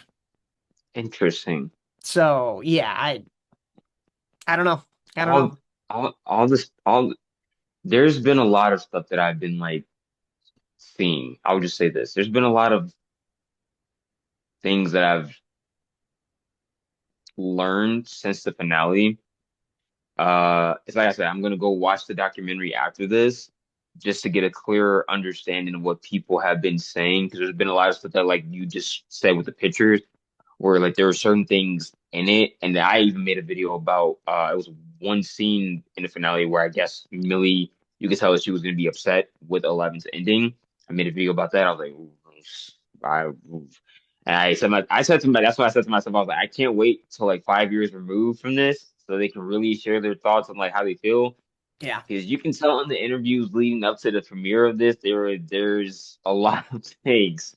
I just say that they are um not pleased about. I'll say that.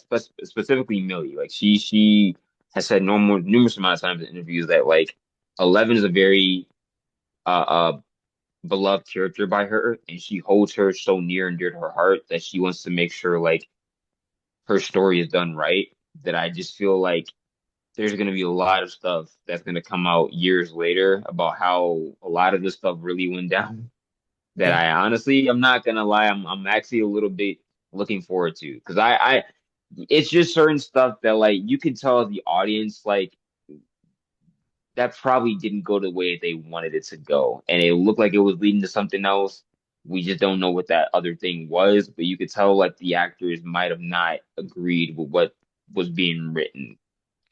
Yeah. I'm as a fan, I don't want to come off the wrong way and say that the fandom knows your show just as Yeah. well as you do, if not sometimes better, just because they're so in love with it and they're so enthralled with it that when you had so many fan theories going out there, and I'm not saying that they purposely went the opposite direction of a fan theory. I'm not saying that they used Chat GPT, but like people were pointing out when they watched the documentary, the tabs that were open were Reddit tabs or Chat GPT tabs, and the finale was not written, is what they were literally sitting around the table discussing, and they're literally shooting it before the final script is written. So I think the pressures from Netflix probably really got to them. And like I said, I'm not putting it all on them, but when the fans are coming out and can write a better ending or have these fan theories that connect to your show better than what you gave them.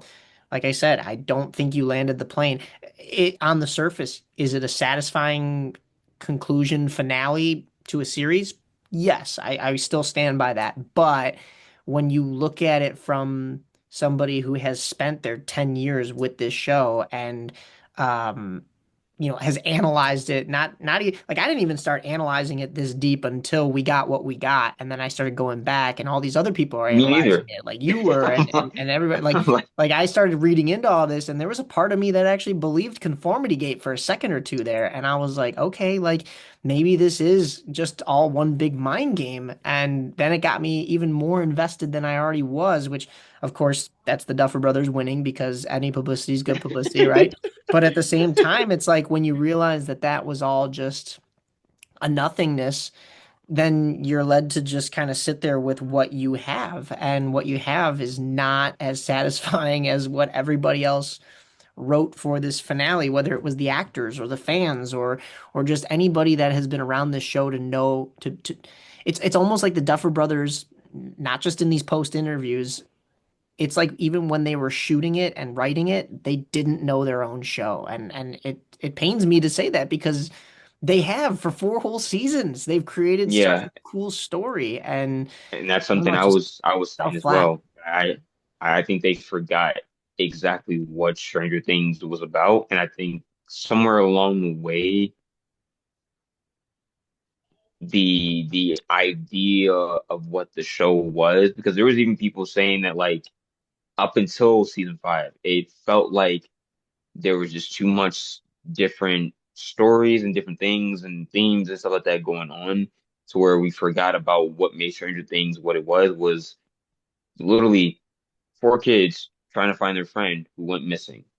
And I'm happy that season five very much went back to the format of season one. And I was saying that even for Value One, I'm like, okay, this is very much like season one. I feel like I'm being taken back to season one, which I liked a lot. But even still, it's like you get to the finale and it's just like we made it back to season one, like vibes and feeling, but at what cost? Because Yeah. like now you have a finale that will go down in history where it's very divisive, where some people say it's good, some people say it's okay, and then some people don't really like it at all. Yeah. Yeah, and that's exactly where we stand. That's a great way to put it. And as much as I loved season one, I felt like season four was completely different from that, but in a really good way. And that's going back to when I said I feel like season four peaked for Stranger Things is because yes, maybe it got too far away from season one, but the story had built up to that and now you've revealed your big villain and you have this more intricate plan on how you're going to go into the upside down and actually attack him and we before that we hadn't seen anybody really go into the upside down. It was the mind flayer coming to Hawkins or it was the Russians trying to build this portal and it was L going into the minds of people and stuff like that. Like it was I don't want to say more grounded because it was still all very sci-fi or horror-esque, but like now all of a sudden you have all these extra elements that you're adding and you've really solidified your cast because I feel like even in the first couple seasons Nancy was there, but she was just kind of on the outskirts. It was mostly the Yeah. kids, like you said. Even with Steve, Steve was supposed to die in season one, and people loved him so much that he came back. Even Jonathan's whole story was, it felt like it was on the outskirts.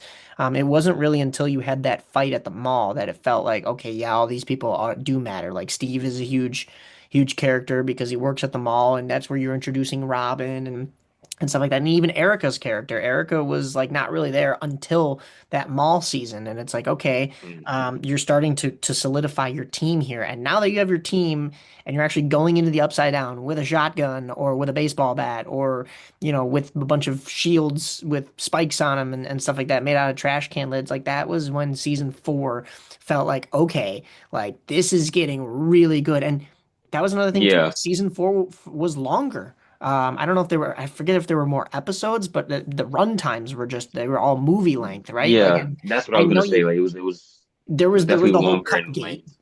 Yeah. But I just, even with the extended run times that we were supposed to get for season five, it felt like what you said is there were too many different storylines that we were covering in season five. And volume two was, I think, not what a lot of people expected. And there were people that said it even before the finale got dropped, that the finale has a lot of heavy lifting to do in just 2 hours. And when you feel like that going into it, it's probably not going to, like we said, land the plane, because there was just so many loose ends that like they just rushed into the finale and didn't answer. So if we had maybe 9, 10, 11, 12 episodes in season five, I feel like everything would have had a nice bow wrapped up on it. And there was really no excuse as to why it couldn't be that way. You know, I understand maybe Netflix wants a certain number of episodes, but Netflix, like I was saying before, has given Stranger Things and the Duffer Brothers more money than they've given to any one of their other Netflix original TV shows. This is the biggest net grossing show in you know, for season five, or for a final season in Netflix history. And you're telling me all that money, I understand it went to the hours and hours that that crew put into set design and filming days and stuff like that. And I don't want to take anything away from you'll see in the documentary all the great hard work that they did. But you're telling Hmm. me all that money and you couldn't write a couple more episodes into it to really finally tell your story? I don't know. That to me was just, it was a miss. It was a miss. Yeah, I just I don't know where they got lost at. I don't know. I don't know. That's just it's just kind of crazy where we're at right now. And I was saying from so my dad always says this as well. I forgot what we were talking about one day, but he always told me that like he was like you need to be like he felt like he's like you need to be like in one of these board meetings with these studios. I'm telling you, like your mindset about it is like also coming from like a business mind frame where it can understand. And I was telling people that like obviously we have our gripes with it as far as like obviously everybody show wise, quality wise, I get that.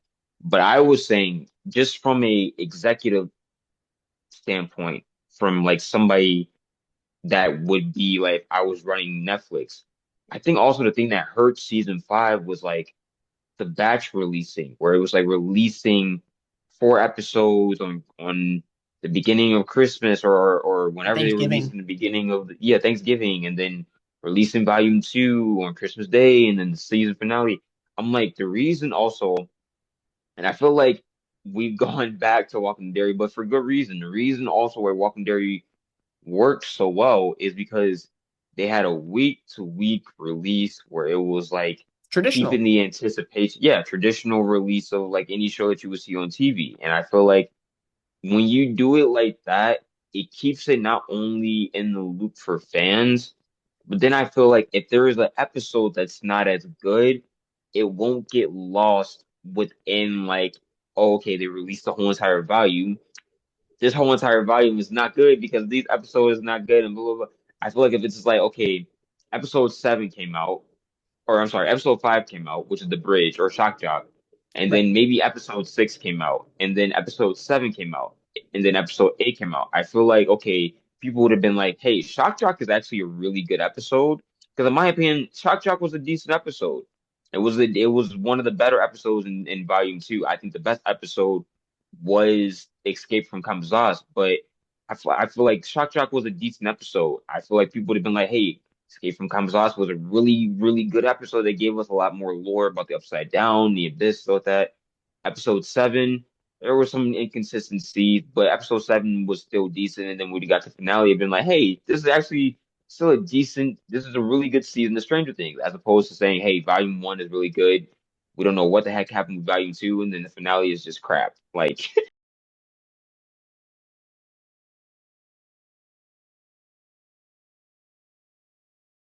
Hey guys, final pause here in the episode before we get back into the action, but we aren't also going to have a Voodoo Personalities segment on this side of the episode.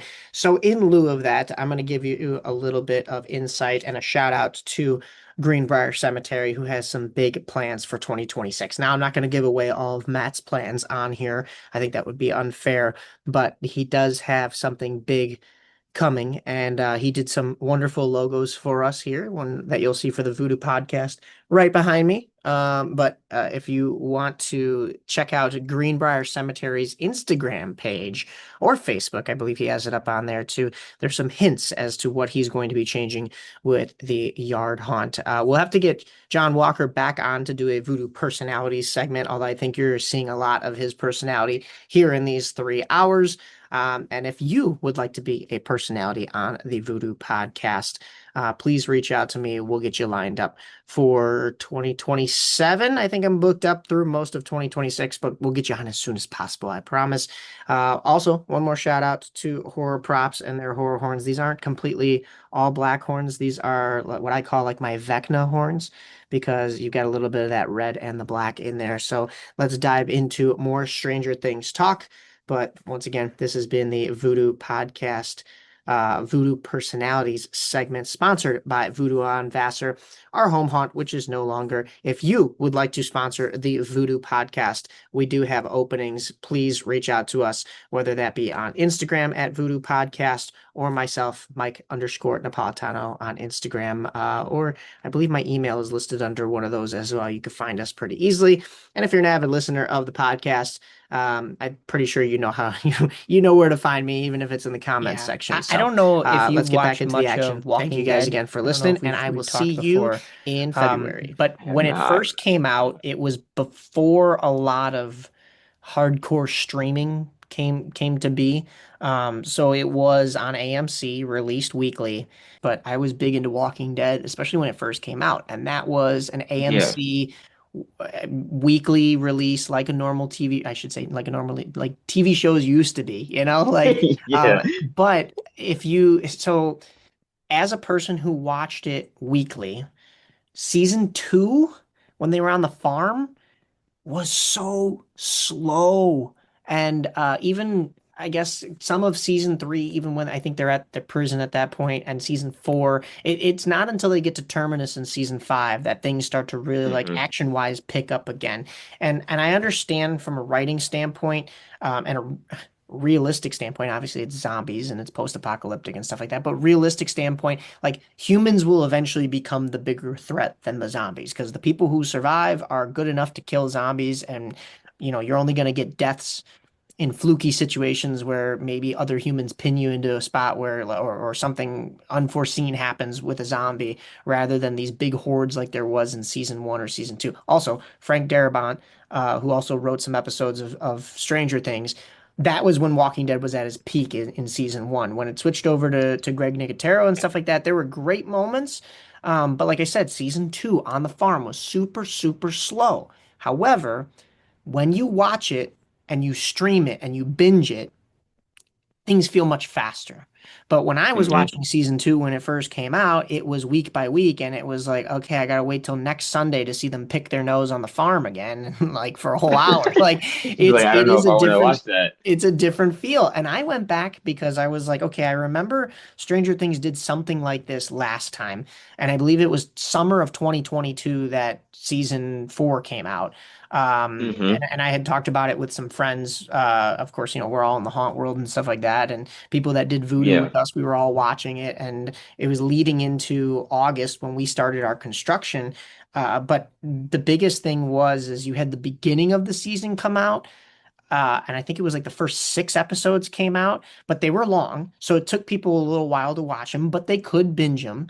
It wasn't like, you're on Christmas Eve or Christmas Day or on Thanksgiving or on New Year's where they release 4 episodes and they're all an hour long. So if your family gets out at Thanksgiving in time, you can watch stuff till 2 in the morning and be done, right? And it's like watching one big movie. So it was long episodes, and they only released, I think, the first 6 of season 4, and then the final 2, they left you on a little bit of a cliffhanger. The final 2 got released dates later. And I had Hmm. remembered a little bit of that, but that built some of the suspense. And also, like you were saying, it wasn't being released on holidays. So, like, I understand the want to release it during I guess not even like in the proper holiday time though, because if you're Stranger Things, like I understand like haunt people are busy doing stuff during October, and maybe the audience that would tune in to watch you isn't going to sit down on October nights and watch this. But you could have done August, you could have done September, you could have even done all of it in November, just like you said, space it out week by week. But I don't Hmm. know, to do Thanksgiving and Christmas and then New Year's was a little weird. But yeah, I mean, I just the structure, you're right. This I hadn't even thought about that. The structure in which they released it, I think, hurt them as well. I can understand like when Marvel does it, it's fine because you know going in like, okay, this is gonna lead to a bigger thing. So whether this is good or not, we're gonna be introduced to a new character and they're gonna play a bigger part in what the bigger picture is. Fine, cool, we know that.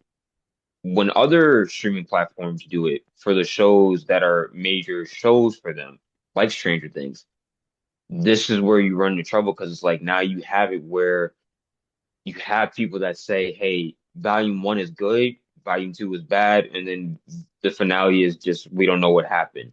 As opposed to saying, or what could have been, hey, volume or season five, episode five was a decent episode. Episode six was an amazing episode. Episode seven was a decent episode. The finale, hey, was decent. And you could have had that instead of just volume one was the only good thing about volume five, about season five. And I feel like that's where we're talking about when it's like the structuring. I just feel like if there was one thing that Netflix could have took away from the release of season five with this and everything that we've seen with the backlash and everybody having an opinion about this, it's just like next time you have a show or a movie that's like really good and you're having like multiple parts, don't batch release it. Release it weekly Yeah. because not only does it help you structure wise and it makes it not all one thing where people are judging it all as one thing, but also it keeps it in the cultural zeitgeist for weeks upon weeks and months upon months. Because now, right now, yeah, people are talking about Stranger Things because the quality is bad, but they're not talking about it in the same peak in the same like height as the popularity was, as opposed to when the show came out. Right. Like they talked that like the show came out, they released the volumes, and then when people watched the episodes, and then it was kind of like, okay, we're going back to doing what we're doing. Yeah, and I mean we've paralleled this to Welcome to Derry quite a bit, and this was yet another version of how Welcome to Derry did it better because everybody remembers that series that has watched it as being phenomenal. But if you remember, the first three, maybe even four episodes didn't even have Pennywise in them. And I'm not saying they were bad episodes. You still had action Hmm. points, but not every episode of Stranger Things had Vecna in it, and not every episode had Elle in it, and she barely even used her powers in episode or in season five. So um, with Welcome to Derry, you knew the clown was coming eventually, but you made people wait almost a whole month. You built up that suspense to get to that point. What if they did the same thing with Will and that like and it would have been Vecna too, because we hadn't seen Vecna until episode four either. What if you made people wait a whole month and you knew Vecna was coming because season four he ripped this massive hole in the ground and all of a sudden, boom, a month into it is finally when we're getting this battle with the Demogorgons and the army and Will taking control of them. And we knew he was a sorcerer all along and stuff like that, rather than like people who binged it in 4 hours on Thanksgiving. And now we're waiting a whole month. Yes, you're still waiting a whole month to have it released on Christmas, but it's a different type of waiting where like that suspense hasn't been built up. We've left off on Hmm. this. Sure, it's a cliffhanger, but like we have the question answered in our head that, okay, Will's a sorcerer. What is this going to do coming up in the next four episodes? And then it really didn't do anything in the next four episodes. Will It didn't really didn't, use his yeah. like he broke Vecna's leg once and it got healed right away. That's another thing too, is if he was able to heal his leg like that, like he couldn't have healed himself on that spike. I don't know, Yeah, but I'm like, it yeah, seemed like he could have the had some like inconsistencies again. regenerative. I'm like, but I mean, it goes along with what you're saying though, and this might be a stretch in saying this, but I feel like doing it like, yeah, like that, where it's like you wait a whole month for that fourth episode where Will finally gets his powers. That could have been like parallel, like the hype around that could have been like Captain America lifting up Mjolnir for Yeah. the first time in Avengers Endgame, but we Yep. always knew this whole entire time like he was worthy to lift the hand. Like it could have been one of those like cultural iconic moments that just kind of feels like it was a moment that happened and then people are just on to the next thing. Yep. Yep. No, no doubt. We could probably be here and beat this dead horse for forever. I know we could still keep going. That was all the points I had. I don't know if you want to wrap it up with anything, but even though, we still got a little bit of time. Anybody who has listened this long, thank you. Usually our Seriously, podcasts thank don't you. go this long, but I mean, there's just so much to talk about, and we're talking about even though it's 5 seasons, a culmination of 10 years, a whole decade. That's half of most of those actors' lives. So there's some big plot points. But we talked about Welcome to Derry a little bit. I don't know if we have to go too much deeper into that. I'm just excited to see some of the other major instances. I talked about this with one of my previous guests, Zach Wenzel, who was watching it as well, and he was like, "Okay, yeah, this first whole season is building up to the Black Spot incident. Then we're gonna get some other things that have happened in town that they've already kind of referenced." Maybe that have Hmm. happened before this, and then even some that are still going to happen after it, but before the actual movies. So that's going to be exciting. But what else are you excited for in 2026? Because it is going to be a huge movie year for all genres. Yeah. Yeah. I will just say this.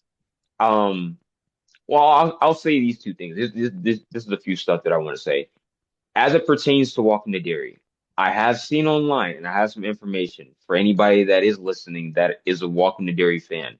I have seen online that I think I know what the possible story is going into season 2.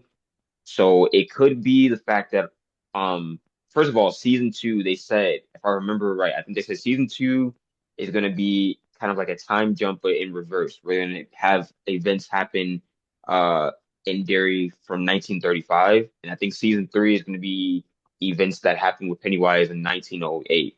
But I do know that the story for season 2 revolves around there was a specific point in the introduction of the painting where it's like the opening what is it, the opening credits, Yeah. where we're getting the song and the little girl singing. I think it's a ribbon in the hair or something like that, and they're going through the painting and you're seeing all this stuff and it's kind of like Easter eggs as part of like what Pennywise was doing in the town and stuff like that. There was a specific point in the painting where it was a guy, he had his gun in the air, he was shooting, and it looked like he was shooting, and it was like a massive scene where it looked like it was like this show like a showdown with like maybe people firing guns at each other, blah blah.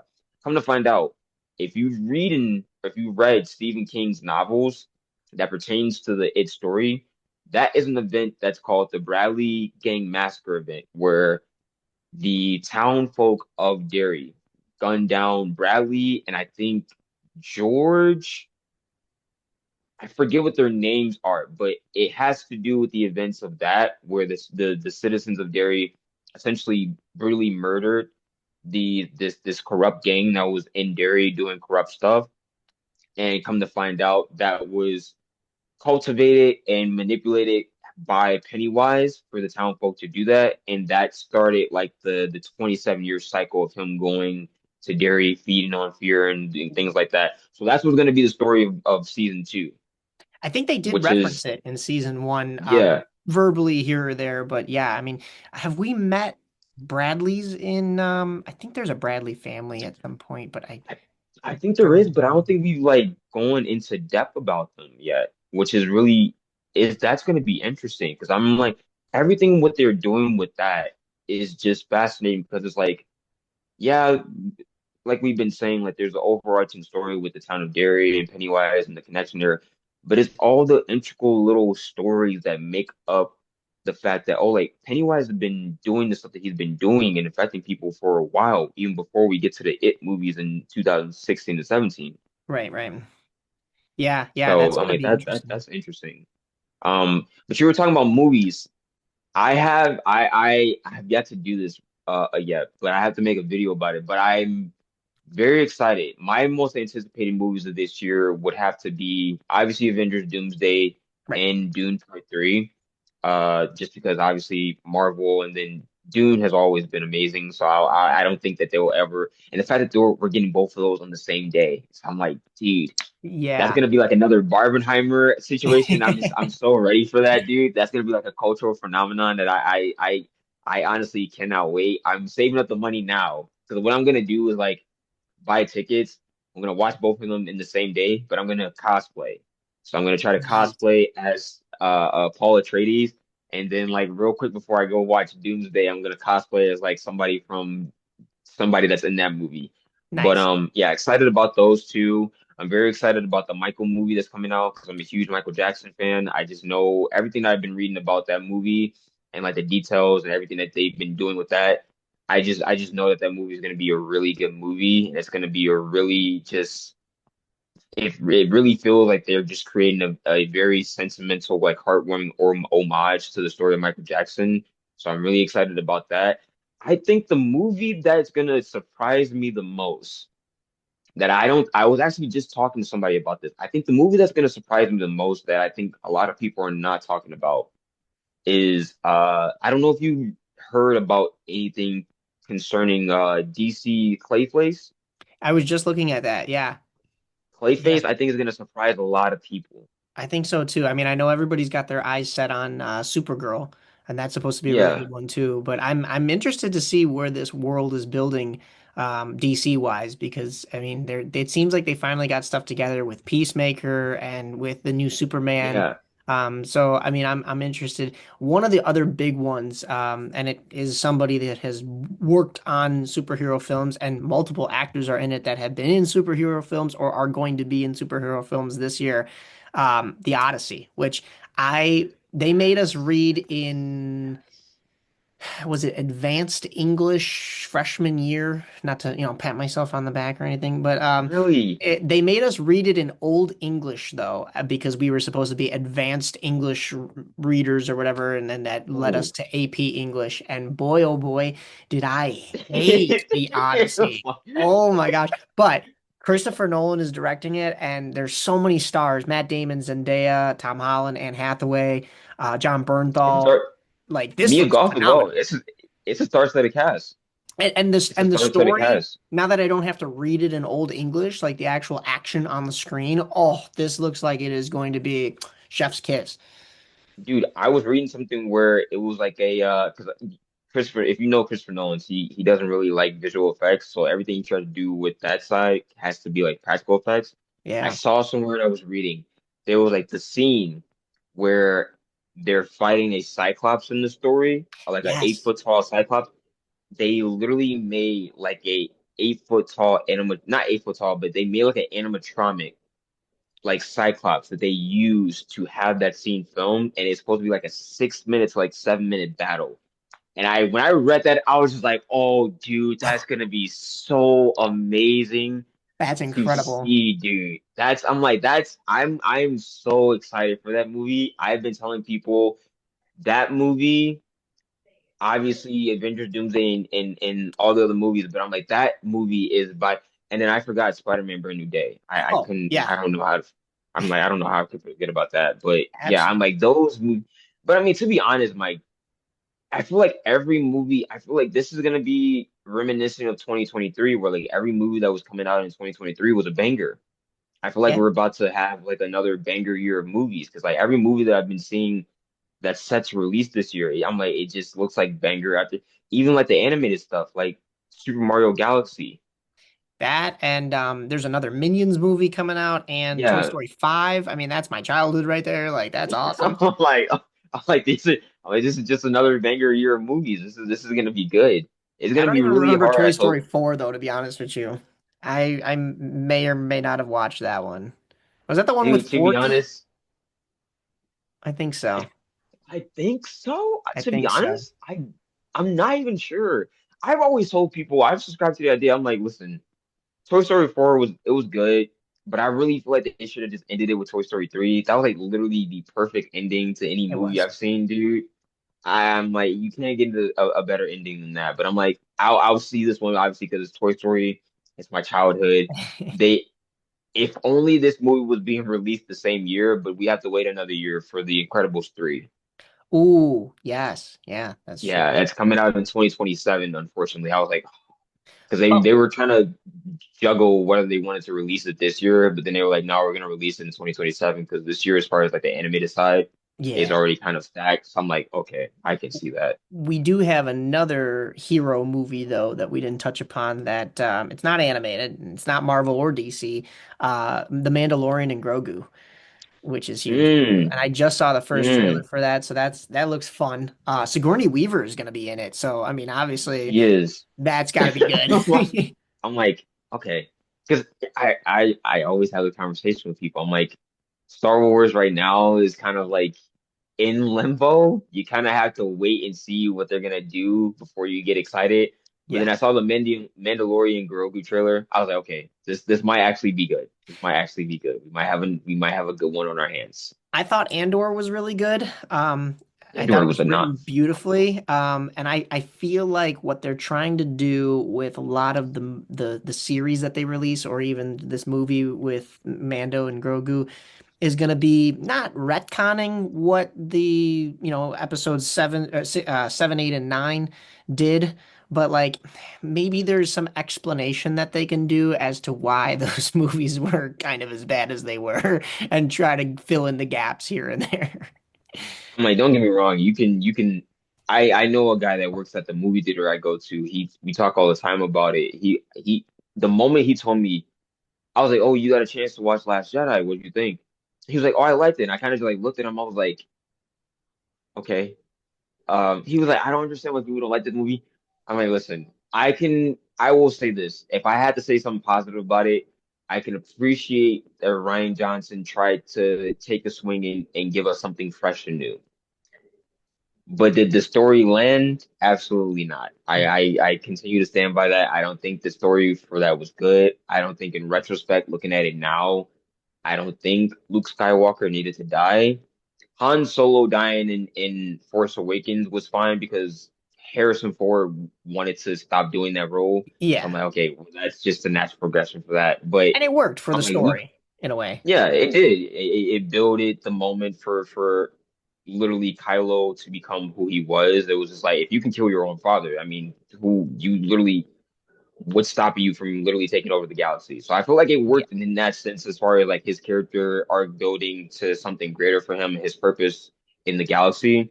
But Luke Skywalker dying in Last Jedi, I was just like, oh man. I, I And then understand Rise of Skywalker happened. I understand not wanting to have anybody else kill Luke because he is, Luke Skywalker, right? But like if you look at it poetically, like he's not the chosen one. He's not Anakin. He's not his father. It's not the redemption No, arc of Vader. Like, sure, Luke was a catalyst and Luke was the hero of the originals, but like I felt like his character when they brought it back was not it was weak compared to what Luke Skywalker was. And writing him off as this crotchety old man was kind of like a weak Yoda. Like it was like I almost felt like I was yeah, watching Family Guy like Star Wars. I was like, what is this? yeah, I Like, was like, what's and then going the on? He's Rise of like, Skywalker. I get this, and I did, and not to go back to Stranger Things because we'll be here for another 5 hours. But I get this when I watch stuff. This is the type of person I am. When I'm sitting in the moment and I'm watching it, I'm enjoying it, right? And like I turn the brain off, and I'm just like, oh, this is cool. This is you look at the action, stuff like that. that's I got me. that with Rise of Skywalker, where I was like, look at the whole galaxy, like all this and blah blah blah Yeah, blah blah.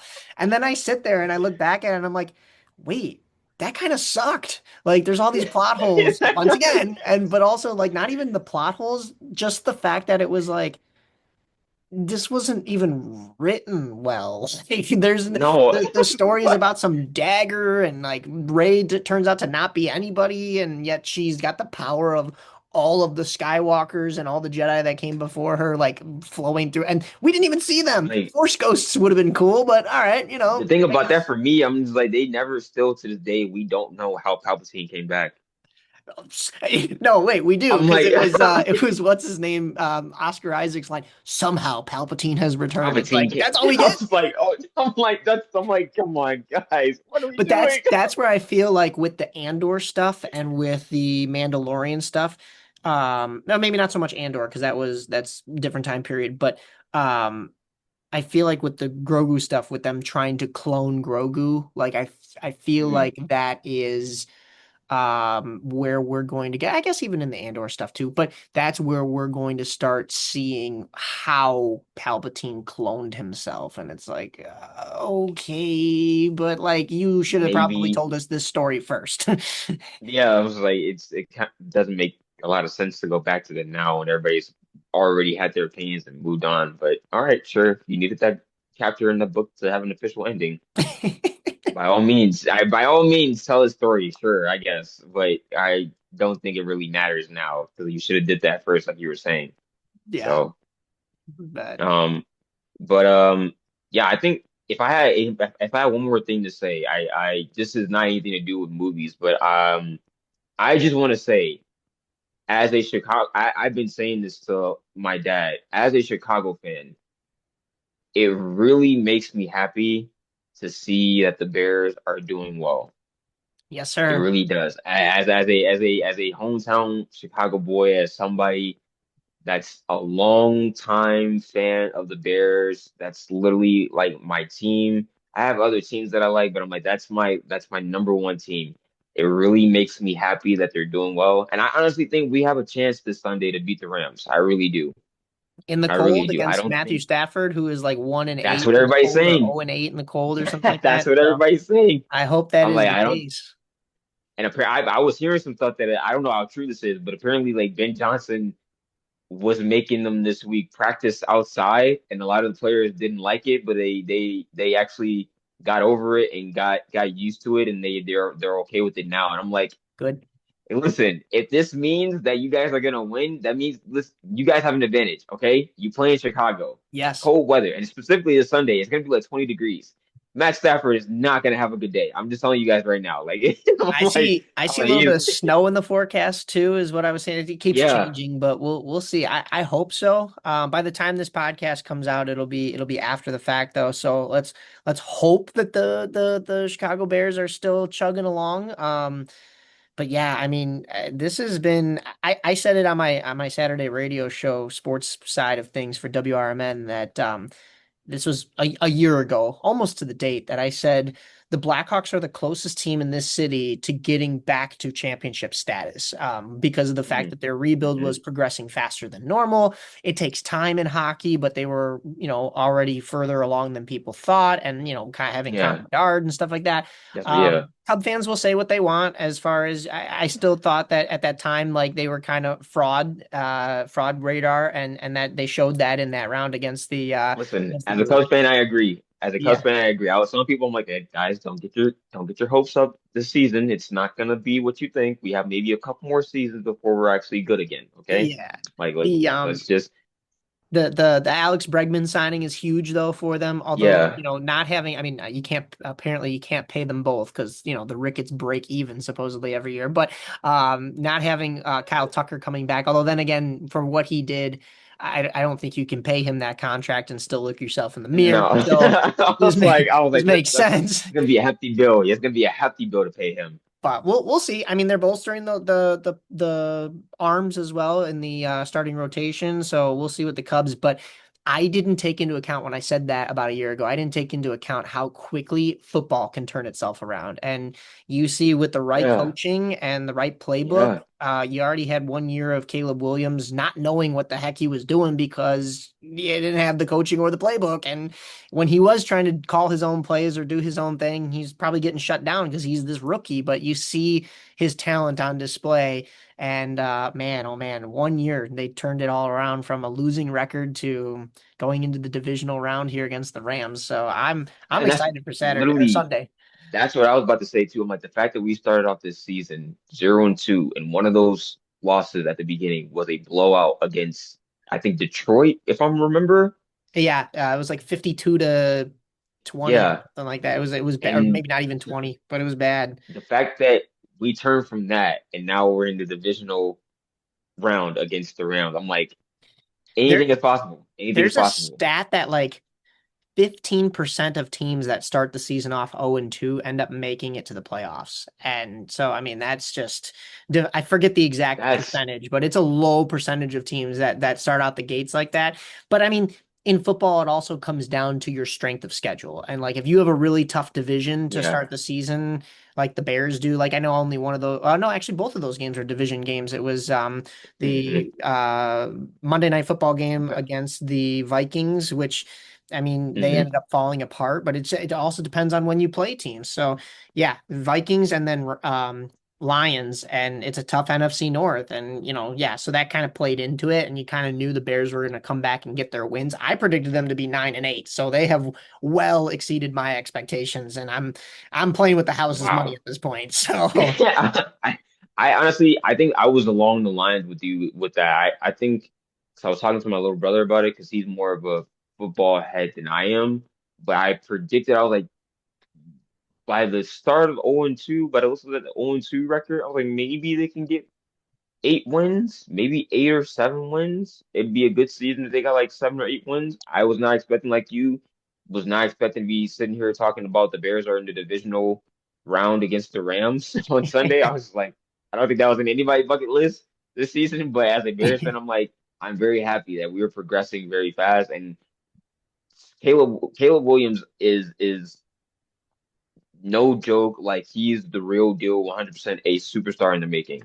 Like yeah. I there's only certain players, there's only certain QBs in the league that can make the throws that he can make. Oh yeah. Yeah, that jump man throw that he just made against to Yeah, keep dude, the I've just season on the line. That was because that was fourth down. I mean, that's just incredible. I said, now I think I feel like I have some bias saying this when it is my hometown team, and I still struggle to say this out loud, and I hope it ends up being the truth. But I've said this with teams that have already won championships, whether it has been the Oklahoma City Thunder or the Los Angeles mm, Dodgers is are in those two cases, were those the worst team of the Oklahoma City Thunder or of the Los Angeles Dodgers to win the World Series or win the NBA Finals that we are going to see? Like, because we're poised to see OKC go to a couple different championships here, basically, if things play out the way they're yeah. supposed to. We've already seen the Dodgers go back to back in the World Series, and of course, their reign is probably going to continue with the free agents they're signing. And in fact, I think I got an alert that they signed Kyle Tucker. Yeah, Kyle Tucker and the They Dodgers signed Kyle Tucker? yeah, Kyle Tucker and the Dodgers agree to a 4-year, $240 million deal. Like, What? Yeah, I'm yeah, picking them. I'm picking them. They're gonna go, they're gonna it's three-peat. it's the They're, Dodgers. they're Yeah, gonna it's the three-peat. Dodgers. But with the Bears, even if they don't win the Super Bowl this year, is this probably the worst Bears team we're gonna see for the next couple of years? Like, and okay, best case scenario, they go on and they win the Super Bowl this year, right? I think it's a little premature. I'm not going to count my chickens, but like if they do, like you could look at it and go, hey, Caleb's going to be around here for a while. Rome's going to be around here for a while. Colston's going to be around. Like this team, and we already see some glaring holes with this team. So like if they Yeah. bolster that in the offseason, we could be looking at a much better team coming soon. Yeah, like I was saying, I'm like the thing that I'm like I love this team right now. The thing that I wish that they would stop doing, we've we're so known now for coming back. We're like the comeback. I think the comeback kids is what they call it. I'm like I don't like that because there was a season of a time where the Bulls was known in that as the comeback kids, and I not really a fan of that. I would like us to be, hey, when we go out there and we have a lead, we keep it and we finish the game and we win the game with the lead. Not, hey, we're down 21-3, season on the line. Like now we got to do all this other stuff to try to make sure. I just like if we can improve that aspect of the Bears in the offseason, that'd be great. That'd be great. I think Caleb said it in his post game interview where he was like, we try to always remind ourselves to, that the game is 60 minutes. And I sat there and I'm like, yeah, he has a point because like some teams think that they have that lead and they shut down in the third or fourth quarter. But like the Bears, like you said, are the opposite, where it's like, okay, but like, what did you just say there? You said there's 60 minutes, so please show up on time. Like, You're start off literally in the like first it's quarter, because there were a couple games during the season that if they had just scored like one or two touchdowns in the first half, then they would have been in it at the very end rather than having to like scramble to try to get the win. And sometimes they got the win, sometimes they didn't. That kind of style of play, like I've come to accept that that is just like what they're comfortable with. That's their game. I'm not saying it's a great idea, but no, I mean, that it scares eventually it me. wears And out. please, for my Yeah, blood pressure's sake, like figure it out in the first quarter right away. Like, so that'd be nice. because that'd be nice. Yeah, Because then you're a third and fourth quarter team, so you're just going to add on to the points rather than have yeah. your backs up against the wall and have to add on those points just to squeak out the win. It's like well, they're known now for that, but it's like the Warriors back in when the Warriors were at the peak of their power. Everybody was saying like, hey, Yeah, if you're down like if you're up only 5 points against the Warriors at half, like that's not a good thing because that third half is theirs every single time. And then sure enough, they were going like a 20-2 run in the third quarter, and you would look up, you were up 5 points at the half, and now you're down 15 against them in the third quarter. It's just like yeah. Because Steph Curry was I just would going I off. yeah, like, I would not like that to be the case for the Bears because it's like it literally could be where it's like, hey, if you have a touchdown, you have the lead, or it's tied that third quarter, you guys can make that yours instead of having it where it's like, okay, the third quarter happens and you're down by like three or four touchdowns. You have to find a way to come back now. It's just like, Yeah, yeah, yeah, no doubt. This is a breath of fresh air because usually for the Haunt podcast, I don't get to show my sports side too much. So I yeah, think bro, I'm the same way. I literally was saying it today. I'm like, I wish there was some way on my page where I'm able to talk about sports or at least incorporate it a little bit. Because don't get me wrong, I'm like, I love cinema. I love talking about movies and TV shows. But I'm like, just once it'd be nice for people to see, hey, I have a sports side. I am a huge sports junkie. I love sports. I love basketball, love football. There's some days I want to talk about soccer because there's some soccer stuff that's yeah, going on right now that I'm just like, yeah, Benicia Jr. has completely fallen off, and I have no idea what's going on with him. I was just looking at his stats. Last season, he had 11 goals. The season before that, he had 15 goals, but this season he's only had 5 goals, and they're halfway through the season. I'm just like, oh, dude. And he had another bad performance the other day. I'm just like, jeez, Luis. yeah, yeah. I gotta jump back into European soccer. I covered the Premier League when they came to town last year, so I'll have to get you on the line for when we do some soccer stuff for Please WRMN do. coming up this next year. Please do. Heck I would yeah. love to talk about that. So. I love Premier League, dude. Oh yeah, yeah. We'll see if they come back this year, but at least for, even for Fire and for Stars, they got big stuff going on. And then basketball, we haven't even done too much with. Well, the Bulls didn't answer me. I love the Bulls still, but they didn't answer me. They did answer me originally, and they said, "What are you looking to do?" And I said, "Cover your team as press." And then they didn't answer me, and I was like, "Oh, okay, all Your right, cool." team has, They big timed me. It's okay, but the hey, Windy City what are you Bulls, looking to do? Windy City Cover is your yeah, yeah. Windy City's right in the backyard, and we have a bunch of IMS friends that cover them and work for them, and we just haven't even made it over there for a game ourselves yet this year. But eventually, it's fun to go to like one or two of those a year, even though it's G League. That's it's where it all should be starting. But then again, it's the Bulls, so we don't know if yeah. anything's gonna start. So I'm like anytime people talk to me about the Bulls, I'm like I don't get me started. There's a lot of things I would literally if I was a GM automatically right now. If there was one thing I could do to change that team, I'm trading Kobe White. Like I know Kobe is beloved by a lot of people, but I'm like, true, but you guys, gotta get some trade value, yeah, and I'm like, he's got a very high trade value, but in right? the same sense, also he's somewhat bringing the team down because he's kind of playing like Zach LaVine played, where it was like, well, Yeah. regardless of the team is bad or not, I'm gonna get my shots, and you guys try to figure it out. Send them to Sacramento. They want all of our. I'm like, bro, somebody, bro, like Sacramento don't have nothing, like they don't have nothing going on. It'd be nice for Sacramento's like players to come to Chicago. They got some nice players. I like Malik Monk. I like Keon Ellis. Keegan Murray. I know he's untouchable, but I'm like, look, something, Yeah, yeah, no kidding. something. So, We could do this all day. I will definitely have to get you back on to talk more movie stuff because the listeners and the viewers know that I always tend to like I try to throw in a little excerpt of like what's coming out, even if it's just haunt world stuff, haunt movies, horror genre. But I always fall short on it. So I would love to get you on a couple more times. It's monthly, but Absolutely. throughout the year, maybe we'll talk some more of that stuff. And I think the Yeah. people can see that you and I haven't even gotten a whole chance to sit down and talk since what? Since like 2023? So Yeah, dude. I know we are we're friends on Snapchat, and I'm actually still cool with a lot of people that we went to school with. I just haven't had the time yeah. to really reach out. And the thing about it is also, I know like a lot of you guys are I don't know how this happened, but I lost Tony's connection. So like somehow, some way, I'm gonna shoot you a message within the next coming days about trying to get his number because I have been interested in trying to do some like media stuff for like sports teams and stuff like that, just to get my water like to get my feet in the water out there as far as like filming stuff so that I have some credentials underneath that. But yeah, it's been a while since we actually like had like a chance to like talk, which is this is really nice. I'm loving that we're been able to do this because I'm like we graduated and then it's like Yeah. everybody went into their lanes and I'm like, okay, I see Mike doing the sports stuff.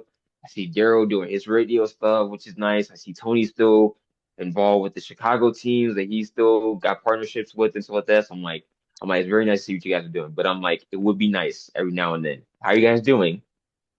Yeah, we You know? um we got Tilo on the podcast because he got a chance to see a couple haunts with us the one year, and we dragged him through Hell's Gate. So we maybe have to drag you to a couple haunts coming up, even if it's that, off season that would be events. nice. So yeah, but That'd be nice.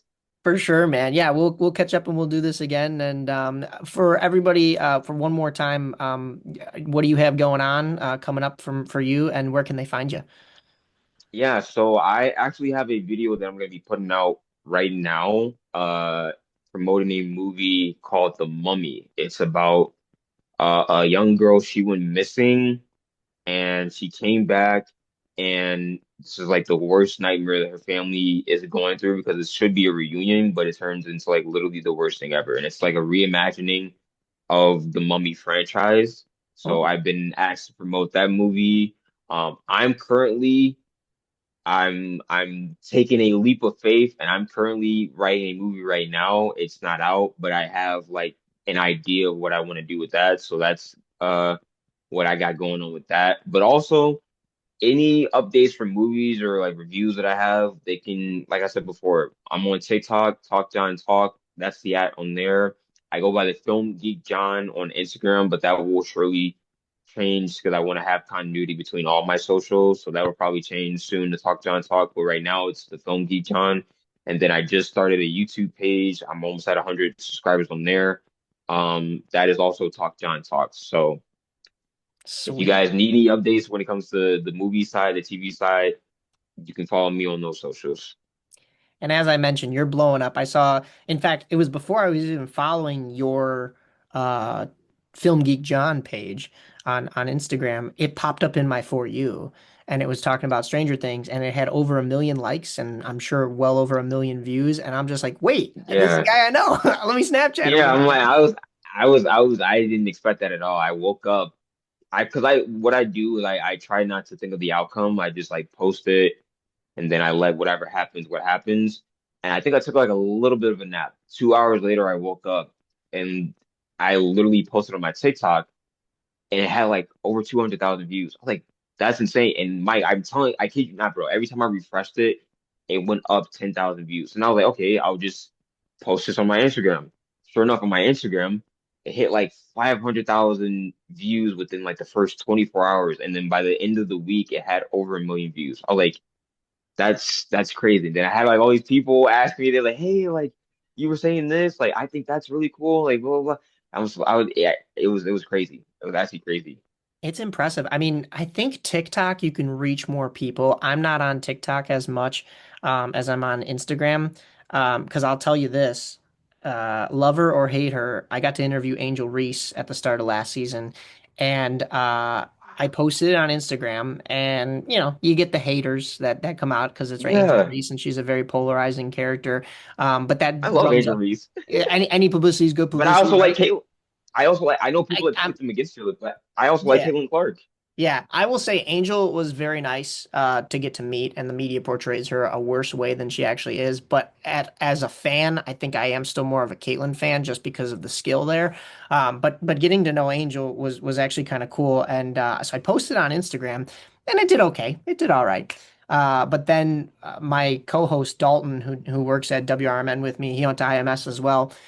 He posted on our TikTok, and within 2 hours, it had over 1 million+ views and comments section galore. Of course, people arguing in the comments, but it drummed up Yeah, business, and I think we got. I forget the like total on TikTok, but I mean just the views alone being over 1 million, I was like, I haven't seen those numbers. And so it's hard, it's much yeah, harder to crack that Instagram algorithm. And for me to have seen your post, and I was like, this already says 1 mil, like, holy cow. So yeah, if yeah. you I was like, guys want but some good film stuff, go to John. I appreciate that, but I'm also very happy for you guys. That's amazing, dude. I would have. Oh, That Angel was Reese. cool. I'd like it That's on my personal crazy. page though. It's like just for me. I'm interesting too. Not just That's Angel Reese, funny. but maybe I just have to be a polarizing character. I don't know. I don't know. I mean, I feel like if you go down that route, it kind of starts to be like a you're beating a dead horse because it's like, okay, we know you're polarizing. What are your real thoughts about what's going on? So, but that's actually pretty exciting that you got to interview Andrew Reese. Because funny enough, I actually last year I have the interviews. I told myself I was gonna post them, but for anybody that knows the show The Boys, Oh yeah. I I was able to interview Mother's Milk. No way. Yeah, I got to interview last Alonzo. I think he was at the Bears game this past weekend. Yeah, dude. I It saw was that. it Yeah. was That's he sick. was he was very nice. Because I told him I was like I'm not gonna lie. I was like this is my first interview, so I was like I'm gonna try to do my best not to fuck up here. He's like, hey man, like you're good. Like I can already tell right now like the vibes that you're getting. He's like you mean well. Like he's like you're gonna do good. This is gonna go well. Don't even think about it like you're interviewing like a quote unquote celebrity. He's like I'm just another guy you're talking to. And so after he said that, I was like okay, and that kind of helped calm me down because I was like. He was like, "Hey, your interview's ready." I was like, and I kind of looked. He was like, "Hey, you ready to do the interview?" I was like, and I didn't even know what to say. I was like, I just shook my head. I was like, yeah. That So is I was awesome, like, dude. so I gotta post it. I gotta post it about that. What I should do is I should post it when they're about to come out with the boys, just to build the anticipation about the Yep. boys coming out. I know he's not gonna be in this season, or maybe he is. I think he might be, but just to build anticipation about the show, I should post that. But Yeah, yeah, I whether was. whether he is or isn't, yeah, post that because people will be wanting that content. Yeah, that was like super cool to have me interview him. I was like, dude, you man. So it made me kind of want more. I was like, I want to start interviewing more people. That's the thing I want to ask before we hop off. I want to ask like, since you interviewed Angel Reese, what was like the process of you even getting in contact with her team or like even setting up an interview? Like, what did you have to do? I think for the majority of these teams that we reach out to, there's just a link on their website that is like a press credential request, or you just if they don't have it, you just reach out to whose ever email seems like the most or the closest to that. So they'll have like a couple of like team personnel listed, and you could send an email, and typically they'll send you a link to request credentials. The only thing is like for most teams. At least for the sports world side of things, you have to be with some kind of you know, some teams will take podcasters or, people who have their own, little radio show or something like that. But like I had to make sure that they knew that we were with WRMN out of Elgin, which, we're still a new and upcoming sports department for WRMN. It used to be Radio Shopping Network for a long time. So they were like, who? And so it was like that scene in Guardians of the Galaxy. I'm Star-Lord. Who? Like, you know, so yeah, I still had to kind of explain who we were and what we wanted to do. And once you get in the door with one, it tends to be a domino effect. And you don't have to always go for the biggest fish at first. Like you could start small and build your way up, and sometimes that's even better because Hmm. once you've done that, if you reach out to these other teams, you can say, "Hey, we've covered A, B, C, and D." Like, we covered the Bananas when they came to town last year, and I got to interview Mm. AJ Pierzynski and Mark Burley, and that was, as a White Sox fan, dream come true. I blacked out in a way where, like, I don't know if I've said it on this podcast before, but when I do interviews with like some of my sports idols or just idols in general, like I will black out in a way where I know the questions that I'm going to ask and I can still ask them. I listen to their responses and can still, pair off of that. But everything else around me goes silent.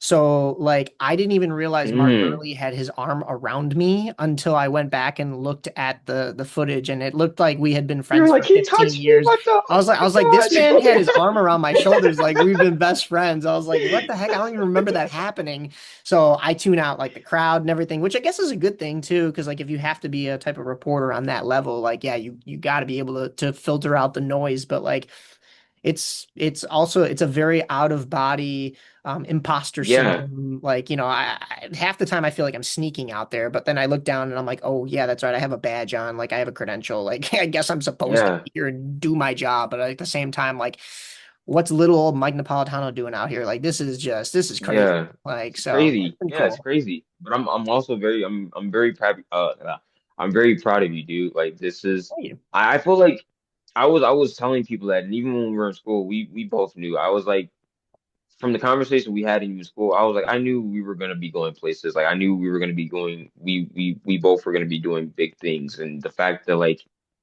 you're doing what you guys are doing with sports, and you've been able to interview people, and then I've got stuff that's going on with me with that. I'm just like, Yeah, you could probably it's do the same crazy. thing and reach out to some of these directors and shows. And they may not have like a team website like a sports team, but like even just like you said, like reaching out to individual actors, like dude, I feel like you'd be the guy. Like you'd be that next. Everybody talks about Narwhal or I love Sean Evans of Hot Ones. He's People tell me amazing, about that. dude. But then and that's who I try to be when I do this podcast is like, look up like when I'm getting these haunt actors on, look up stuff that they wouldn't think I would know about them and then just kind of hit Yeah, them with it. But well, yeah, when it comes to even interviewing I guess what I'd love to interview some, like if I could get anybody on from Stranger Things on this podcast, boom, we're gonna talk all night. I'm like that'd be crazy, bro. Maybe you could get a little inside secrets about how they really felt Yeah, yeah, about honestly. the ending. It's just like, Finn, how do you really feel? Like this is I'm not a part of any other like entertainment conglomerate. Like this is just little old Mike Napolitano or Yeah. John Walker. Like, how do you really feel about the ending? Let's Like you don't have reopen to that lie. wound. Yeah, like you let's reopen the room real quick. You don't have to lie. You can honestly say how you really feel. How do you really feel about the ending? Like that's probably be the question I would ask any one of them. I'm like, listen, between me and you, I know the fans have a certain way of reacting to mediums and stuff like that. How do you feel? Like, do you feel it ended on a good way? Like, that'd probably be the one question. No kidding. No kidding. Well, we've basically recorded an entire volume of Stranger Things here on this interview. So I'm gonna cut it off here. We've got the previous interview that people have already listened to with Cade Cohen. So you guys are getting a treat for January. Whether you're listening to this in January or carrying over into February, this month's episode was a little bit more content for you in these cold winter months. So thank you for everybody who has tuned in, whether that has been visually on YouTube or just audio on whatever podcast platform. Make sure you've got us on Spotify, Apple Podcasts, like I said, YouTube, and then we do have the page on Instagram as well for any kind of updates. But John Walker, not U.S. agent, but John Walker, it has been so good getting a chance to catch That's up the with first you. one I got that. And That's the first time I really, got that. and Yeah, they always used to call me John Skywalker.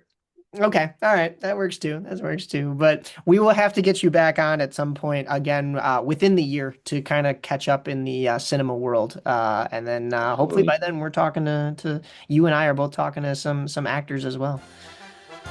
Hopefully, dude. I'm really hoping. And definitely when you get your written stuff done, I'd like to we'll circle back and we'll talk about the release of what you're writing. Yes, yes, absolutely. Well, sweet buddy. Thank you again for hopping on, and we will talk to No you problem. soon. No problem. Thank you for having me.